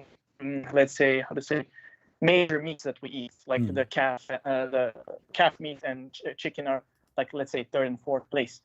And because of the as you can see, Ottoman rule, we changed our diet mainly to the pork. And we have a joke in my country. We say, until I try the lion from Africa, the king is the pork is the animal king for me. Yeah. You see, it's about surviving, and people they go through a lot of their life. All of our sheep. Yeah, chickens, and the Jews are lucky nation, my friend. Even the Jews, even the Bible says that God, he used even to send them food from the sky. Yeah, I know that one. Yeah, so he sent them. So we cannot compare, what happened to the Jews with other nations. You have God who every morning he make food rain on you. You don't even need to work. You wake up in the morning, you find food on the floor. So so those people, they do not need the pork, and they do not need the beef, and they don't even need the camel. So they have a different life, and they were chosen nation, and even God, even after all what he did to them, he was very upset with them. Like the Jews, they were greedy. He told them, Moses, he told them that the Lord told me not to collect the food and save it until the second morning. Don't do that. What they do, because they are Because there's greedy. more. They save more. Okay, there's a lot of food. Save it, because that's what Jews do. I mean, and this is actually what all people do. I mean, because I don't know if tomorrow we will have the same, but by the morning they will find worms eating those food. Food is damaged, because Lord, He said to them, don't worry, I'm going to provide you. So every day He gave them, except the Sabbath, the Sabbath, and this is actually what the Sabbath is. The Sabbath, the Jews, they start counting the day where God don't send down the food as the Sabbath. It's not a day in the week. It is the day Oh where, yeah, I wanted to comment on Sabbath. For example, for us, Sabbath is not Saturday. Sabbath is mainly like Sunday. Like that's let's say, like we say God worked for 6 days and He rested for 1 day, so we also need to find any day to rest. And let's say any day, Sunday. any day actually, any day you designate to God is Sabbath. It's not like strictly Saturday. Oh, we need to like No, any not day. do anything. Even if you decide, have to, even if you decide to make the whole week that is Sabbath. That is Sabbath. Like exactly. as an example, if you go in some countries, like in the Philippines, from the day of they are celebrating of the Easter, so they have 4 days or 5 days holidays. All of them they are Sabbath, but they are not Saturday. Exactly. So it's the same. Like for Christmas, it's 3 days yeah. in Serbia, and for Easter, the Jews, they have like the New Year, they have etc. It's going to be Sabbath, but even if it might be Monday, but it's Sabbath. Yeah, exactly. Yeah. So Sabbath is a day designated to the Lord, and designate yourself to rest. It's not just a day. It can be Saturday, which is the usual one, but it can be a Sunday, it can be a Monday, it can be Tuesday, it can be any day which is designated for the Lord. As simple as that. I've heard some claims from some Muslims that Sabbath is originally from Arabic. I think like that's nonsense, but I'm not sure. Sabbath have nothing to do with Arabic. Sabbath is when God He created the earth and the heaven, He rested in the 7th day, which is the Sabbath. Sabbath is not a day. It's called Saturday. Sabbath is the rest day. As simple as that. Rest. Yeah, is the rest but day. Do you think it comes from Arabic? I don't think it's Arabic. No, it's not Hebrew coming from anyone. Origin. It's coming from the God from the beginning, when He created Adam and Eve. And before He created Adam and Eve, when He created the sky, the earth, and the heaven, and then when He finished everything, including the creation of everything, then God He rested. But the word rest here is not about God getting tired. It's about God He finished. It's complete. So at the 6th day He worked, and the 7th day in the Sabbath day, everything. in the Sabbath day, you complete yourself as a human. In the 6th day, you are working as an animal. In the 7th day, yes, in the 7th day, you are the human again, who is enjoying life, exactly. Who is resting, who is going back to himself. Like when Jesus He took 40 days of fasting. How many Sabbath was of them? Many, but all of them they are Sabbath. Man. All of them were dedicated to God. There's a dictation for something special. So any day you give it to the Lord is a Sabbath day. Sabbath is just a holiday. Let us say It's a rest day, it's a meditation day, it's a thankful day, it's appreciation day. And the Lord He says, when you feed, they said, He said to them, when you fed me, I was hungry and you fed me. I was thirsty and you gave me. I was sick and you visited me. I was in jail. I was stranger. You took me in. They said, Lord, when we did that to you? He said, when you did that to my brothers, you did it to me. That is Sabbath too. Exactly. When you mentioned fasting, for example, like in fasting in Orthodoxy, it's not just like abstaining from food. It also like let's say when you're fasting the big fasts, you also need to you should not be swearing. You need to relinquish yourself of dirty not dirty thoughts, but like those like dishonest thoughts. You should not be like angry. So like for us, fasting is not just like, oh, I don't eat food. For us, fasting is also trying to be more holy as much as possible, trying to, not holy, but if you get what I mean, trying to sin less. Of course, we're humans, so it's limited how much we can sin and how much You not. know, fasting, you see, the Bible says that, you know, there's many phrases, verses we can quote, but all of them, they lead us to one thing, that there is many hypocrite people, they focus on the body, but not on the soul and the spirit. Yeah, exactly. With the Christ, he don't focus in the body, he focus in the spirit. He said, as you said before to me, it's not what go inside your mouth will make you filthy, but what come from your mouth. So that destroy everything, you know, because they focus on the body. They think the body is, it's a clean body, it's a dirty body. But the fact, the most important is how clean your soul is and how clean your mind is. I can make a statement, and people, they get upset from me, and everybody will take it as he wish. Maybe because my English is funny, maybe because my English is broken. Yeah. But you might even be insulted. You might think I speak something dirty. But for me, I don't mean it this way. So which one is the right? It's what I meant. It's not what you think. Yeah. So I agree. What a human being will be judged by is what he meant and what he wanted to be. Is not a food he eat. All of this is for the benefit of the man, the health. Don't eat from this, don't eat from that, is for health. But it's not about God. God who forgive you for big sin. Do you think he will send you to hell because you ate pork? Of course not. That's silly. So Muslims, they practice hypocrisy. They practice hypocrisy. They go and they have sex with the children, and they kidnap women from the street, as Muhammad did, and they kill innocent people who have nothing to do with them, and then and they allow themselves to lie to each other, to the wife lying to husband, the husband lying to the wife. They allow themselves to use the name of God in vain, taking false oath. They allow themselves to practice muta, which is nothing but fornication, and then they are so proud that they don't eat pork. Yeah. Do you know, I have a story, like my own, let's say, theory why the Mohammed demonized the pork. And like I feel like one day in the desert he got poisoned, and like, you know, when something bad happens to you because of something. No, Muhammad is just a thief. He is just copying the Jews. Yeah, well, probably, yeah, but that's Muhammad like is just copying the Jews. And anyway, there's no pork around. Where is the pork there? Yeah, of course it's rotten. I mean, like it cannot be. No, it's the desert. No, you forbid something does not even exist. Yeah, exactly. Because pigs, they will not live in Saudi Arabia. Exactly. There's no they will desert. die. They will die immediately. You know, it's extremely. This is not just this is not acceptable weather for pigs to live. So yeah. So this guy, he forbids something does not exist. Why? Because just the Jews in their book it says, don't eat pork. And what kind of a hero you are when you forbid something does not exist?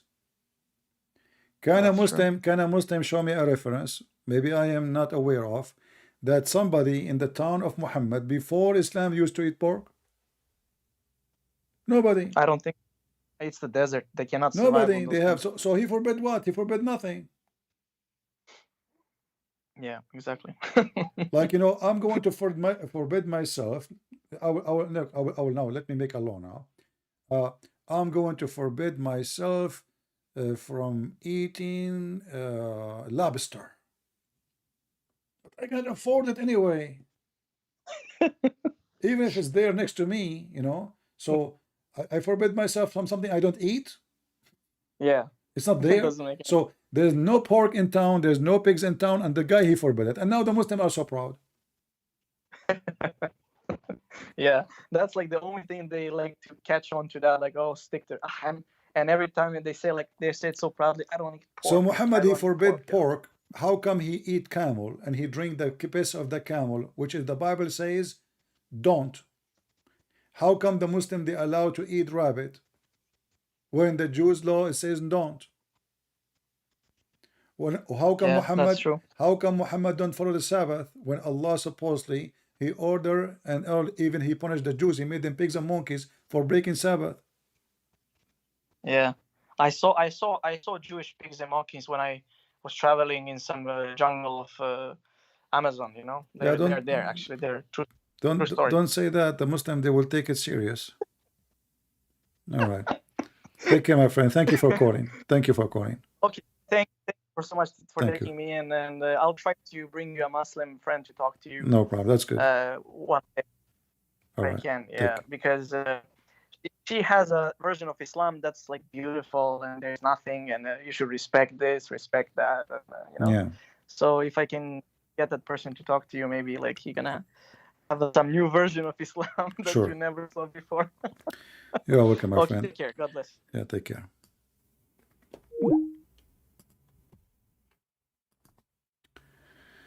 All right, we have, you know, we spend the whole day, nobody call, and now because I'm leaving, I have tons of people texting me, they want to talk.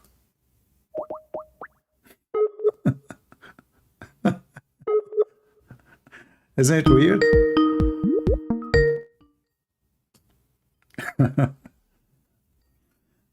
Hello?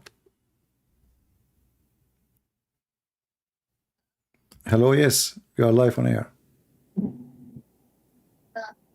Hello. You are I live have on a air. question about Christianity. All right, are you a Christian yourself? Yes, I am. All right, go ahead. Yeah. There's a doctrine about when they said when Christian is safe, they will always be safe after that. I mean, is it true? Is it biblically true? I don't understand. When a Christian will be what? I mean, after they believe Jesus Christ Yeah. and they safe, right? They are saved. Yeah, And saved. Saved. Okay. yeah, they are safe. Is that means they're always safe, you know? They always maintain that salvation with them. All right. Well, your voice is not good, so I'm going to hang up on you, and you can hear me from YouTube. Is that okay? Okay. All Thank right. you. All right. Thank you. Yeah. You see, salvation, the promise of salvation, Jesus, he made it clear. Whoever believe in me and die will live. Whoever believe in me and die will live. But that does not mean somebody he just say, I believe in you. A person who believe in Jesus, he do follow Jesus, and he bring people to Jesus. Even if he could not bring people to Jesus, he work hard to do it. He try. So whoever believe in me and die, he will live. So it's a promise, and the Lord always he keep his promise. But you have to believe it from your heart. That's why the Lord, he said, not everyone says to me, Lord, Lord, will enter the kingdom of my Father, but the one who do his will. And what is the will of the Father? Is to worship the Son, to obey the Son, to glorify the Son, and to follow the Son teaching. So how we worship the Father? By accepting the Son. That's why the Bible says, who is the Antichrist? Is the one who deny. There's two things. That Jesus is the Son of God. You deny him, and you deny the Father. So if you deny the Father or you deny the Son, you are Antichrist. If you accept them by saying things by lips, you are no Christian yet. You have to be a believer by heart and by act. That's why Jesus said, from their fruits you shall know them. And Jesus, he gave us a parable of the 10 virgins. Those virgins are not about women, really. It's about all of us. The one who is ready with the oil in their candles and the one who have empty candles. They have candles, but they have no oil. What does that mean? It means one of them was a fool and one of them was smart. One of them, he did not come to the Lord empty-handed as he created him. Just, I'm saved. Somebody, he did his best to save as many as he can. Maybe he could not save anybody. He could not bring anybody, but he tried. So the Lord, he examines you by your fruits, not by just saying a statement. And yes, you will be saved if you are a true believer. Let us take, I hope I answered you. Let us take another call.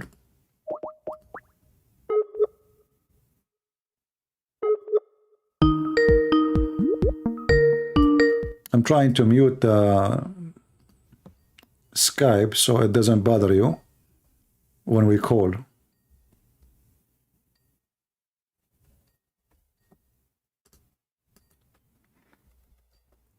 We are calling and they are not answering.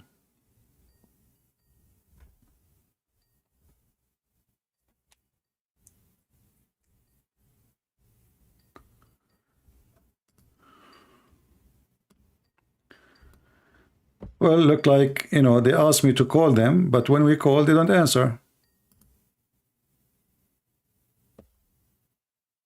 You know. We called this person, did not answer. Let us try a different person.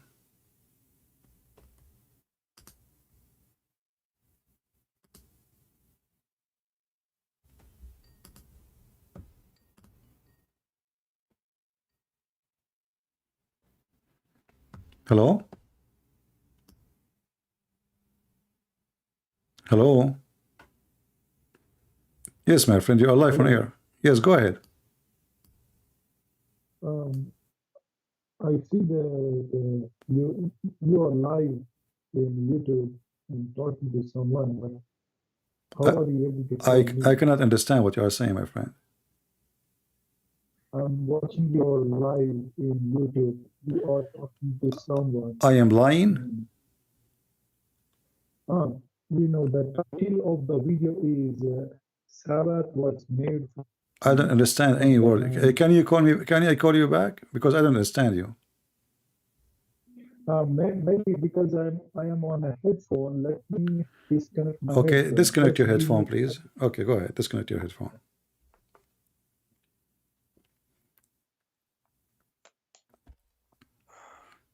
All right, now I think it's better. Go ahead. Am I clear now? Yeah, that's way better. Go ahead. See, I'm listening to your YouTube. All right. You are cutting again. Oh. Okay, you are listening. Stop YouTube. Mute YouTube. Okay. And if you have a bad internet, maybe you can close YouTube. Yeah, I closed the YouTube. Okay, what do you want to say? Go ahead. Yeah, before I ask my question, I just want to confirm that I'm talking to the real Christian Prince. All right. Because live is going on and I'm also talking to Christian Prince. Which one is fake? What do you mean, which one fake? You are talking to me and you're asking me which one is fake? I mean, which one is a fake? I mean, is the YouTube, it's already done? Am I watching the already done video or it's a live? My friend, we are live and you are talking to me in YouTube now. You are talking to me live. How you get my Skype? You got it from YouTube, right? Yeah. Okay, as long as you get it from Skype, from YouTube, that's mean the one who was in YouTube is the one you are talking to. Why I'm going to post my Skype in a YouTube which is fake, and we are live? No. Okay, so what do you want to say to me? Go ahead. You are a Muslim? No, actually, but I was a Muslim. Okay. Actually, I'm born as a Hindu, but I converted to Muslim because of Zakir Naik and Ahmed did it because they defeated each and every priest and pastors who debated with them, and they proved that Jesus is a prophet, not a God or son of God. That made me logic, and so I converted. However, I understood what is evil after converting into a Muslim. Only me, myself, and my mom knows that I was converted, and a couple of friends, Muslim friends. But later on, I left Muslim, the Islam. The reason why I am calling you is, even though I seen God and Jesus through my heart, and sometimes that these questions, right? They are debating. They are asking a proof where Jesus said he's God, and asked us to worship him, and where God mentioned Jesus is a God, so on. This is my question. Right. Every day I'm asking myself and seeking answer, because there is a battle going in my mind every day. Okay, let me ask You know, you. one of When you say yeah, that Zakir Naik and the dad, they did not meet anyone who knows really.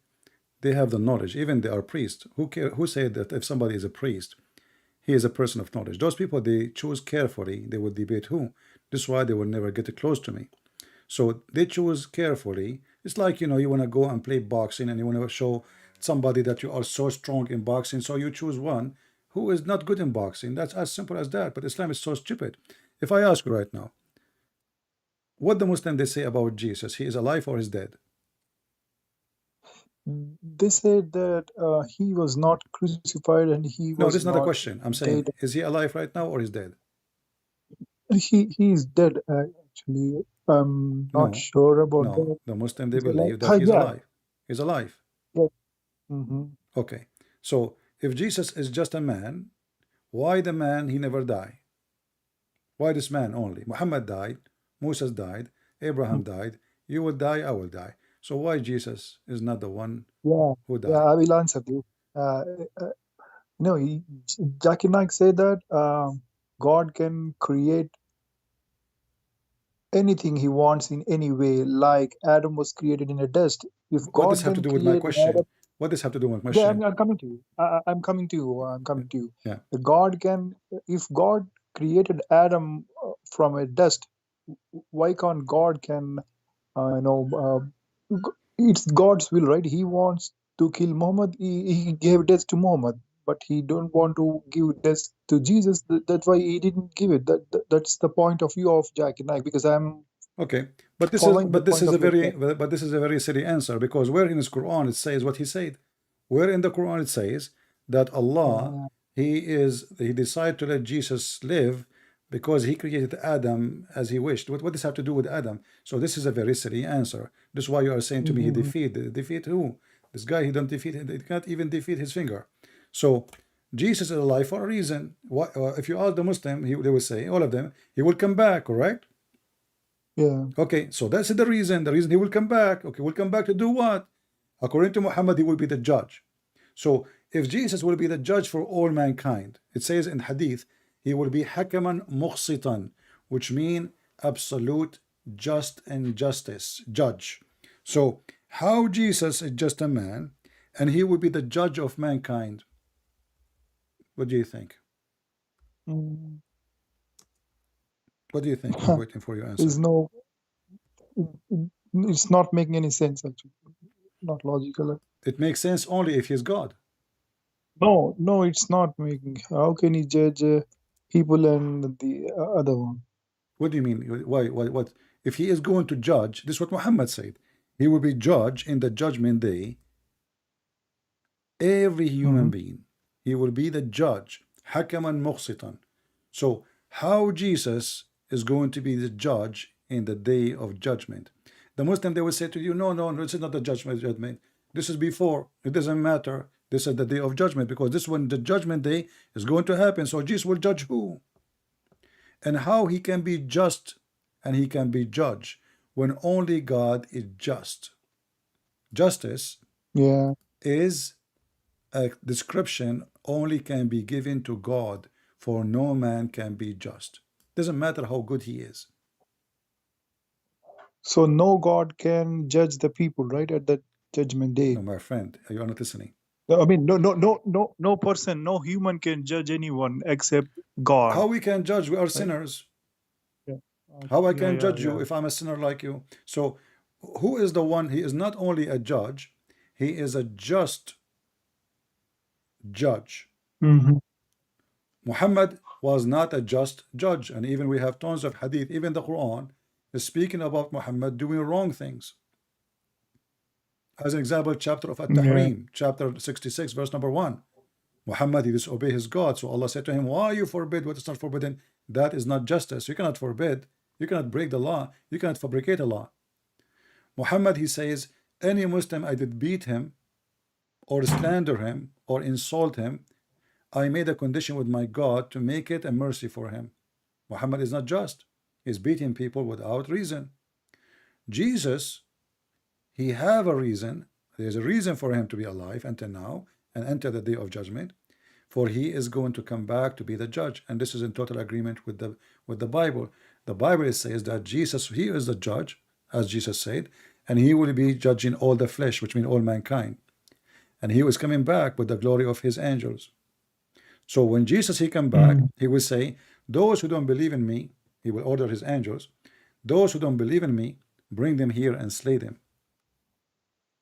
And the Muslim always, they quote this verse for us. So Zakir Naik is a liar. He is not quoting the real reason for Jesus to be still alive. It's not about God, he wish, you know what? Okay, we need to ask ourselves, why God, who if we are watching an American movie, let's make it fun. Okay. We will see in the movie, everybody die except the hero. Is that correct? Yeah. Well, according to the Muslim stories, Jesus is the hero. So if the Muslim, they say this is the plan of Allah, it doesn't change any different. That's mean Muhammad is nobody, because the plan of Allah, that the hero, which is Jesus, is going to live, and the comparse, the one who just not a number in the movie, he die. The driver, the waiter, the garbage guy, there is a bomb explode and he died. So Muhammad, he went for no reason. He's gone, because he's not important in the movie. It's not important in the story. All the story in Islam is based on Jesus, because who is going to come back? Jesus. Who is going to judge? Jesus. Who is going to even to kill the pig? Jesus. Who is going to break the cross? Jesus. Who is going to kill Shaitan? Jesus. So what Muhammad did? He was busy with Aisha. So when you say to me, Zakir Naik, he defeat, you made me laugh, my friend. I was smiling, I was listening. Zakir Naik is a potato, he's an idiot. He don't even understand his book. He can't even read his book. He don't even know one single Arabic word. I'm noting down. I'm noting down the words. Could you please help me with the hadith number? Because whenever I got in no problem, I will hadith number Sahih Muslim 155A, and this is 155A Sahih Muslim. Sahih Muslim. Sahih Muslim. Yeah. And this will enough for me, I guess. This I read for this whenever I can give it to you from Al-Bukhari 2222. AB 2222. Al-Bukhari 2222, which means 42. And you are doing a good job, Christian Prince. If you are not there, I wouldn't get a true answer, really. And I really appreciate you. God bless you. And one last question for you, my brother. Do you don't afraid that this evil will kill you one day because of doing this? Okay, kill me. This is the last thing I'm worried about. And actually, that will make even my videos more famous, and my books will be around the world. So, my friend, we are Christians, and we believe that our death is just the beginning of a new journey. So, if the Lord is with me, who could be against me? And nobody can kill my soul. They can kill my body. So, this is what we care for. The Lord, he says, what the benefit of a man, he won the whole world, and he lost himself, he lost his soul. So my friend, they focus in the flesh, we focus in the soul, and we are victorious. So we have no fear, and they are the one who fear us. This is why they ban all my books and everywhere. They ban our videos everywhere. They ban my name everywhere, because they are a bunch of potatoes. They are coward, they are living in fear, and they will die in fear. And we are victorious, and we are waiting for our hero, the Messiah, the King of Kings, the Lord, our mighty God, to come down to earth, and he will be judging every man, every woman, and Muhammad himself, he will go to hell as he deserves. Let me ask you, you just said Amin, but you said you are not Christian. So do you accept Jesus as your Lord and Savior? To be honest with you, I just want to start my conversation by Assalamu alaikum. I'm a Muslim, And I just want to, argue in a Muslim point of view, prove me Jesus is not, prove me Jesus is God and all. But however, because I have an issue with the headphone and the audio conversation, so I didn't wish to in Assalamu alaikum and just started that I am an ex-Hindu and ex-Muslim. And yes, I already converted to Christianity, and I'm reading Bible, and my current uh, chapter is Second Kings, third chapter. Today I Right. have to read. But let me I'm give you reading advice, my daily. friend. Let me give you advice. Yeah. Maybe when you were a Muslim, you're allowed to lie. You just said you accepted Jesus. So what you did is not right. You say yay, yay, nay, nay. We don't say I was a, okay, you were a Muslim, I believe you. But you don't need to start a conversation with me claiming to be something. That is not right. Mhm. So as a Christian, be careful, because this is the way to go to hell. You cannot fool the Okay. Lord. You can maybe fool me. You can lie to me. I do not know you. You do not know me. But you cannot lie to the Lord. So always put in your mind, He can Yeah. see me. He can hear me. I can lie to this guy. I can lie to Christian Prince. I can play games. But can I play games with him? I can't. So my friend, be careful, because the gate of hell is so wide and so open. And this is why Jesus said, not everyone says to me, Lord, Lord, will enter the kingdom of my Father, but the one who do his will. And Jesus says, don't lie. Don't commit murder. Don't cheat. So be careful, my friend. Be careful. Yeah. Take care. Sure, CP. All right. I'm sorry if I'm taking your time. Just give me one last opportunity. I will not take more than 5 minutes. Just one last question No for me. problem. I asked this question because I follow YouTube so many. I'm from India, south down India. My state is Telangana.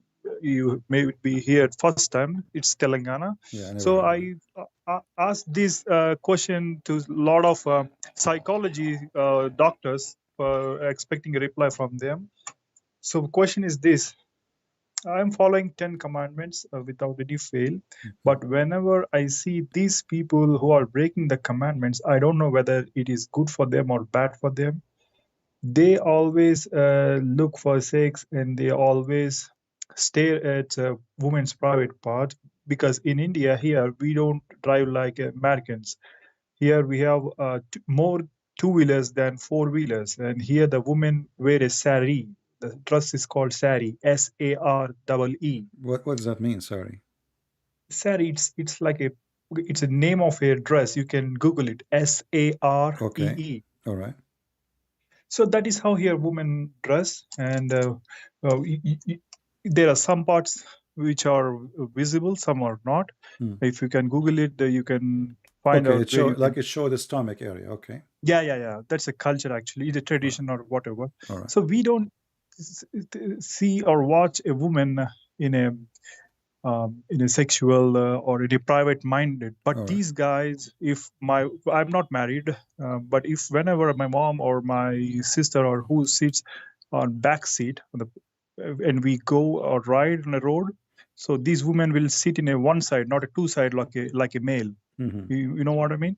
So these guys will follow us and see and stare at the parts. They will in the night times they will Those guys are on what? the What is a religion?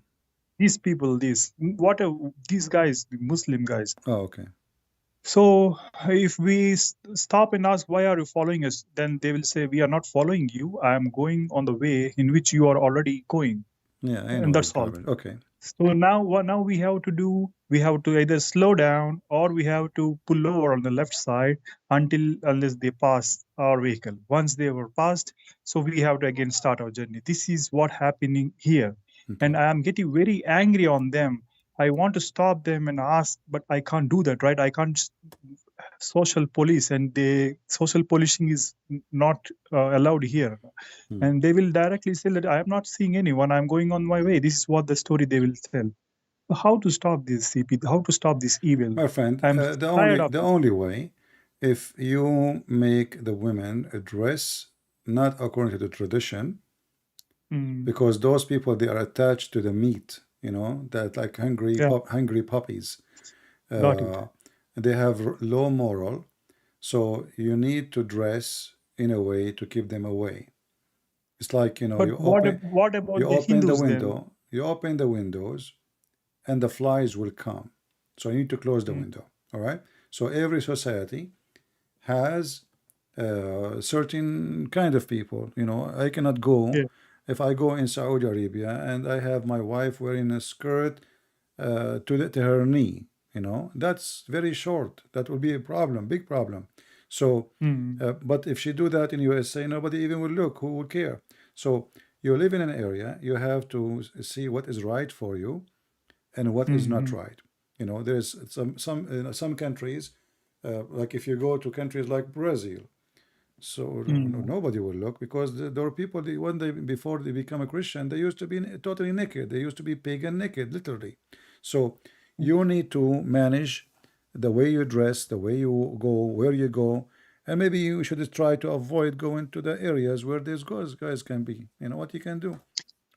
Yeah, but what I'm telling you, what I'm asking you is, what about the people who don't know that these guys are looking? Actually, the driver who is driving the vehicle don't know that someone is watching My friend, her wife. what you can do, the only one who noticed it, you. So as long it's true and this is what you notice, then the only way is to avoid them. How? Don't let your wife dress the normal traditional clothes. You know? Yeah, when I was married, I will for sure. I know this that these guys will love the meat. I know that I will cover the meat, but I'm worried about these people who don't know that these guys love the meat. Actually, the Hindus here Don't worry, are people going. they will know. People they have eyes, they can tell. You know, they will know. They are not blind. The same as you notice. But you know, most of people they don't want to go and make a trouble. You know, the different people are different. You know, people there are some people they are hot-blooded. There are some people they you know they're just very extremely peaceful.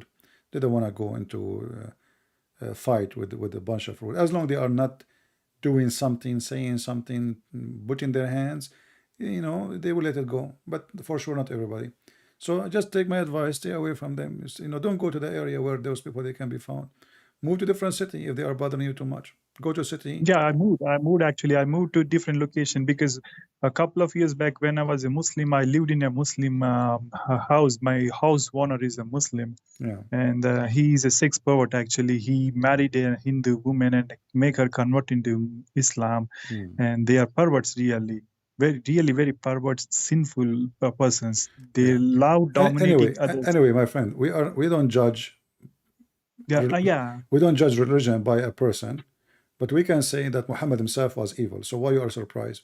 So anyway, I want to say thank you for calling me and just be careful, you know, follow the Lord and don't break his command and let us not to lie anymore in our life, right?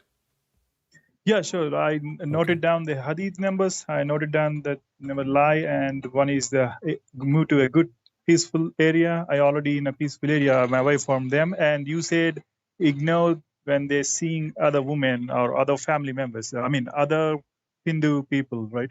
So I can't do anything. No, you can about warn them. you can warn people about something you see wrong, but I mean, but they are cunning, right? They're cunning. They're cunning minded. They said that I'm going on my way.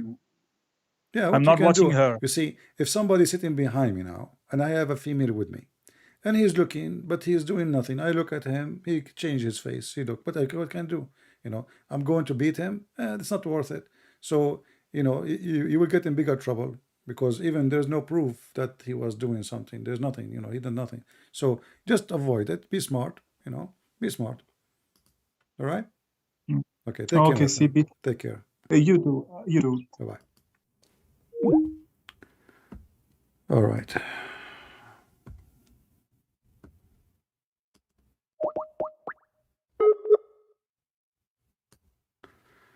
Another person.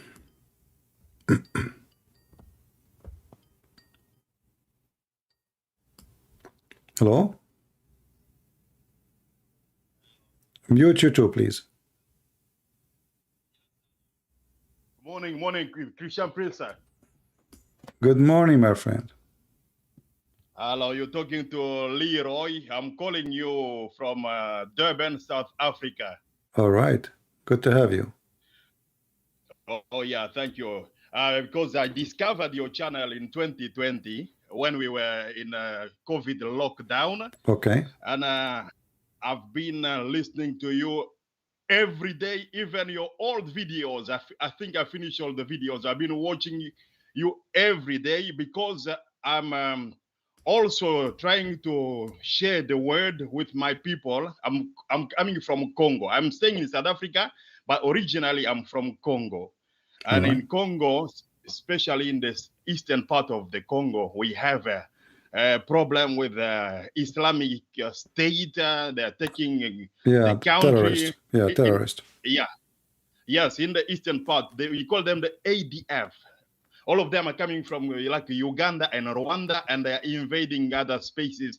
They've been killing a lot of people in the eastern part of the Democratic Republic of the Congo. Mhm. So this is why I've been taking your videos. A lot of your videos I'm working on. But the problem is here in Africa, a lot of people don't know about the Christian Prince, especially in French countries. They don't know about you. So what we have been trying to do now, we are taking your videos and we are translating them in French. So we're taking your videos. I've been even sending you some of my links of my videos because I opened the channel just to try and help my French people. Because in Africa, a lot of French people don't know about hadiths and tafsir. A lot of people don't know about that. Mhm. And so we're trying to do. So thank you so much for the work that you are doing. But I'm also translating a lot of your works. I'm doing like the interpretation. When you're talking in English, I'm translating it to French. So I've been working on some couple of videos. And a lot of people are liking, they love so much your program. They love so much your program. But I just at the beginning. I've only started the last month to translate your programs. My friend, I'm very proud of you, and may the Lord bless you and bless your work. And we love our brothers and sisters in Africa. And we pray, may the Lord make your work as a candle and light for your brothers and sisters, so nobody will deceive them, nobody will lie to them. And trust me, don't worry about you just started. One day I said to myself, I'm going to do this.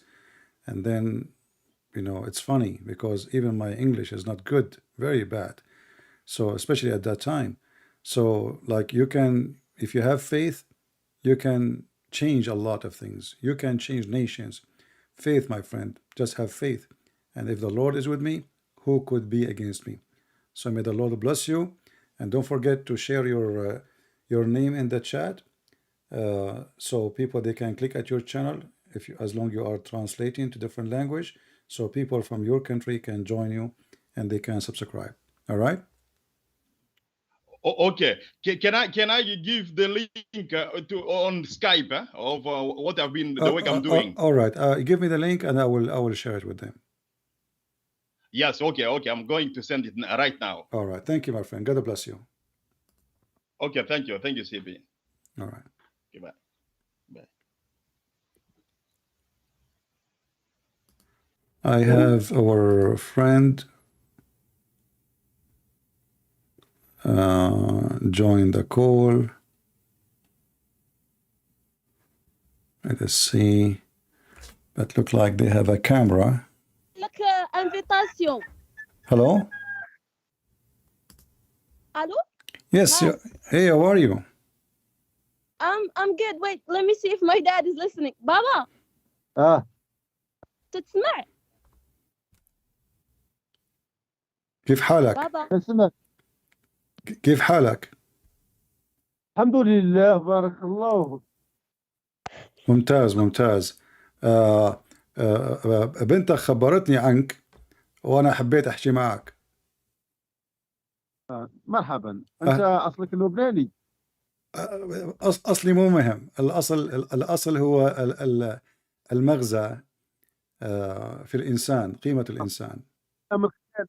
من خلال هذه الألفاظ الأولى حسيت أنك من نواحي سوريا لبنان النواحي. كل شيء ممكن. كل شيء ممكن. أخي العزيز. نعم. نعم. كما فهمت أنك إنسان مؤمن بالإسلام. نعم. لماذا أنت مؤمن بمحمد بأنه رسول؟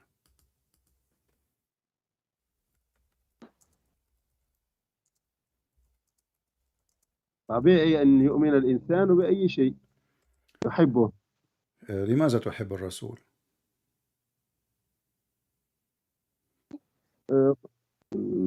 طلعت على في كثير من الكتب بأنه مصنف من أعظم الرجال في التاريخ. وهذه الكتب كتبت بمن يحبونه؟ من الذين يحبونه وغير الذين يحبونه. هل قرأت كتبي مثلا؟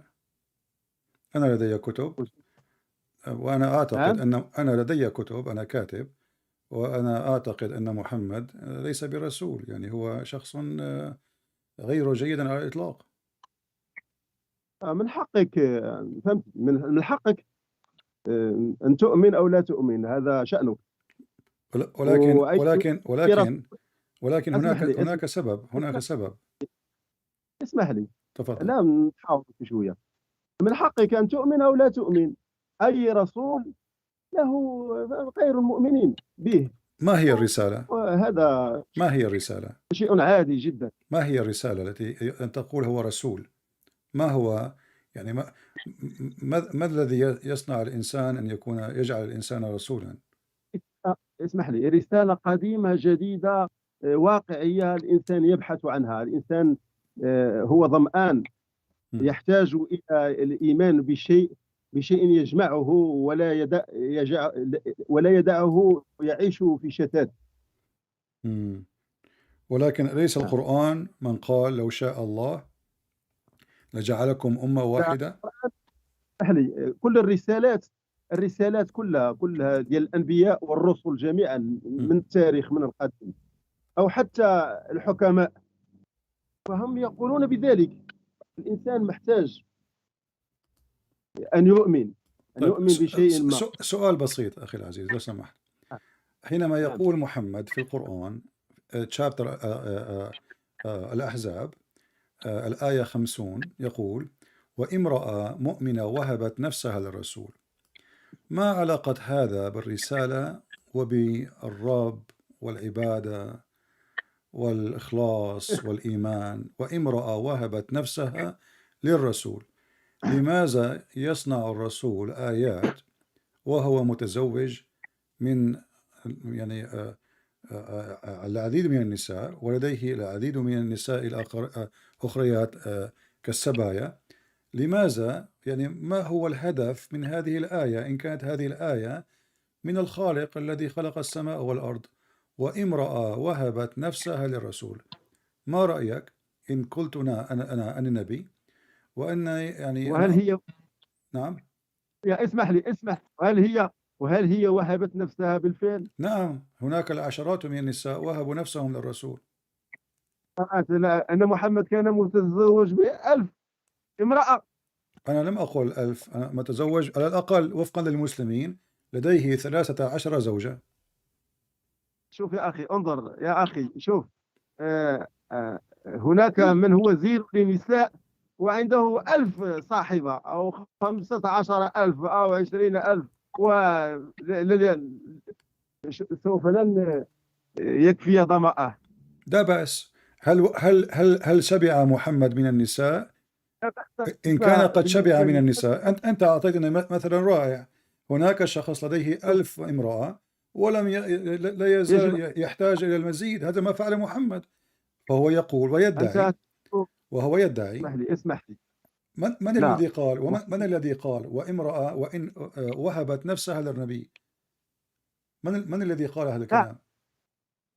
شوف، القرآن يجب أن تنظر إليه بشموليته، لا بأنك تبحث عن الجدل أو تبحث عن إشكاليات. أن الرسول عليه الصلاة والسلام هو كان متزوج بواحدة هي خديجة، وقضى مع عمر طويل، قضى مع حوالي 30 سنة، ولم يتزوج غيرها إلا بعد أن توفيت.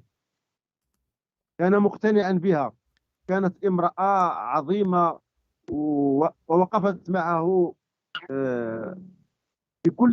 في كل أحواله، قبل مجيء الإسلام وبعد مجيء الإسلام. ولكنها بعد أن توفت لم يجد رسول الله صلى الله عليه وسلم لم يجد امرأة مثل خديجة. وبعد ذلك كانت الأمور عادية عند العرب، أنهم كانوا يتزوجون بالنساء، ولكن فيما بعد جاء التحديد، جاء بأن يحدد إليهم العدد ديال الزوجات. فاهم؟ أنا أسمع، يعني كلامك غير نعم. صحيح. محمد تزوج لا. من خديجة لأنها امرأة ثرية وهي أكبر منه، نعم. ولهذا تزوج منها. وحينما ماتت هي. وفي اليوم الذي كانت تودع يوم وفاتها قال لها أقرئي لي السلام على ضرائرك في الجنة. نقول لماذا أنها فقيرة؟ لماذا تزوج فقيرة؟ لكانت هذا غير صحيح. محمد لا يحب النساء. محمد لا يحب النساء التي العجائز، هو يحب الصغيرات. ولهذا هل شققت قلبه لتعرف أنه لا يحب النساء؟ أبدا، أنا لم أشق قلبه، ولكن الحديث هو تكلم، وسوف أقرأ لك الحديث. غير أنه الله اختاره الرسالة. أنت تقول هل شققت قلبه؟ الرسول تكلم. وهناك حديث بينه وبين شخص من الصحابة اسمه جابر. فجابر كان مستعجلا للذهاب إلى البيت، فقال له الرسول: لما أنت مستعجل يا جابر؟ قال: يعني لألاقي أهلي.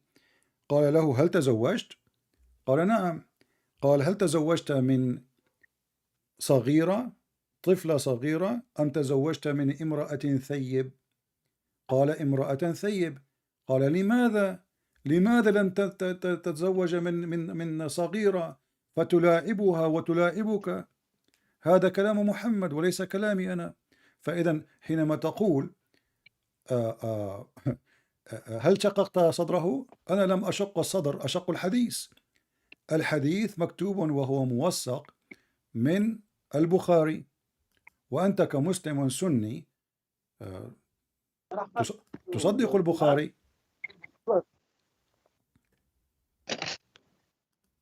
نعم هذا صحيح.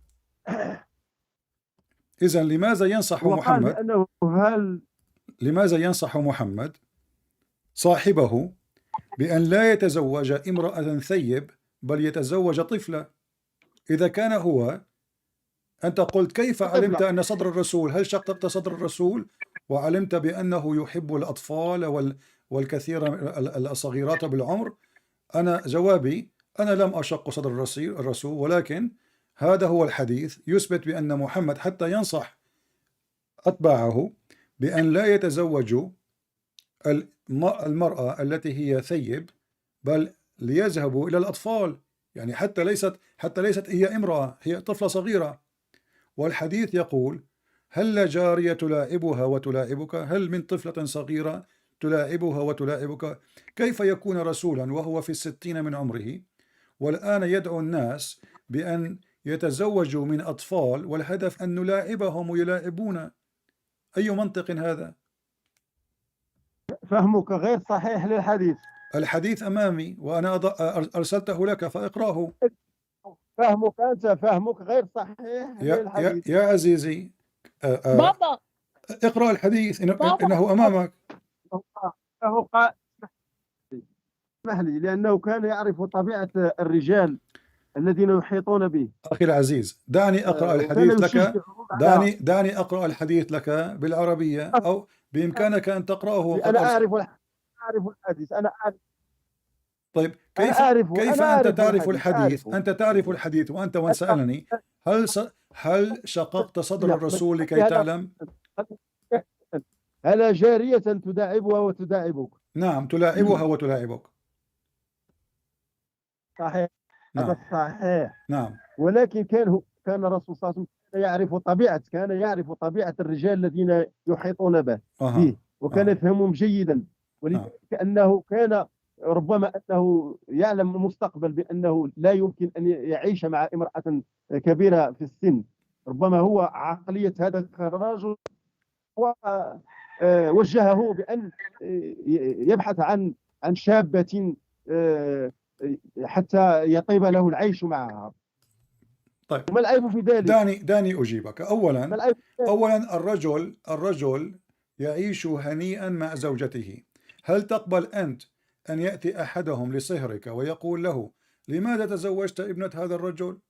هي متزوجة سابقا وهي مطلقة وهي ثيب، تعال تزوج من طفلة صغيرة تلاعبها وتلاعبك. والآن تقول اسمع عزيزي، الحديث أمامي يقول أن جابر أجاب الرسول وقال أن أخي أو أبي قد مات استشهد وقد ترك لي العديد من الأطفال، فكرهت أن أتزوج من طفل بعمرهم. الرسول ليس فقط يدعو إلى الزواج من شابة، هو يدعو إلى الزواج من طفلة. وأنت من قلت أن حينما قلت لماذا محمد قال وهبت نفسها للرسول وتكلمت عن خديجة، قلت لي هل علمت ما في صدر الرسول؟ هل محمد يعلم ما في صدر الرجال؟ ولماذا يعلم رجلا متزوجا أصلا؟ هو متزوج ولم يتذمر ولم يتساءل ولم يقول له أي شيء. هو أصلا فرحا، هو يريد أن يذهب إلى البيت مستعجلا، ولهذا سأله الرسول لماذا أنت مستعجل؟ قال لأني تزوجت. فإذا الرسول هنا يتدخل في حياة الزوجية بين زوج وزوجته وهم في سبات وفي نبات، فلماذا يسأله ولماذا يحرضه على أن يترك الأولى ويذهب إلى طفلة صغيرة؟ حتى أن الشخص جابر قال له كرهت أن أتزوج طفلة في عمرهم. يقول جابر وسوف أقرأ لك، قال قلت له إن عبد الله هلك وترك 9 بنات أو 7، وإني كرهت أن آتيهن أو أجيئهن بمثلهن، فأحببت أن أجيء بامرأة تقوم عليهن وتصلحهن. إذن جابر إنسان حكيم، تزوج من امرأة وليس من طفلة، ولكن نصيحة محمد كل الهدف منها أن تلاعبها وتلاعبك. ألا يدري محمد بأن جابر قد استشهد في أحد؟ ألا يدري محمد أن هذا الشخص دفع حياته وترك أيتاما؟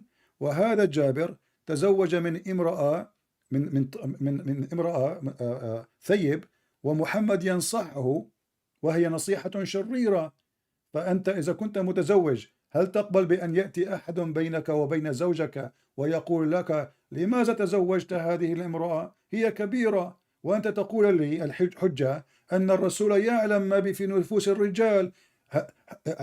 الرسول الذي يعلم ما في نفوس الرجال يجب أن يقومهم وينصحهم أن لا يتبعوا الشهوات وأن يفعلوا ما هو صح وصحيح، ولكن محمد يفعل العكس، فهو ينصح هذا الرجل الذي متزوج ولم يتذمر، ينصحه بأن يترك زوجته ويتخذ من طفلة في عمر الأيتام كما ترى في الحديث.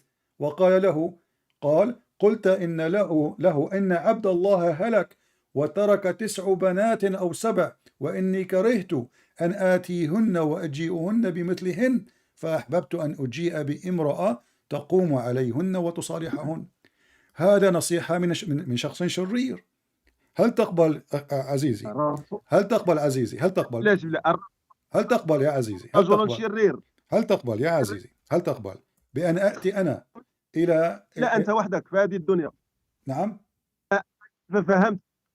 عارف كيف فهمت أنت حديث الرسول وحدك الذي فهم بأن الرسول هو الشرير اللي كاين في هذا العالم؟ من قال أنني أنا فهمت فقط؟ حتى نساء الرسول قد فهموا بأنه شرير. الوحيد الذي سار بأن أليست عائشة هي من قالت لمحمد إني أرى ربك يسارع إلى هواك يا محمد؟ لماذا تحقد على الرسول؟ لماذا أنت تكره الرسول وتحقد على الرسول؟ يعني أنت تحاول أن تتجنب. ماذا فعل لك الرسول؟ اسمع يا أخي عزيز، أنت تحاول أن تتجنب الإجابة عن شخص شرير وتقول لماذا؟ يعني هذا لماذا؟ لأنه شرير كما ترى، هو يدفع الناس لقتل بعضهم البعض. أليس رسولك من قال قاتلوهم قاتلوا أهل الكتاب حتى يدفعوا الجزية عن يد وهم صاغرون؟ كيف يكون هو يعني رحمة للعالمين ويبشر في الإسلام وهو رسول السلام، وفجأة يقول اقتلوهم حيثما وجدتموهم حتى يدفعوا الجزية عن يد وهم صاغرون؟ فكيف تقول لماذا أنت تكره؟ هو قتلنا، هو اغتصبنا، هو اغتصب نساءنا، هو أخذ أرضنا، هو اغتصبكم في مراكش، هو اغتصبكم في تونس، هو اغتصبكم في الجزائر، حتى فرض عليكم اللغة العربية. أنت لست بعربي، وأنت الآن تتكلم عربية لأنهم أجبروك على اللغة العربية. ولكن عزيزي أنت تحاول تجنب الحجة. أنا أتيتك بحجة أن محمد يشجع الرجال على التزوج من الأطفال. كيف تجيب أنت؟ لماذا تكره الرسول؟ لأنه ليس لديك جواب. تفضل. تفضل. الرسول صلى الله عليه وسلم خلاف ما تقول، هذا غير صحيح بالكامل. كيف خلاف ما أقول؟ وهذا البخاري يقول أفكارا غير صحيحة. أخي العزيز، الرسول كان عادلا، هل أتيتك بالدليل؟ كان رجل أمن. طيب الرسول كان عادلا، هل عدل الرسول بين زوجاته؟ وأمضى عقودا أنا بينه وبين أخي العزيز، هل عدل الرسول في بيته؟ هل عدل الرسول في بيته؟ نعم كان عادلا الرسول صلى الله عليه وسلم، كان رجلا عادلا. إذن فلنقرأ الحديث. عائشة وحفصة، هناك أحزاب في بيت الرسول يتفاوضون مع محمد حتى يكون عادلا بينهم. أي واحد له مشاكل في بيته كيف يستطيع أن ليست هذه المشكلة، هذه ليست مشكلة. محمد يفضل عائشة على النساء كالثريد. النساء طلبوه، وهذا صحيح البخاري وهذا النسائي وهذا صحيح مسلم، كله صحيح الحديث. طلبوه بأن يكون عادلا مع ابنة أبي قحافة أي أبا بكر، ولكنه رفض. فأرسل له فاطمة فرفض، فأرسلوا له صفية فرفض، فأرسل له حفصة فرفض. كل الطلب كان أن تكون عادلا، أعدل يا رسول الله. ومحمد قال لها لابنته هل تؤذيني بآذاء عائشة؟ من يحبني يحب عائشة. محمد لم يكون عادلا. لا هذا غير اقرأ الحديث معي، اقرأ الحديث معي أخي العزيز، اقرأ الحديث معي. يقول له غير صحيح، هذا حديثك، مش حديث الرسول، هذا حديث صحيح. طيب تفضل أخي العزيز، افتح الحديث واقرأ. هذا الحديث تقول وهذا حديث مثبت من المسلمين صحيح. الحديث صحيح، الحديث صحيح. أنا قد أرسلت لك الحديث. ويقول الرسول صلى الله عليه وسلم كان يعدل الطنط، كان يعدل بين نسائه، وكان يقول أخي العزيز أنا لدي الدليل. أنت تتكلم من الهواء. أنا أمامي حديث صحيح. يقول الحديث. أخي العزيز اسمع. دعني أقرأ.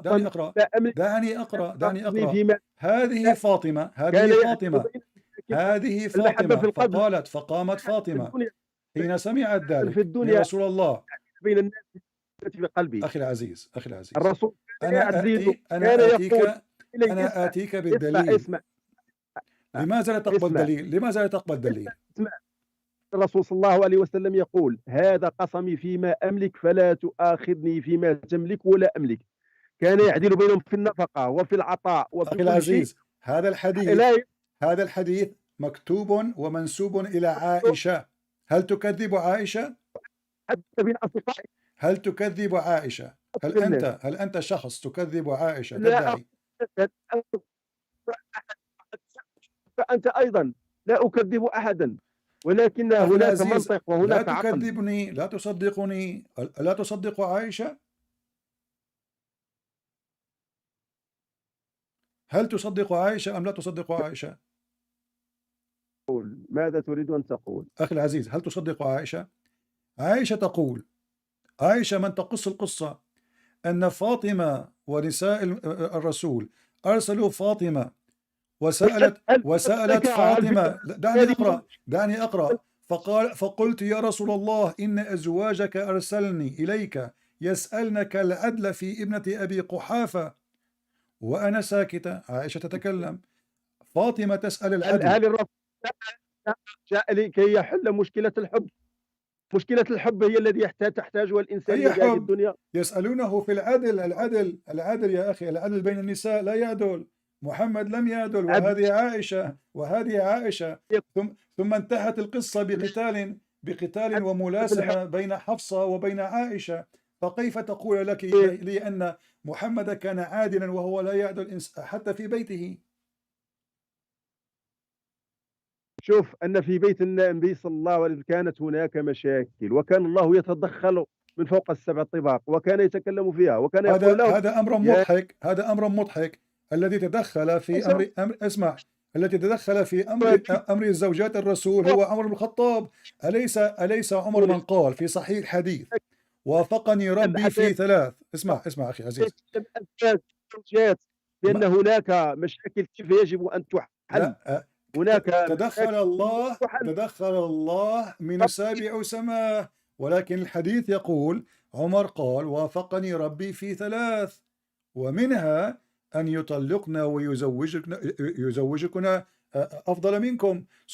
الذي قال هذه الآية هو عمر، وعمر يقول وافقني ربي في ثلاث. عمر هو من هددهم، وأنت الآن أثبت بأن محمد ليس بعادل، لأنهم لو كان عادلا لماذا يهددهم بالطلاق؟ لماذا يهددهم بالطلاق إن كانوا راضيات سعيدات بالزوج المسكين المحب العادل؟ لماذا ترفع المرأة صوتها مطالبة بالعدل في أمام زوج هو رسول الله وهو العادل؟ إن كنتن تريدن حياة الدنيا وزينتها فتعالين أمتعكن وأصرحكن صراحا جميلا. أليس هذا منطق؟ كلام ليس فيه منطق. كلام ليس فيه منطق، لأن محمد لم يتبع كلامه. هل فضل محمد نفسه؟ هل محمد فضل نفسه على المسلمين؟ سؤال، هل فضل محمد نفسه على المسلمين؟ كيف أن محمد فضل نفسه على نفسه؟ محمد أنه هو مفضل أصلا، مفضل صاره الله محمد مفضل. من الذي فضله؟ الله هو الذي اختاره. أن يكون له عدد كبير من النساء. أليس محمد كان أحدا آخر؟ هل محمد كان مسلما؟ لماذا اختار هل محمد كان مسلما؟ هل محمد كان مسلما؟ هل محمد كان مسلما؟ كان مسلما. إذا كان مسلما فلماذا لا يتبع الإسلام؟ الإسلام يشرع ب4 زوجات. كم عدد زوجات الرسول؟ المسلم هو الذي من أسلم إلى الله. كلام ليس له معنى. كلام ليس له معنى لأن المسلمين قتلوا ونهبوا وسرقوا وأتوا إلى المغرب وقتلوا وسرقوا وذهبوا إلى الأندلس وقتلوا وسرقوا وأتوا إلى الشام وقتلوا وسرقوا. أخي العزيز، أنت تتهرب. أنت تتهرب. إذا كان محمد مسلم، لماذا لم يتبع القرآن؟ لماذا لم يتبع القرآن؟ محمد هو الرسول. كل الدنيا نهبت وقتلت إلا المسلمين لم ينهبوا ولم يقتلوا. ماذا قتلوا أخي العزيز؟ المسلمين؟ ما هي الجزية؟ الأرض التي عليها أنت الآن ليست أرضك. إذا كنت عربيا، العرب ليسوا أهل المغرب. أنت ناقم. ملك المغرب يدعي أنه من نسل الرسول، هذا عربي، فكيف يحكمك؟ هل أنتم عرب؟ هل الأفارقة عرب؟ هل أهل الشام عرب؟ هل أهل العراق عرب؟ دقيقة، اسمع أخي، أنا أسألك، هل محمد رسول الإسلام هل هو شخص قد تبع الإسلام أم لم يتبع؟ هل تزوج 4 نساء فقط كالمسلمين؟ CP wait ماذا تريد؟ ماذا قلت عن ماذا قلت عن ملك المغرب؟ ملك المغرب هو شخص يدعي أنه من نسل رسول الله، صحيح؟ صحيح. إذن هو عربي. عربي. كيف يحكمك العربي وأنت إفريقي؟ الحمد لله أيا كان يحكمني. ماذا تريد أن أنت يحكم؟ قلت لم يسرقوا ولم ينهبوا، أخذوا أرضك وأخذوا الملك وأخذوا الحكومة وأخذوا الذهب وأخذوا القصور وأنت مشرد. اسمع أخي، أنا أسألك، هل تزوج محمد من 4 نساء؟ هل تزوج محمد من 4 نساء فقط؟ المغرب دولة تأسست قبل أمريكا، تأسست منذ 14 قرنا. الحمد لله. لا يغير يعيش الأمر المغرب لا يغير في الأمر شيء، لا يغير في الأمر شيء. هذه ليست أرضهم، ليست أرض العرب. العرب ليسوا الأمازيغ، العرب ليسوا الأمازيغ، ليسوا أهل مراكش. العرب محتلين. أنتم لكم لغة وهي ليست اللغة العربية. أخي العزيز، لا تغير الموضوع. هل تزوج محمد 4 زوجات كما قال القرآن للمسلمين، أم أنه مفضل في الجنس والذهب والمال؟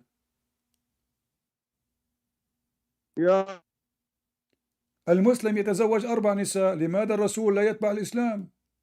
أنت لا الرسول لا يتبع الإسلام. المجتمع العربي آنذاك هل تطهر؟ لا تتغير الموضوع. أنا لا يهمني. اسمع، لا تغير الموضوع. رسولك أمرك بالطهور. رسولك أمرك بالطهور ولم يتطهر. رسولك أمرك بالتحصن ولم يتحصن. رسولك شرع المتعة. لا حول ولا قوة. اسمع يا رجل، أنت لا تريد أن تتكلم في موضوع واحد. ماذا تريد؟ هل شرع رسولك المتعة؟ المتعة فطرية رجل. أي رجل في الدنيا يتزوج. المتعة فطرية؟ أن تتزوج امرأة بعقد نكاح فاسد، أن تقول لها زوجيني نفسك لساعتين؟ هل تريد رجل تريد أن تصبح اسمع، أنت تقول أنه لا مانع لديك أن تقوم يعني امرأة بأن تهب نفسها مقابل المال؟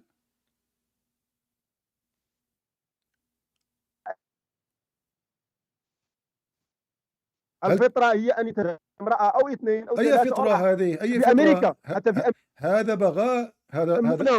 هذه دعارة. المرأة التي يدفع لها، اسمع، المرأة التي يدفع لها مالا مقابل الجنس. أنت تدفع المال لامرأة مقابل الجنس. نعم. كيف تقول هذا من عند الله؟ جنس شيء مطلوب، شيء طبيعي، كما نعلم. كما هو الشرب. طبعا الجنس شيء مطلوب، ممتاز، مطلوب، ولكن كيف يشرع رسول الله البغاء؟ الآن اسمح لي البشرية الآن هناك 8 ملايير بشر. كيف جاءوا عن طريق الزواج؟ أنت تتهرب من السؤال. هل أنت تؤيد البغاء في المجتمع، الدعارة؟ البغاء حرفة قديمة. إذن أنت تشرع. أنت تقول أنك مسلم وتحب البغاء وتشرع البغاء وهو مهنة قديمة. إذن محمد يعني هو يتبع ديانة قديمة، ديانة البغاء. محمد ولا قبل محمد البغاء لن ينمحي على وجه الأرض. في أي دولة في العالم موجود هناك بغاء. المسيح حرم الزنا، وأنت تقول المسيح حرم الزنا، وأنت تقول بأن محمد حلل الزنا وحلل البغاء. فكيف حرم الإسلام حرم الزنا؟ كيف حرم الزنا؟ أليس القرآن يقول استمتعتم به المتعة؟ ماذا تريد أن تقول؟ الناس المتعة هل المتعة من الإسلام أم أنها من دين غريب؟ أليس محمد من قال أيهما رجل وامرأة أرادا عشرة 3 أيام يتعاشرا، وإن أرادا أن يتتاركا 3 أيام. الزواج عرف اجتماعي قديم موجود في جميع المجتمعات. هذا ليس زواجا، إذا أردت هذا ليس زواجا، هذا متعة. المرأة تحصل على أجر مقابل أن تمارس الجنس مع رجل لا تعرفه، قد دفع المال ووافقوا على المدة فيذهبون للسرير. وهذا الحديث أمامك، الرسول يقول: أيما رجل وامرأة توافقا فعشرة ما بينهما 3 ليال، فإن أحبا أن يتزايدا أو يتتاركا تتاركا. الحديث فقط يوجد عندك أنت وحدك. هذا الحديث في البخاري، هذا الحديث في البخاري يا أخي، هذا الحديث في البخاري. أنت يقول عندي أنا فقط، هذا الحديث في البخاري، وهذا من القرآن. القرآن سورة النساء الآية 24، هذا قرآن أيضا. ماذا تقول الآية؟ الآية النساء الآية 24: وما استمتعتم به من النساء فأعطوهن أجورهن. هذا على الصداق، هذا على المتعة. افتح ليس على مزاجك أنت أخي العزيز، افتح الجلالين، افتح تفسير الجلالين، افتح تفسير الجلالين، افتح تفسير اسمع على الحصر. لا بأس، لا بأس. ماذا لو فتحنا ابن كثير؟ ماذا لو فتحنا ابن كثير؟ هل توافق على ابن كثير؟ هل ابن كثير هو يكره محمد؟ هل الجلالين يكره محمد؟ هل الطبري يكره محمد؟ كلهم يقولون أن هذه في المتعة.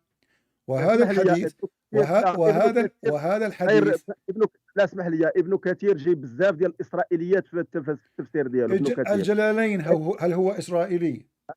نعم، هذه كتب لا يعتمد بها. أعطني كتاب أنت تعتمده. هذه كتب يردون عليهم كثير من المسلمين. أعطني كتاب أنت تعتمده. على ما يبدو أن كل المسلمين الآن أصبحوا يهود.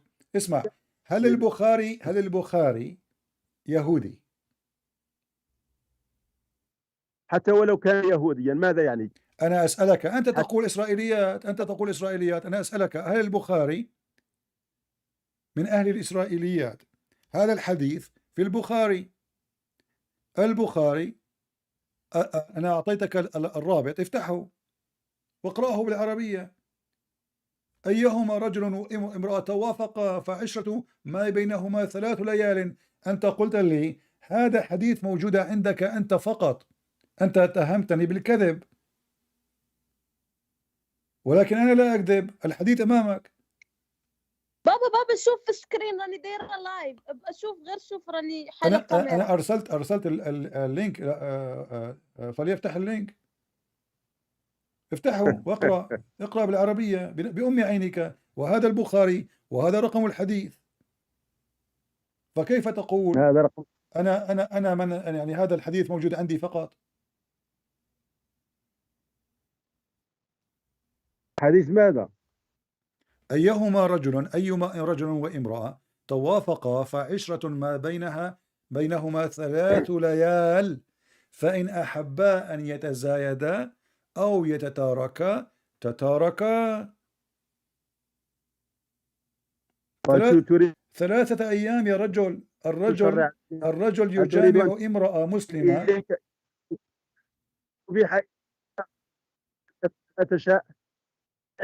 نعم، لم أسمع.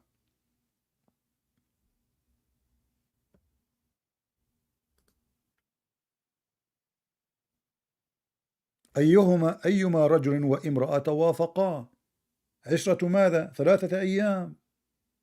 زنا 3 أيام يا رجل. هل سمعت بحياتك بأن رجل يتزوج امرأة 3 أيام فقط؟ وإن أراد أن يتزايدا، أراد أن يتتاركا. هل خلق الله آدم وحواء وقال له تزوجها 3 أيام تسلى من أجل الزنا؟ من أين أتيت بهذا؟ هذا الحديث أمامك يا أخي، هذا الحديث من صحيح البخاري. أين أتيت بهذه المعلومة؟ هذه معلومة غير صحيحة. أخي العزيز، هذا البخاري ويقول اسمع يقول حتى باب البخاري نهي حتى وإن باب نهي رسول الله صلى الله عليه وسلم عن نكاح المتعة آخرا أي أنه باشره وعلمه وثقفه وأسلم به، وبعد ذلك أنكره وقال لا تفعلوا. إذا رسولك حينما بدأ النصارى يسخرون من هذا الرسول الذي يشرع الزنا. الرسول لم يشرع الزنا، بل حارب أخي الزنا الحديث بجميع أمامك، الوسائل. المتعة، قال الزاني آية المتعة، هل تقول لي يسمح لي اسمح لي هل تدعي أنك لم تسمع بزواج المتعة في حياتك؟ هل أنت تدعي أخي الزاني لا العزيز؟ ينكح إلا زانية أو مشرك، والزانية لا ينكحها إلا زان أو مشرك، وحرم ذلك على المؤمنين. حرام الزنا، حرام. حرام الزنا، لأنه شرع الزنا، فليس هناك زان. والذين لا يدعون مع الله اسمع كيف يكون هناك زان بعد اليوم؟ ولا يسود ولا كيف يزون. يكون هناك زان بعد اليوم؟ لا يزون، هناك الزنا حراما قطعيا. كيف يأتي البخاري ويحلل الزنا؟ ليس حرام أخي. غير منطقي. اسمع العقلية غير مقبول. هل أنت تقول لي الله تدعي حرم الزنا في القرآن. ابنتك شرعي تسمع قرآني. ابنتك يمكن أن تسمع يأتي حديثا يحلل إلى الزنا. ابنتك تسمع. هل تدعي يسمع من يسمع. هل حتى ويستسمع أنت الدنيا. تدعي أنا أتكلم هل أنت بالتواصل تدعي بأنك وبأدب. لم تسمع بزواج المتعة في حياتك؟ هل تدعي بأنك لم تسمع بزواج المتعة في حياتك؟ ربما وقع ما في فترة ما لظروف ما، ولكن في أنت الحياة تدعي العادية الآن أن الرسول قد حلل الزنا في وضع ما. أنا أعرف بعض الدول هناك فيها زواج المتعة. ممتاز. المغرب هناك دول تتبع الشيطان يحللون الزنا. أنت الآن المغرب تحلل. ممنوع فيه زواج المتعة. المغرب ممنوع فيه زواج المتعة. ممنوع ولكنه في القرآن. الممنوع لا يوجد في القرآن. هل مسموح لك في المغرب أن تتزوج زوجة ثانية؟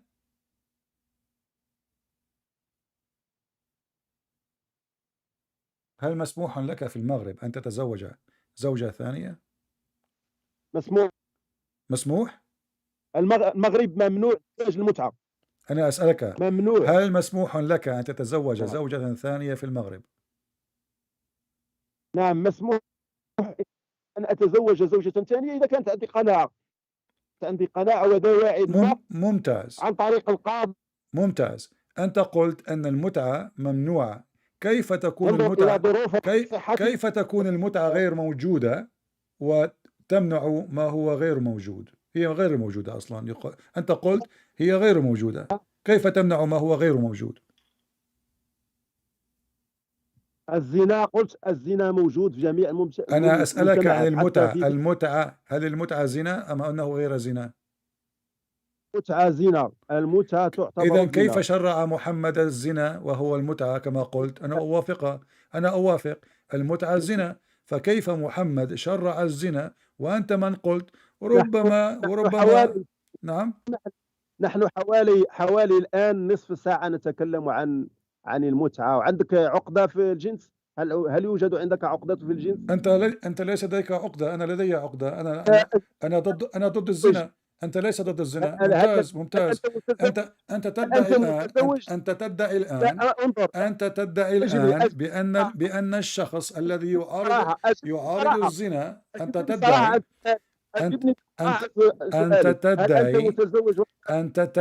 بأن الشخص الذي يعارض الزنا، لديه عقدة.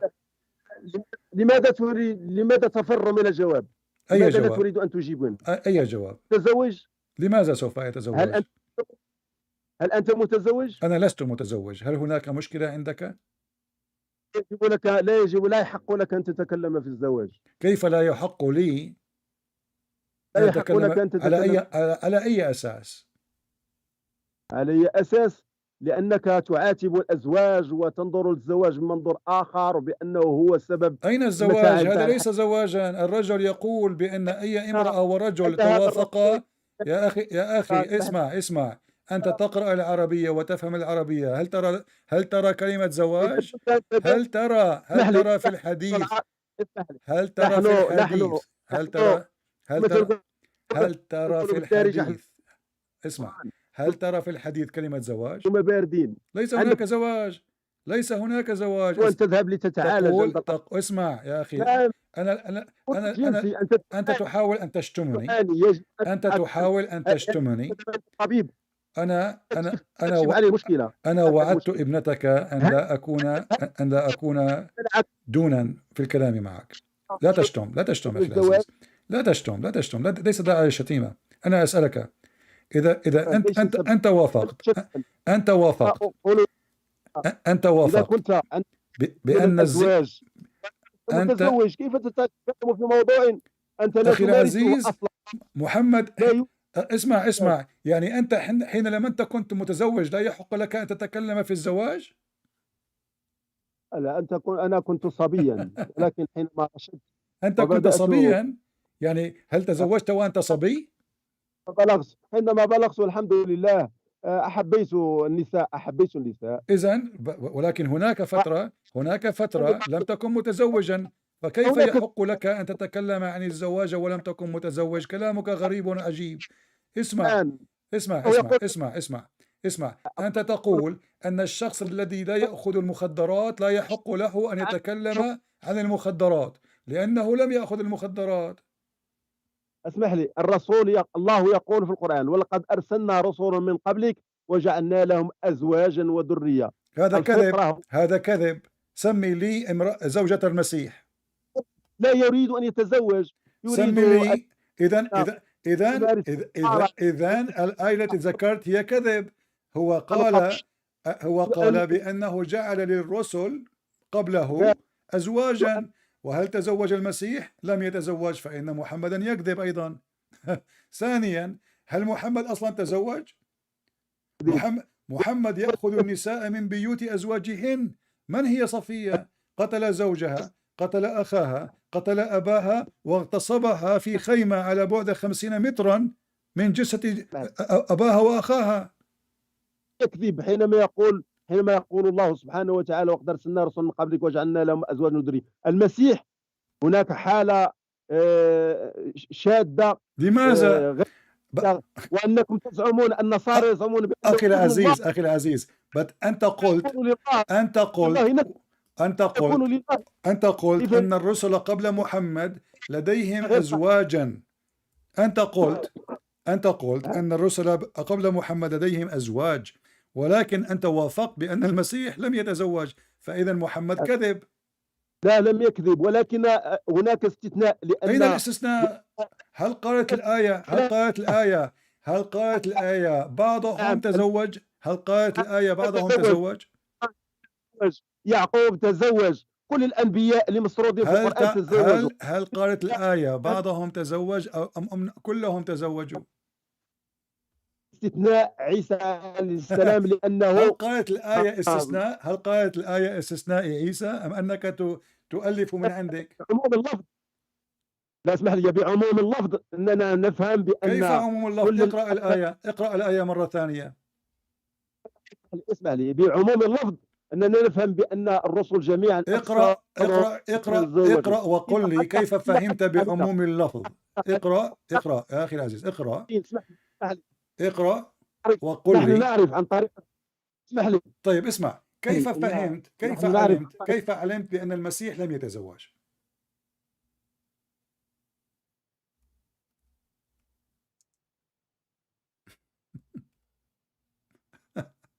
كلام. كيف علمت أن المسيح لم يتزوج؟ كيف علمت بأن المسيح هناك اثنان تزوجوا. اسمح لي، نحن نعرف عن طريق الدين أن هناك اثنان لم يتزوجوا، وهو يحيى. كيف عرفت؟ أنا أسألك، أنت تقول عن طريق الدين، قل لي كيف عرفت بأن المسيح لم يتزوج؟ نعم لم يخلف، لم تكن أنا أسألك له كيف زوجة. عرفت أنه لم يخلف ولم يتزوج؟ التاريخ يقول بأن عيسى لم يخلف ولم يتزوج عن طريق أنت تتبع التاريخ. التاريخ أم تتبع الرسول؟ حتى التاريخ هل أنت تعلمت عن المسيح؟ أنت تقول لي الآن عن هذا أن الموضوع، عن خصوصيته. اسمع يتزوج أن الله قد رفع عيسى عليه السلام. قد رفع عيسى عليه السلام. لماذا لم يرفع محمد؟ طبيعة الحال كانوا يريدون أن يقتلونه وقتلوه. لم ألم يقتله اليهود بالسم؟ لم يقتلوه، قتلوه. هل تكذب الرسول يا رجل؟ هذه جريمة. أنتم تتهمون اليهود بأنهم قتلة، ولكن المسلمين يبرئون اليهود ليسوا قتلة. حسنا، هذا هو مشكلة المسيحيين. حسنا.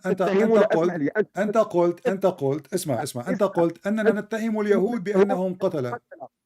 إذا أنت تكذب القرآن. تكذب القرآن، لأن القرآن اسمح لي. القرآن يقول أنتم تتهمون بأن اليهود قتلة، ولكنهم لم هذه الجريمة لم يرتكبون، هذه الجريمة بالضبط لم يرتكبونها اليهود. اسمع، إذا أنت تكذب محمد. أنت تكذب محمد وتكذب القرآن. القرآن يقول: لقد أخذنا ميثاق بني إسرائيل وأرسلنا إليهم رسلا كلما جاءهم رسول بما لا تهوى أنفسهم فريقا كذبوا وفريقا يقتلون. فريقا يقتلون. نعم. أنت قلت أننا نتهم اليهود، ولكن القرآن من يتهم اليهود بأنهم يكذبون ويقتلون. والآن أنا أسألك إن كان محمدا ليس بكذاب، من الرسول الذي قتله؟ من الرسول الذي قتله اليهود؟ اسمح لي. حينما نأتي بمجرم ونحاكمه أمام القضاء وبأنه ارتكب كذا ولكنه لم يرتكب هذه الجريمة. نعم، اليهود ارتكبوا جرائم ولكن هذه الجريمة لم يرتكبونها. أي جريمة؟ وهذا صحيح. أي جريمة؟ هذه الجريمة ديال عيسى عليه السلام لم يرتكبوا اليهود، لم ارتكبوا جرائم أخرى. طيب اسمع، أنا سألتك حق الأنبياء. سوف نعود للجريمة التي تتكلم عنها، لأن القرآن يثبت بأنهم فعلا قتلوا المسيح. القرآن قال: وما قتلوه وما صلبوه ولكن شبه لهم، أي أنهم قتلوا شخصا هو على شكل المسيح وصوت المسيح وباسم المسيح وصلبوه، ولكنه شبه لهم، أي أن الله مخادع، الله كذاب، الله نصاب، الله. أنت تقول الآن أن اليهود ظنوا بأنه المسيح، وأنت تدعي بأنهم لا يقتلوا المسيح، ولكن المسيح كان هو من قتل. وأنا أسألك الآن، أنت قلت حينما قلت لك أنا أن اليهود قتلوا محمد، قلت لي أننا نتهم اليهود كذبا. هل قتلوا اليهود محمد أم لم يقتلوه؟ مات موتة عادية طبيعية. إذن عائشة تكذب، لأن عائشة تقول بأن الرسول، وهذا الحديث سوف أرسله لك أيضا، قالت عائشة رضي الله عنها أن كان النبي صلى الله اسمع كان النبي صلى الله عليه وسلم. اسمع يا أخي، اسمح لي. أنت تكذب عائشة. اسمح لي، أنا لا أكذب عائشة. يمكر بك الذين كفروا. اسمح لي. وإذ يمكر بك الذين كفروا ليثبتوك أو يخرجوك أو يقتلوك ويمكرون ويمكر الله والله خير الماكرين، ولكنهم لم يقتلوه. ممتاز. الله نصاب كذاب ماكر. المكر من شيمة من؟ الشيطان. هو يمكر بالناس، يكذب على الناس. المكر هي ليست من شيم الكرام، هي من شيم اللئام. إذا الله مكار. وأنا أسألك الآن، عائشة قالت، لست أنا، عائشة قالت في صحيح البخاري، قال عروة، قالت عائشة رضي الله عنها: كان النبي صلى الله عليه وسلم يقول في مرضه الذي مات فيه يا عائشة: ما أزال أجد ألم الطعام الذي أكلت بخيبر، فهذا أوان وجدت انقطاع أبهر من ذلك السم. هل أنت تتهم الرسول بأنه يكذب بأنه مات من السم من أهل خيبر؟ لا، هذا غير صحيح. هذا الحديث أمامك. هذا غير صحيح. أنت تنكر لأن الأمور الحقيقة غير صادمة. الحقيقة صادمة. واسمع ما فعلتنا لا الآن. أنت أنكرت ما هو في صحيح البخاري وهو صحيح حديث من البخاري، وقد أرسلت لك الحديث. حين أنت اسمع لي، اسمع. اليهود افتح معه افتح يذهب محمد افتح ولم يذهب افتح صحيح البخاري. افتح ذهب صحيح البخاري. أهلي باب مرض النبي يذهب صلى محمد. الله عليه وسلم ووفاته. افتحه واقرأه. وهذا الحديث وهذا موفق، وهذا البخاري محمد 4428 رقم الحديث. أخي العزيز، محمد قال مات مقتولا بالسم. مات مقتولا بالسم. وأنا أسألك الآن، إذا كان محمد مات مقتولا بالسم، لماذا الله لم ينقذ محمد من السم؟ لم يموت بالسم، بل مات موتة عادية طبيعية جدا. أنت تحاول أن تقاوم المخرز بعينك. أنت تحاول أن تقاوم المخرز بعينك، لا تستطيع. هذا الحديث أمامك. هل البخاري أخي العزيز، هل البخاري من تلفيقي أم من تلفيقكم يا مسلمين؟ ماذا تريد أن تقول؟ أنا أسألك، من الذي كتب البخاري؟ البخاري. نعم، من الذي كتب البخاري؟ أنا أعطيك أدلة من البخاري، وكلما أعطيك دليل أنكرته. البخاري هناك أمور يجب أن تبحث كثيرا وترتب الأمور. إذا الحل بالبداية أنكرته، بالبداية كذبته، والآن تسأل، والآن تبحث عن حلا. هناك مشاكل كثيرة ونبحث عن حل. أي حل؟ هذا البخاري يا رجل. أنت تقول ويل للمصلين ثم تسكت. واكمل الآية ثم أذكر. أنا لم أسكت. أنا قرأت الحديث إلى النهاية. اقرأ الحديث إلى النهاية. أنا لم أسكت. دعني أقرأ الحديث إلى النهاية. وقال يونس، اسمع. أنا لم أسكت. أنا قرأت الحديث من البداية إلى النهاية. وقال يونس عن الزهري، قال عروة، قالت عائشة رضي الله عنها، كان النبي صلى الله عليه وسلم في مرضه الذي مات فيه يقول: يا عائشة، ما أزال أجد ألم الطعام. اسمع يا رجل، اسمع. أنت تكذبني وتشتمني وأنا صابر. أنا لا أكذب. هذا البخاري. مسلم. نعم، البخاري هو بعد القرآن الكريم. ليس نعم. قرآنا. البخاري ليس قرآن. لا حول ولا قوة. البخاري ليس قرآنا. إذا لماذا تحتاجون للبخاري؟ البخاري ليس قرآنا. نأخذ منه ما. لما؟ إذا أنت اسمع. أنت لأنك لا تستطيع أن تدافع، تدعي. نعم، أنت الآن تدعي بأن البخاري كذاب. لا أدعي أنه كذاب، ولكنه فعل في كل ما في استطاعته وفي جهده. حاول أن يجمع أو أن ينقح، وربما وقع هناك في أخطاء وأغلاط، وهذا وارد. هو بشر وليس نبيا، ليس قرآنا. حتى أن الرسول صلى الله عليه وسلم قال عن نفسه أنه إن قلت شيئا مخالفا للقرآن أو مخالفا للعقل فاتركوه. قالها عن نفسه، وكيف لبشر آخر؟ الرسول لم يقل هذا الكلام. الرسول قال: من كتب عني غير القرآن فليمحه. من أخذ عني غير القرآن فليمحه، لأنه كان يعلم أنه كذاب. كثيرا، هناك أكاذيب أحاديث كثيرة مكذوبة عن الرسول لم يقل إذا أنتم بغرض كمسلمين تشويش. أنت تقول أن المسلمين كذابين. أنت تقول هذا، لست أنا. المسلمين يكذبون. لا، المسلمين لا، اسمح لي، حينما يجتهد الإنسان فيصيب وحينما يجتهد فيخطئ. أنا أسألك هل أنت تتكلم هباء. هل كذب هذا الحديث من المسلمين؟ أي حديث؟ الحديث الذي ذكرت أنه مات مسموما. هذا غير وارد. هذا أخي العزيز، أنا حسب ما قرأت أخي العزيز، الحديث مثبت وصحيح. لم يموت مسموما. هذا لم يموت مسموما. اسمع، تريد مثلا اسمع هذه فتوى. سوف أرسل لك فتوى.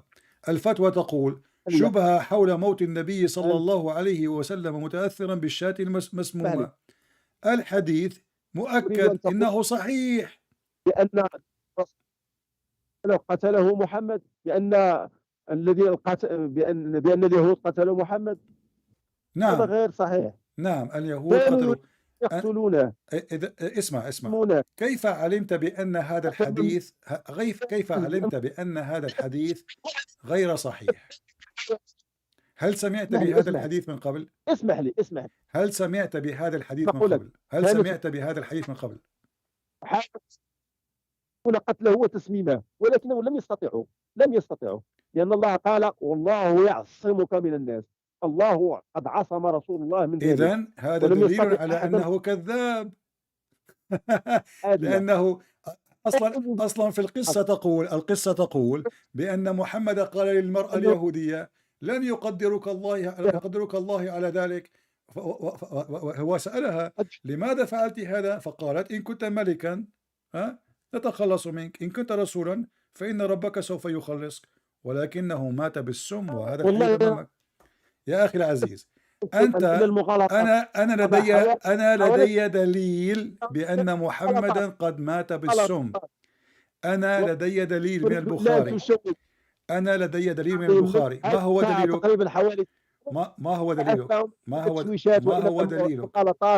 ما هو دليله؟ شيء أنا أستفيد منه في حياتي. والله لم تفيد مني، لم أستفد منك شيئا. قد علمتك بأن الرسول أزاج المتعة والزنا والعهر والقتل والكذب. اسمع، هل حلل الرسول لك أن تكذب على زوجك؟ هل حلل لك الرسول الكذب على زوجتك؟ هل حلل لك محمد أن تكذب على زوجتك؟ لا يحق لك أن تتدخل بيني وبين زوجتي. أنا لم أتدخل. أنا أسألك سؤال عن الدين. أنا أسألك سؤال في الدين. هل حل لك محمد أن تكذب على زوجتك؟ كل واحد له علاقة مع زوجته وعنده أسلوب الإقناع. أنت تتصرف كطفل صغير الآن. أنا أسألك سؤال في الدين. أنا لا أسألك عن زوجتك، أنا أسألك في الدين.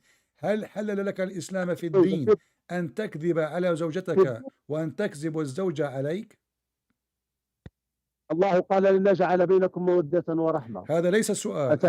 أنت تتهرب من السؤال. دعني أفصله لك أكثر.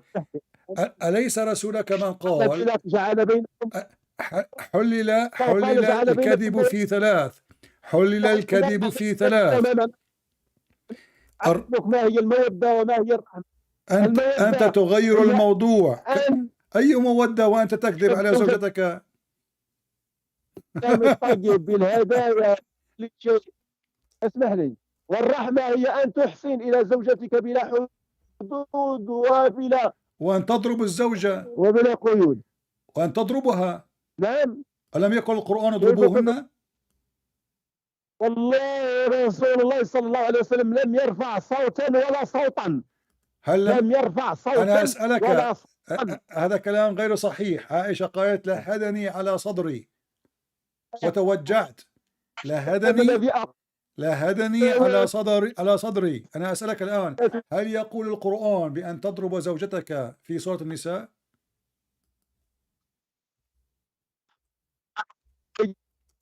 أن الرسول قد ضرب نسائه، أحد نسائه. أنا أسألك، والله لم يضرب أحدا.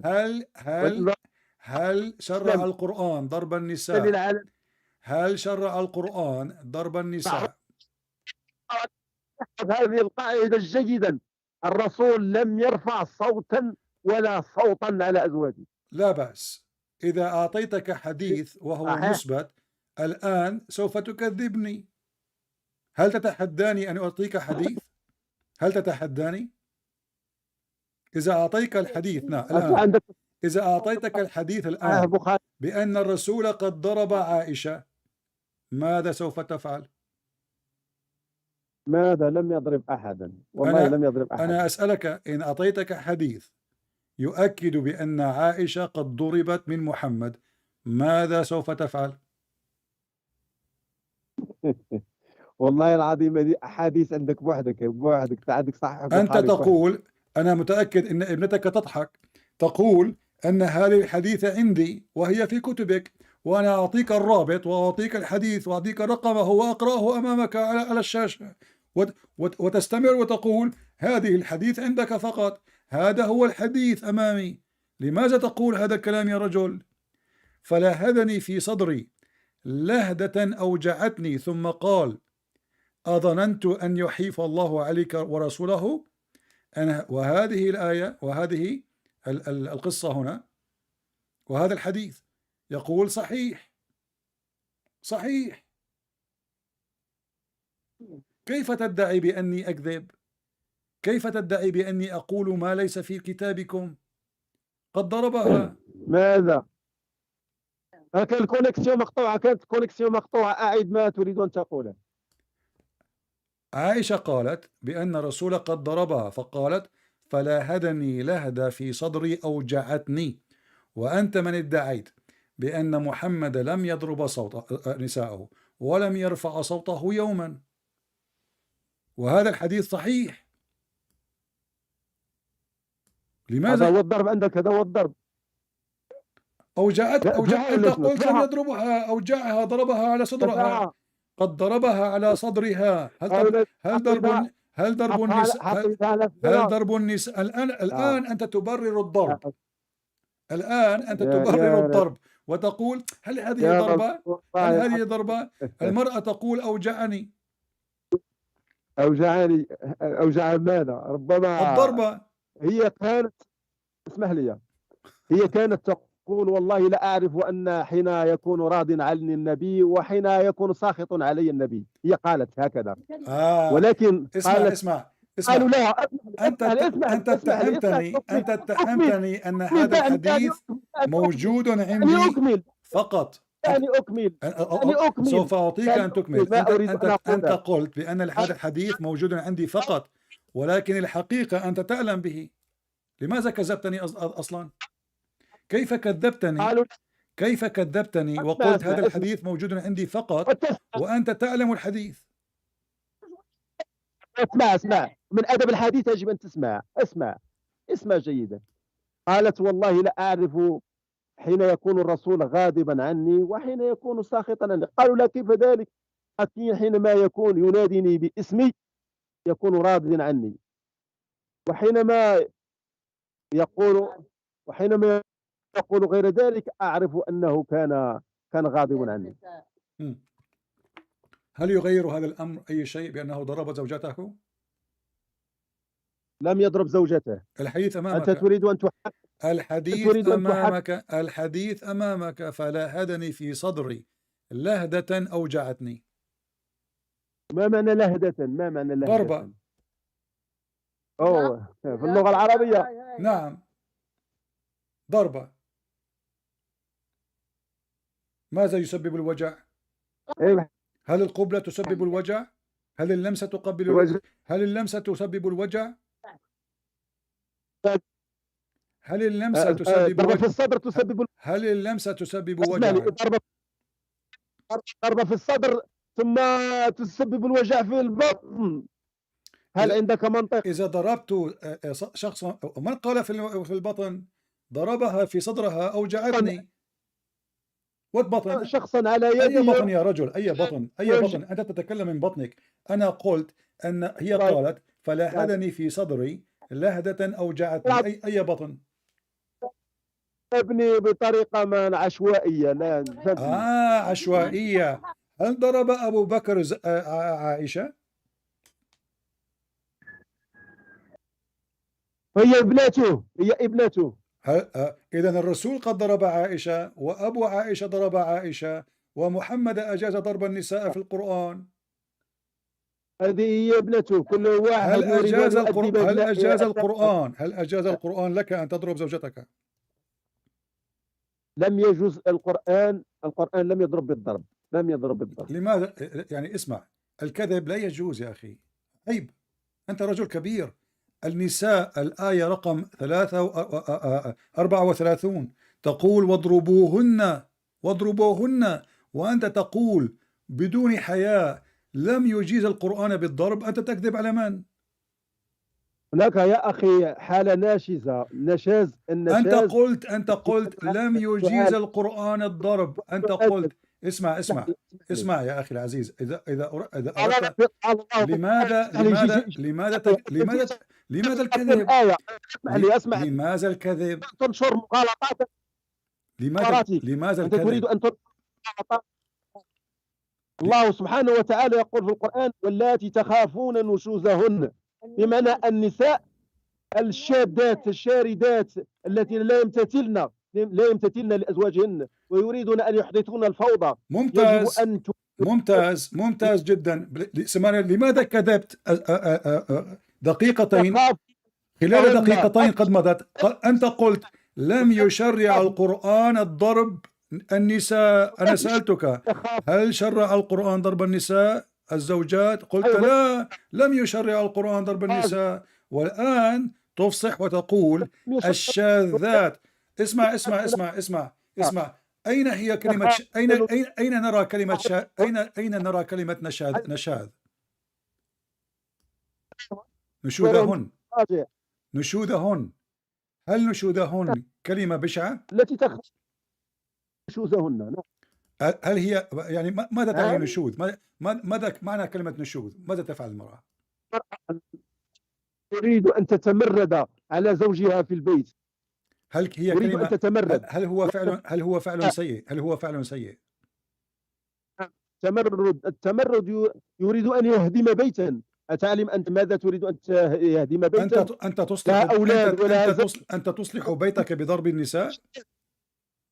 الشتات.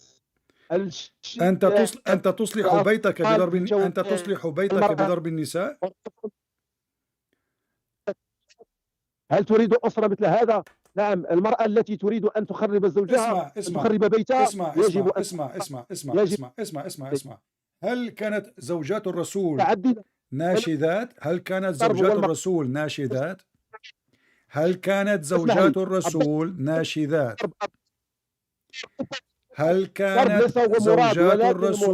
ناشذات؟ يا عزيزي لماذا لا تجيب؟ هل كانت زوجات الرسول متمردات؟ تنشر مغالطات. الضرب ليس هو المقصود هنا في القرآن، ولكن المقصود هو جمع الشتات. أي شتات يا رجل؟ إذا ضربت المرأة سوف تهرب. أسرة على أمن الأسرة. إن كان رسولك يحرص على أسرة لم يسمح لك بزواج العديد من النساء. أي أسرة؟ لديك 4 أسر. ثانيا أنا أسألك هل كلمة نشوز هي أمر سيء؟ أمر سيء بطبيعة الحال. نشوز أمر سيء يجب أن يعالج. هناك ممتاز. إذا كان الرجل ناشزا فما الحل؟ إذا كان الرجل ناشزا ما الحل؟ نعم. حينما يكون مريضا، اسمح لي، هناك حينما يكون مريضا بالسرطان ويذهب عند الطبيب ويقدم له أول ما يقدم له هناك أدوية، ويقدم له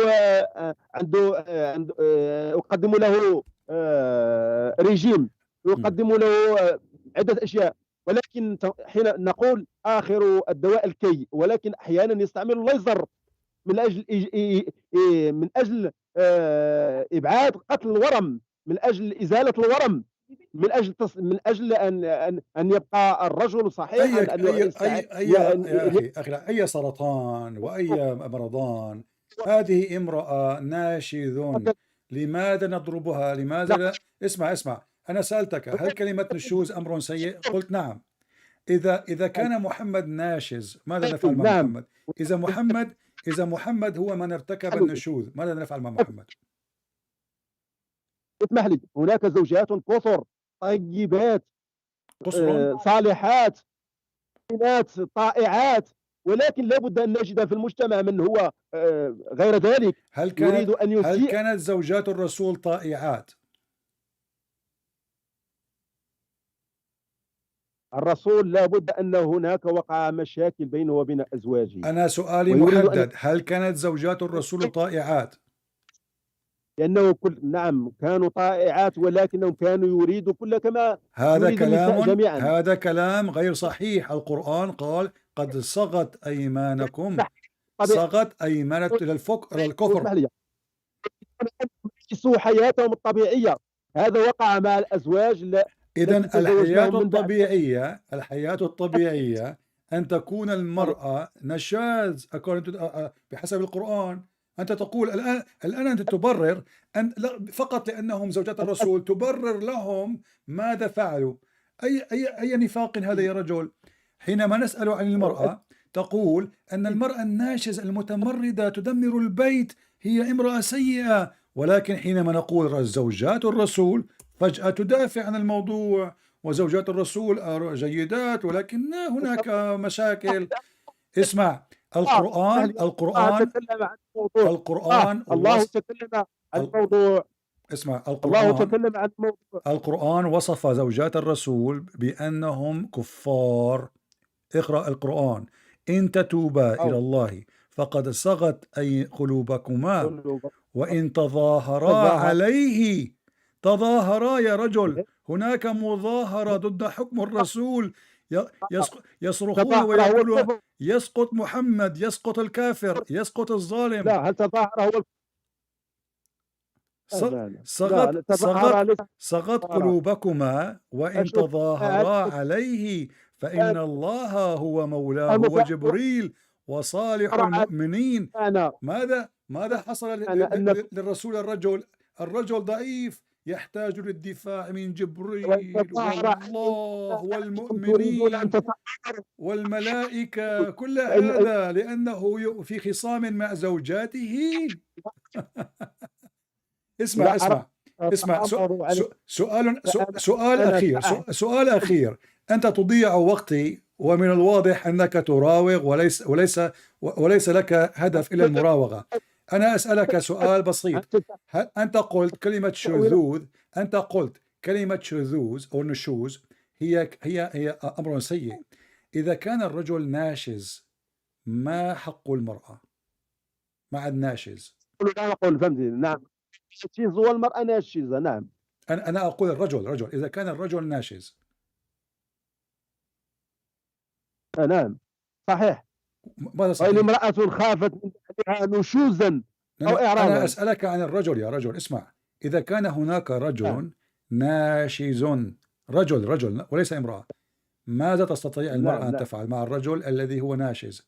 هل تستطيع أن تضربه؟ ممكن أن تضربه، هناك نساء قويات، لماذا لا تضربه؟ هل تقول أن في الدين أن الدين في الإسلام يسمح للمرأة أن تضرب زوجها؟ هل تدعي بأن الدين في الإسلام شرع ضرب الزوجة لزوجها؟ اسمع، المرأة لها من الذكاء والحيلة هذا ليس هو السؤال. لا تراوغ الرجل. لا تراوغ يا رجل، لا تراوغ. كن صادقا. أنا أسألك إذا كان الرجل ناشذا. اسمع. طب أنا أسألك رجل هو ناشز، أنت قلت رجل. ممكن آخر لحظة. أنا أسألك رجل هو ناشز. اسمع يا رجل، اسمع، نحن ليس أطفال. إذا كان رجل هو ناشز فما الحل معه؟ الرجل إذا كان الرجل ناشز. إذا كان الرجل ناشز فإنها تستعمل جميع الحيل والذكاء والقوة لماذا؟ والمعارف والقانون إنها لن تتصرف لوحدها طيب كما تشاء. لنبسط أتريد السؤال، أن لنبسط السؤال، هل الرجل الناشز رجل سيء؟ هل الرجل الناشز رجل سيء؟ رجل سيء بطبيعة الحال، رجل سيء. ممتاز. رجل سيء. اسمعوا يا أخوة، هو قال الرجل الناشز سيء، ولكن الرسول بحسب القرآن ناشز. كيف هذا؟ كيف أنك أتيت بهذه ولبقت هذه وما عرفش. اقرأ معي والله العظيم القرآن سورة النساء. اسمع أنت قد دمرت الإسلام وفضحت الرسول. الآية رقم 128 سورة النساء تقول: وإن امرأة، اسمع يا رجل، اسمع، لقد ضربت الرسول في مقتل. أنت قلت أن الرجل الناشز هو سيء. وهذا القرآن يقول: وإن امرأة خافت من بعلها نشوذا أو إعراضا. وهذه الآية عن الرسول تحديدا وعن سودة بنت دمعة. لا، ليس عن الرسول صلى الله عليه وسلم. هل تتحداني؟ أتحداك والله. أنا أتحداك. افتح هذا غير أي صحيح. تفسير، أتحداك، افتح أي تفسير واقرأ لنا التفسير. تحدي. والله العظيم الله يتكلم بعموم اللفظ ولم يقل الرسول. أنت تكذب يا هذا. افتح التفسير. أي تفسير. أنا أتحداك. افتح أي تفسير. اسمع. لماذا لن تقبل التفسير؟ لماذا لا تقبل التفسير؟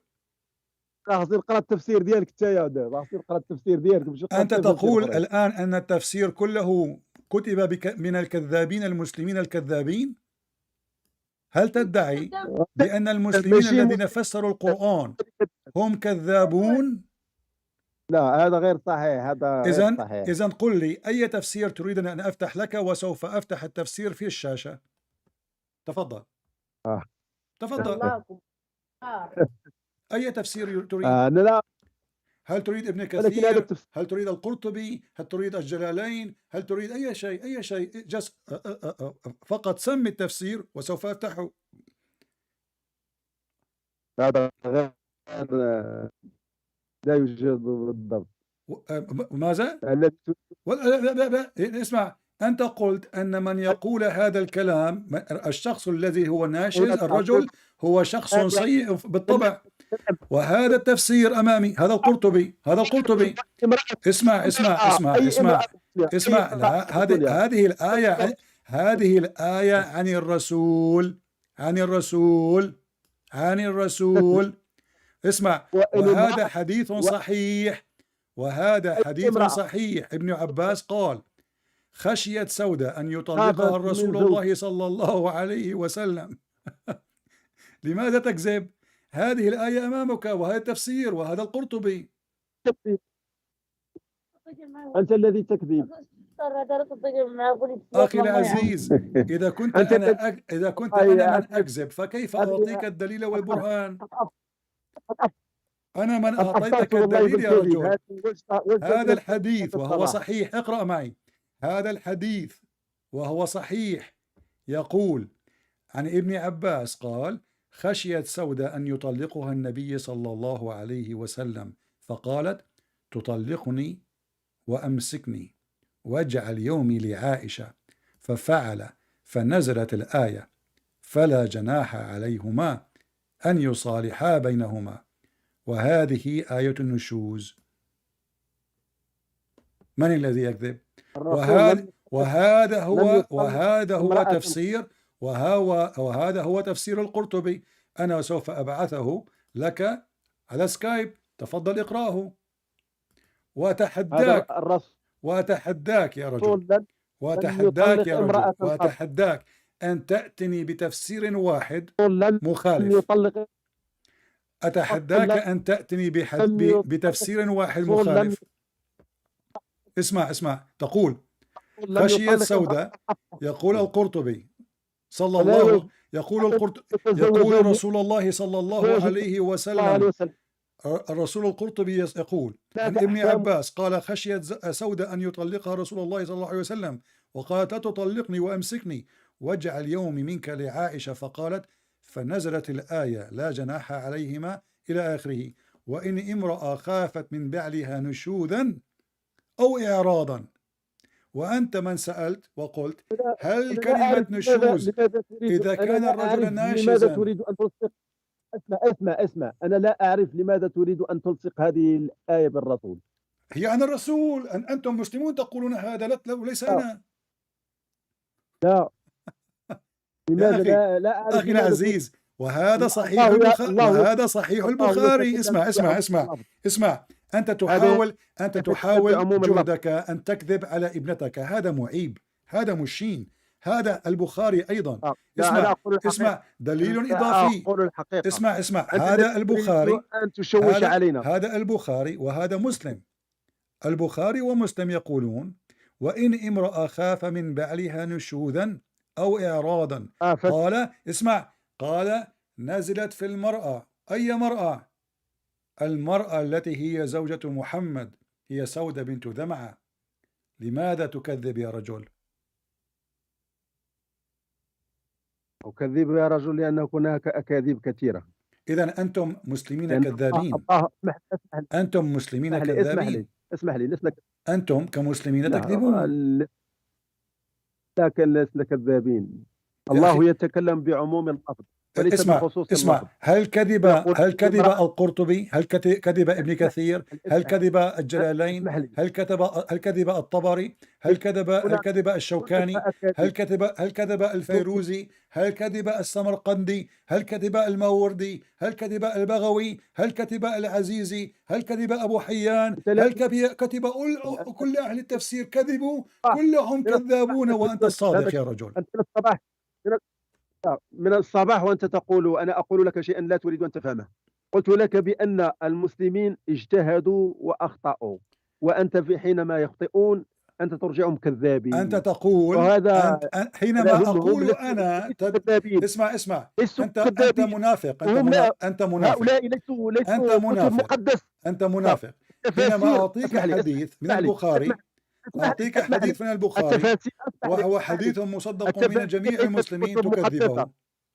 اسمح لي. اسمع التفاسير أنا ضيعت وقتي معك، أعتذر. أنت شخص كذاب. أنت شخص كذاب. لا تضيع وقتي. أنا أعطيك الدليل والبرهان. وماذا تقول؟ هذه الأحاديث مكذوبة، هذه التفاسير مكذوبة. أنت كذاب.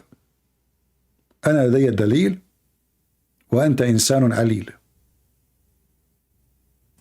Sorry guys, we have to speak in Arabic all this time because this is the father of this girl who left Islam, and he is trying to lie as much as he wants, and I show him reference after reference after reference, and each time I show him, I say this is al-Bukhari, he says this is hadith only exists in your book, it's not exist in al-Bukhari. I said, man, it's in the front of you, it's there. No, it doesn't say that. It doesn't say that. Where? There's no way. This is, and then when we showed to him and etc., and he started changing the he says, yeah, there's some hadith, there's a problem. You have to think. You have to. What the heck?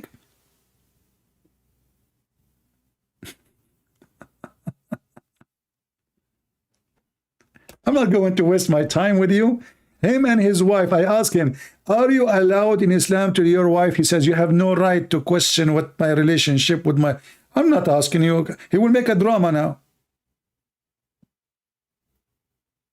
I said, I'm asking you about the religion. Is it true you're allowed to lie to your wife in Islam? Don't ask me about my relation with... Like, what the heck?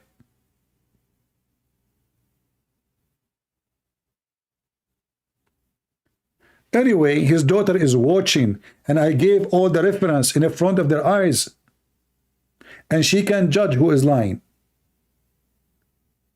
And now I guarantee you she will leave Islam forever. Not only she left Islam, she will never be Muslim, because she witnessed how her father is not even honest. desperately lying.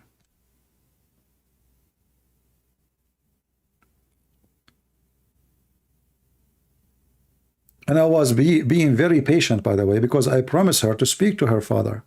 And he was accusing me to be a liar, and I'm being patient. I don't want to insult the man. But I can't take it no more.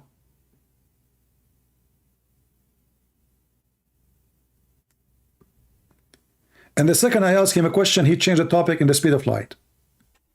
I have to repeat the question 1,000 times.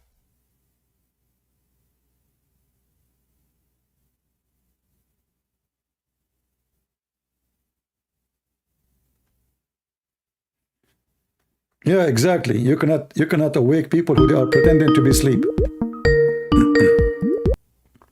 Hello?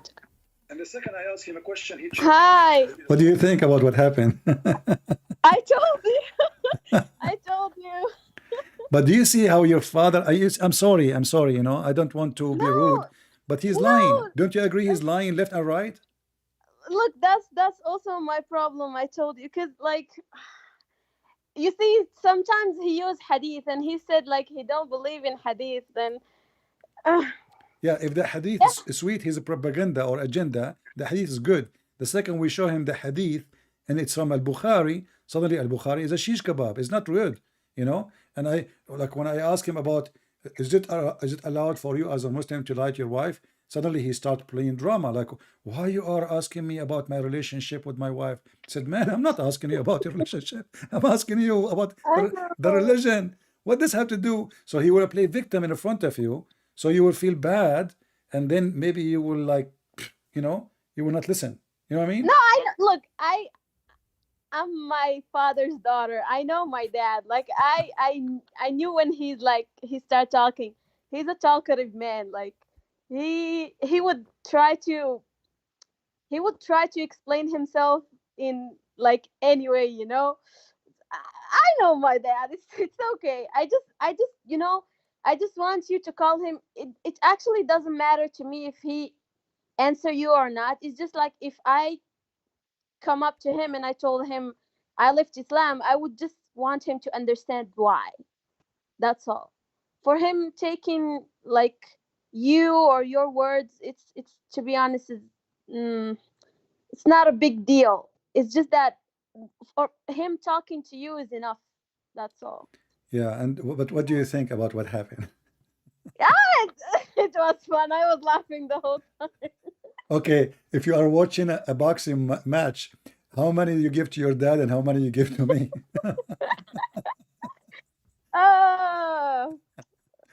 Look, I told you it's hard to talk to a Muslim Arab man. I know. It's okay. It's okay. Yeah, if this was a boxing match, your dad, he will have bruises all over. My mom was behind him, like she's talking also, and she's like, "What? Like, no, this is not true." Blah blah blah. She's supporting my dad. Yeah, also. it's okay. I understand. You It's know, I understand. I understand. It's okay. No problem. But you see, as you see, and by the way, I gave you all the reference, by the way, in your Skype. No, I know. I know. I've seen them. Yeah. So not only I'm showing them in the screen, so later he cannot say, "Oh, I did not see what he's talking about," you know. So when he say it's not true, it's only exists in your book. This is a book, is not exist. And then I give the link, I show it in the screen, I read it for him in Arabic, and still he said it's not true. Nowhere it says that. But the funny thing is, the most funny is when I ask him what the word nashuz mean. He says, is it a bad thing? He said, yes. I said, if a man he do that, is that a bad thing? He said, sure, it's a bad thing. You know? I got the same answers from him when I told him like about like is it allowed to beat women in Islam, and he said no. And I told him about the surah and stuff, and he answered me the same way. And you know, his answers are the same. Like even. But you say he's not being honest. He's not being honest. Why he say? How he said to you no? You ask him a question. Is it okay to beat women in Islam? He said no, right? And then when you show him he said no, but those women who are not really really not good, blah blah blah, you can beat them, but if she's really bad, just divorce her. If a woman she is bad, do you think by beating her, excuse me, you will make her better person? No, Exactly. she will be more ugly. She can put poison for me in my dish. Right. She can kill me slowly, as the Shia, they accuse Aisha that she is the one who put the poison for Muhammad. So if you beat your wife, this is this is the worst decision you make, because now you have an enemy inside the house, a woman who hates you. She can open the door for your enemy. She can put poison. She can go to Walmart, buy some poison, and kill you like a rat.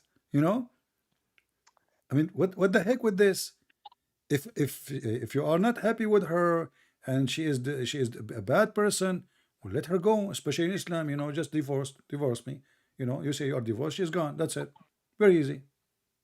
There's no need for court, no need for judge, no need for lawyers. Yeah, 2 words. I know, and also you can see from his answer when you asked him like, can women beat their men if they were like bad? He said, "Well, women are strong. I mean, they." Yeah, women are strong. You know, like exactly. Actually, I saw an There is article. there is no look. There is no proofs, but my dad is like this. I know, like I came from that family. I know, like it, and I expected this result, to be honest. But um, I'm just happy that I heard him saying this to even other people that really can debate, you know, because I feel like I'm not really good because I don't know much. So he could tell me something and I'll be like, okay. But if you can reply him with something else, but he's still denying, then you see, this is shows that it's there is a big problem there. And But you know but now you have a recorded evidence against him. I showed every single hadith, every single evidence on the screen, and yet he kept denying it. Like now, when we showed him that this is about the Prophet, the one about Nushud, he said no. And then I say, okay, is this guy lying? Is Al-Qurtubi, Al-Tabari, Al-Jalalain? Name one, just one. One agree with you. He will not name because he knew I'm saying the truth. look, I feel I know that you're more experienced than me, of course. Like Muslims are like this. If this works for me, I will take it. If it doesn't work for me, I will leave it. If I feel like you say he used also some hadith, right? He used some hadith, Yeah. which means he believes in hadith. But the moment that you start using hadith also, he said then those people maybe they tried but they still made a mistake. So if it's a mistake, Then then it's a why are you mistake. So still what? using it? Yeah, Why? while you use a book, it's possible to be full of mistakes. When you want, it's okay. When you want, it's bad. And not only that, he deny knowing things, but the second I start reading them, he know them. You know, in the beginning he denied them. Yeah. Anyway, I'm glad that's you know, I spoke to him, because at the end of the day, people will learn how Muslims, they try to defend falsely their false prophet. Like, you know, when I showed him that the prophet, he taught a man not to marry a woman, but to marry a child. What he said, the prophet, he knew what is in the heart of men. He knew what they like. That is the most crazy answer ever. Because if men, they like to have sex with the children, shouldn't I, you know, tell them to repent or encourage them to do it? The woman, uh she is married to the man, and he is married to the woman, and they are happy. He's not complaining. The guy in rush to go home. Why you are telling him, why you marry this, you know, a woman, she is not a virgin, she is not young. Why you don't marry a child, huh? Like the devil, you know? The devil, when he whisper to you, and he try to make you do ugly stuff, and he justify it. And what is justification? To play with her. Look how evil. So Muhammad, he enjoy having a child in his bed because he want to play with her. He is a psycho. He is mentally ill. Pedophilia is an illness. It's not just a person who is committing a crime. It is, in science, it's an illness where a person, he enjoy a child. And this is what Muhammad is. And he made it clear. So you can play with her and she play with you. you amuse her, and she will amuse by you. If you even asked him about that, like about Aisha's age when he married her, that will be another topic with because I know the answer. I know the answer. I told Yeah, him actually, this I was before. going to talk about that, but then suddenly we spoke about something else, and then like we skipped it. Yeah, he was he got let the bruise less. uh, he will say no, they lie about her age, blah blah blah. Because I asked him before, and he was like, they're lying about her age. It's not true. Go, it's okay. And anyway, thank you really so much. I know now it's too late there, and really thank you for talking to him. Yeah, actually, it's already morning time here. You know, do you know? I know. It's 4:49 a.m. Really, thank you so much. That was really satisfying. I'm telling you. Yeah, well, that was fun. Well, Yeah. thank you, my dear sister, my little dear sister. I am happy that you left Islam, and I will be happy always to help you. If you want to know about the Bible, about Jesus, I will be happy to help you. And I hope and we pray that your father, he will read all the reference, and he will be honest with himself, you know, because we have the proof, everything we said. He will be Look, honest with himself, and he will leave Islam too. my dad, because before he lived in Europe, and he had a lot of Christian people around him too, he used also to talk to them and stuff, and he believes that he is right. Like, my dad is old. Like, my dad is so old. Like, you can't convince him otherwise. It's okay for me, actually, because he can have what he believes in. It doesn't affect me much. It's just that I want him to respect what I believe in, and that's all. That's, if it's okay if he wants to believe in what he believes in, then that's his thing. It's fine. All right. Well, Yeah. I'm glad that we have him anyway, and people, they will be the Yeah. judge, and you are, you know, at the end of the day, it's what important for me that you are watching, listening, and you can be the judge. And already you told me what is your judge about. So obviously your father was a big failure. He could not defend anything, and not only that, he was trying to escape the truth. Clearly. Yeah. Well, thank you very much, my sister, and I'm not going to keep you longer. Too. Say hello to Bruce Lee in China. Take care. Only Allah knows what I said. Anyway, somebody saying, was I'm good in translation? I wasn't looking at the chat. Who was translating?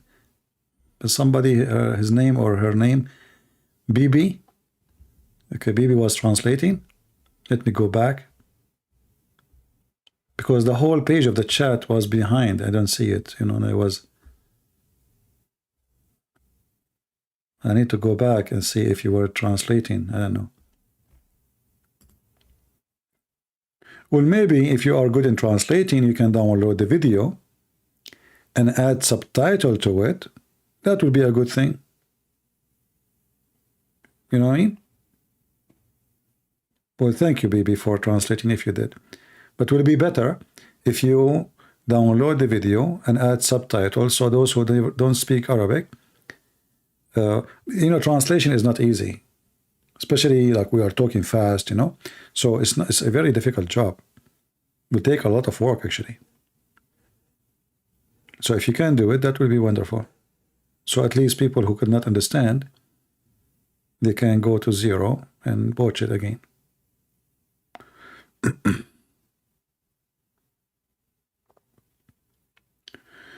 Well, I mean, those who speak Arabic, they will find, you know, a lot of info in this. One person said that he brought a sheikh to debate you, and he already sent you a text in Skype. My friend, my voice is tired. It's getting so late, and I don't know, where is the sheikh? If he is like a fat one, I will stay. If he's just like a guy, have a beard, it's not worth it. Who is the one who said he have a sheikh?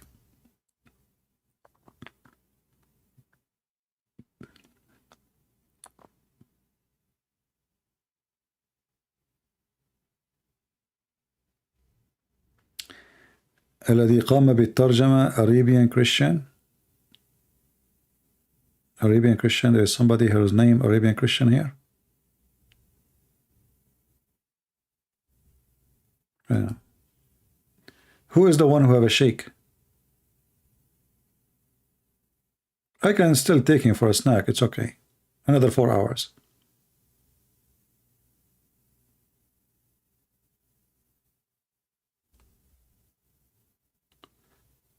Alfred G, Arabian princes, BB, and some others Arabic speakers have done some translation. Wonderful. That's very good. Yeah, you know what they can do. I mean, because I promised her, and she was waiting actually. You know, she invited me for a joint call, and I was speaking to the previous person from Africa. You know, that wonderful person who called us. He said he translate my videos to many other languages.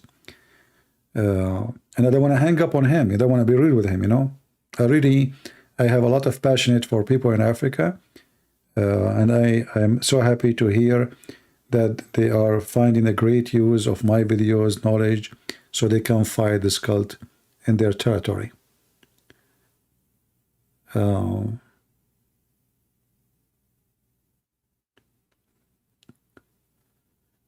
All right. Do we have the sheikh? I don't see any sheikh.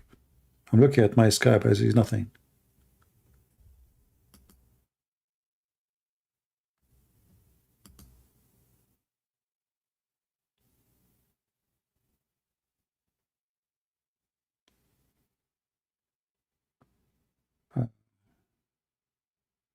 Yeah, anyway, I think it's time to go, guys. Obviously, it's getting too late for me, and I don't know if I'll be able to sleep. This is the problem now.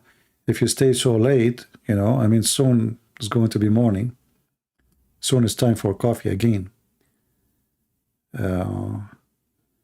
Was waiting for this call for the last days, even without understanding everything. We pray for the girl. Okay. Yeah. Well, you know, we do our best, and the one who want to listen, we are speaking with honesty. We don't lie. We show the proofs and reference from their books. And what is their answer?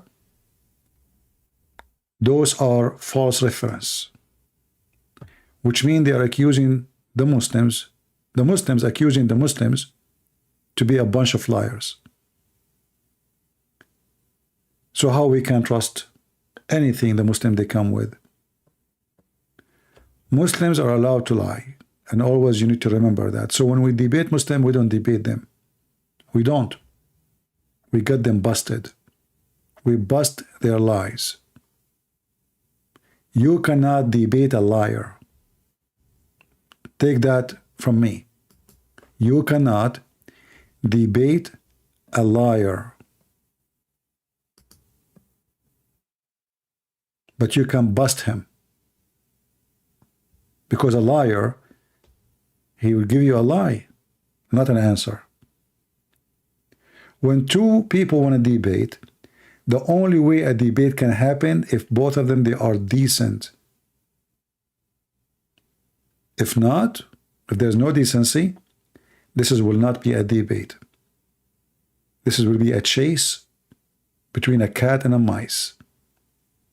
I got you busted. This is why I don't believe that I do debate Muslims. Maybe 99%. It's not a debate. It's just getting them busted. And if it is a real debate, the Muslim will leave Islam. Thank you all for being here. May the Lord bless you. And I apologize, I cannot stay longer. I'm getting a little bit tired. And until I see you soon again, maybe tomorrow, Lord, if the Lord give us the energy to do it, I will be happy to meet you again. Again, happy Thanksgiving, and let us have a Thanksgiving day for the Lord every day, for the health. Even when we are poor, we are thankful. Even when we are sick, we are thankful for everything we have is coming from Him. When you breathe, you are gifted. When you are able to see, you are gifted. There's millions of people that are blind. When you hear, you are gifted. There's millions of people that are deaf, they cannot hear. If you can walk, you are lucky. There's millions that cannot walk. If you can use your hands, if you can eat without pain, if you can think, you are gifted. So imagine how many gifts we have, and we complain every day. So I'm very thankful for the Lord, for things I have and things I don't. Because I don't have them, I believe for good reason. And maybe that reason is for my good. Thank you all for being here. May the Lord bless you all. And this is your brother Christian Prince, was serving you humbly for today. We pray for those who came today, those who learn, those even who reject to listen and to believe. Take care and God bless you.